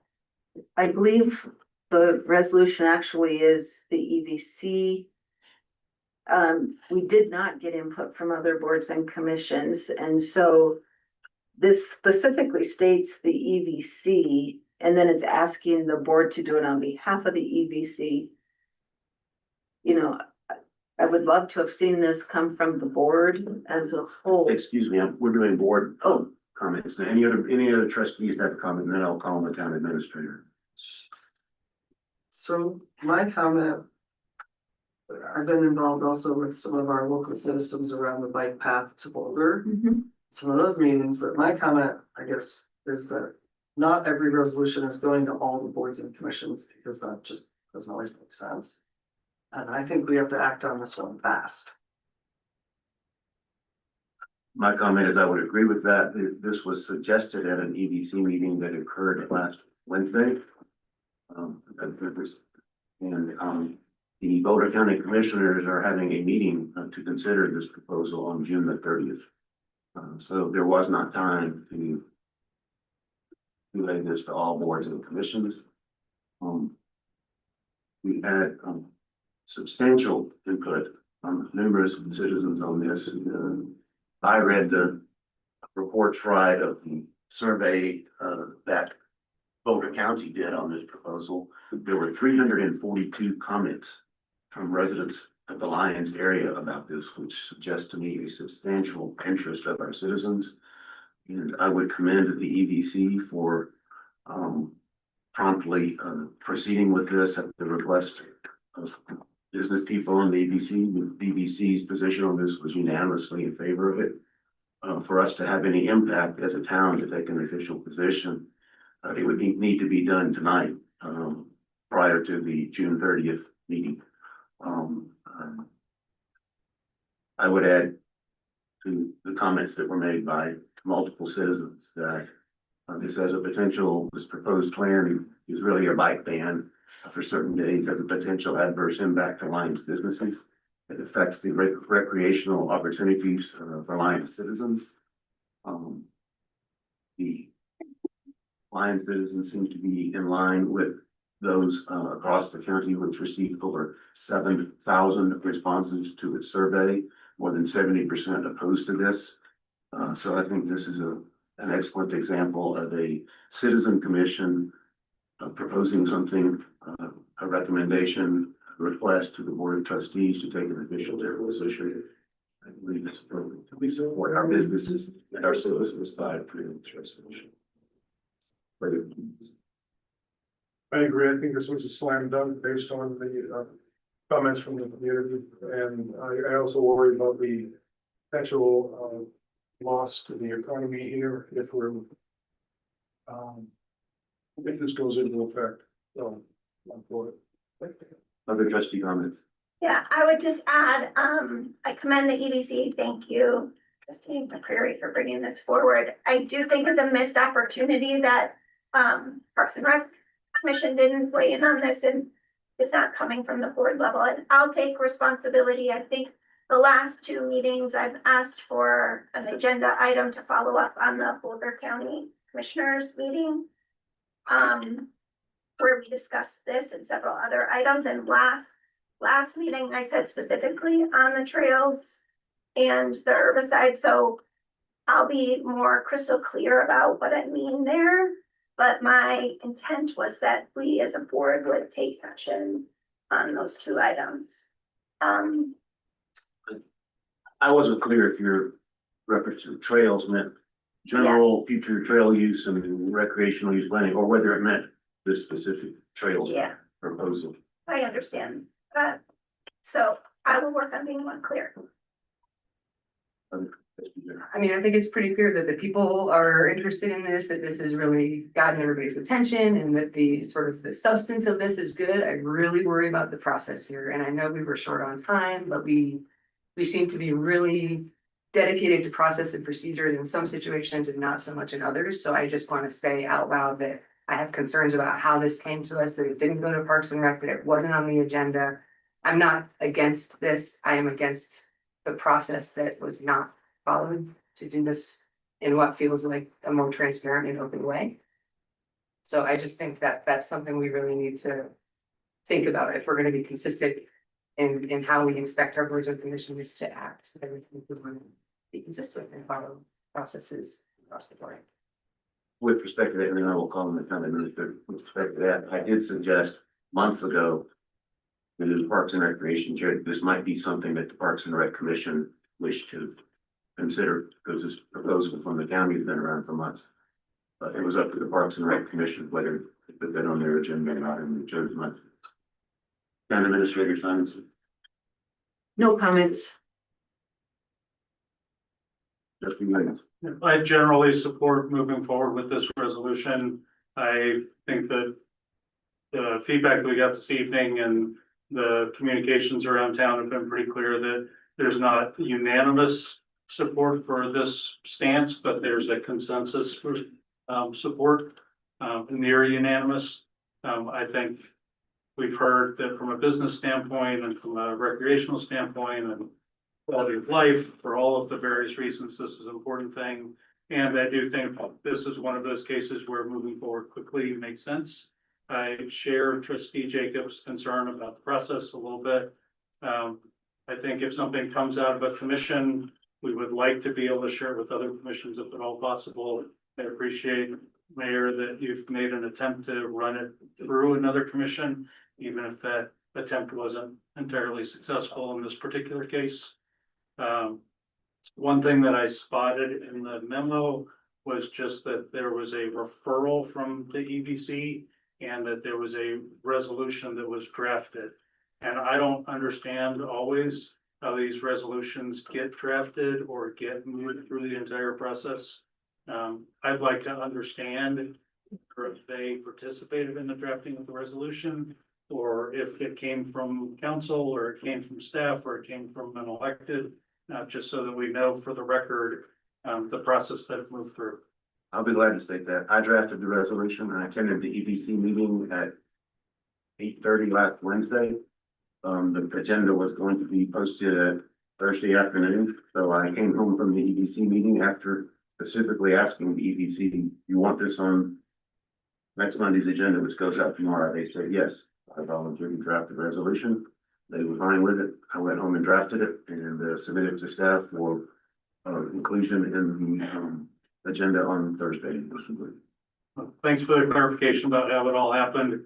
I think as a matter of course, when there's time, when there's buy-in, when there is staff available, whether that's our own staff or our contract staff, they should take responsibility for some of that drafting, but stepping in as an attorney and as an elected and as someone who is part of the discussion doesn't strike me as problematic in this case. I'd just like to hear that that's the way that it happened, and I fully support the resolution. And I will state for the record that I have drafted resolutions and complicated ordinances for years, and where I believe it is appropriate to do so, I will continue to do so. I don't consider it problematic at all. I would just ask that we make that authorship clear. Then I need clarification on roles and responsibilities, because my understanding is that it is the job of the staff and the attorney to draft the resolutions. We have a motion pending and discussion. That's a discussion for another day. If somebody wants to do an agenda item, that's not my understanding. There's never been, my understanding. Discuss that another day if somebody wishes to put that on the agenda. Motion made and seconded for approval of resolution 2026-37. Unless there's been discussion from the board, I will call for the vote.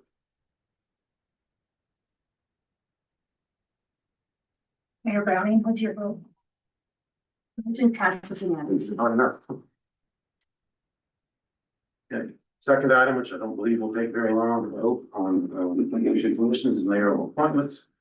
I would like to, it is not my intent tonight to proceed with the new appointments of Holly Rogan to the Board of Adjustments, or Julie Carabas to the Planning and Community Development Commission.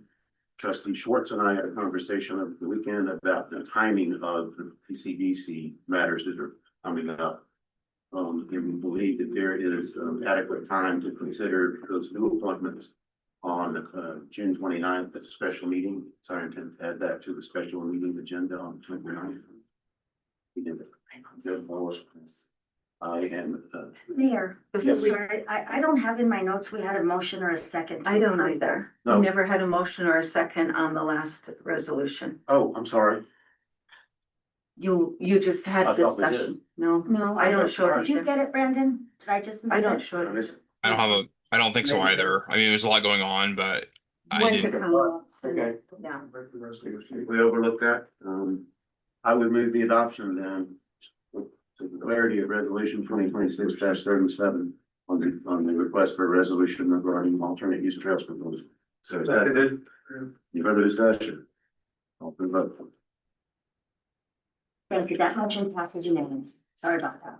Sorry. Thanks for pointing that out. Gotta make sure we've got our I's and cross our T's. Mayoral appointments, item number 2 under boards and commission. I'm not proceeding at this time with the new appointments to the Board of Adjustments and Planning ECDC. Anticipate doing that on the 29th, and there may well be other new appointments to propose at that time. We've received an application for the UEB and may receive others between now and the 29th, and if so, it would be my intent to do all of those as new appointments on the 29th. That leaves appointments of Chris Verleen to the Utilities Engineering Board, Connie Eister to the Board of Adjustments, Renee Dreistadt to the Planning and Community Development Commission, and Bill Van Leeuwen to the Board of Adjustments. Each of those are members of those particular commissions who have served more than 6 years and have reapplied. So these will basically be reappointments, and unless the town attorney thinks we should not do it that way, I would propose to appoint each of them to 3-year terms consistent with the new procedure that we've voted on. You see any problem in doing that for 3-year terms for each? I think we're okay for this one. Okay. Any comments or any of those appointments, we can discuss this process. Do any of those appointments that any member would like to bring up for discussion? Trustee Williams. Do they understand that they're for 3-year terms, that they're signing up for their 7th through 9th years? No, but there's no involuntary servitude and so I think they all understand that they're not required to serve 3 years, that didn't come up until after they already applied. Not specifically contact them on it, but I will inform them that they have been appointed to 3-year terms, and it's discretionary with them how much of that 3-year term they wish to serve. Fair enough, thank you. Any further discussion? Yeah, I just appreciate, Okay. you know, the pause while we were still discussing the first reading this evening, so that's all that was about. Do we need an actual formal vote if there's no objection? I think that we discussed if there's no objection, then they consider it appointed. Right. Okay, and that item is concluded. And I believe that now brings us to executive session regarding zero stickers. Yeah, we're gonna take a break.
Most of them are gonna choose to read outside. Okay. Where's that lock? But I said, I'll come and open it when we're done. Nice. When we're done. Just say, I move. We'll do executive session for sure. Okay.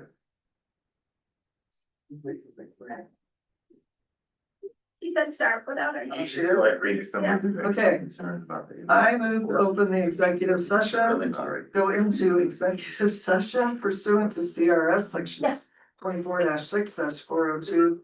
4B and 24-6-402 4E for the purpose of determining positions relative to matters that may be subject to negotiations, developing strategy for negotiations and instructing negotiations, and for legal advice from attorneys representing the town regarding a property dispute concerning 0 Stickney Street, Lyons, Colorado. Is there a second for that motion? A second. Any discussion? No, I'll call for the vote. And that motion passes unanimously. Brandon, I sent you an invite for the executive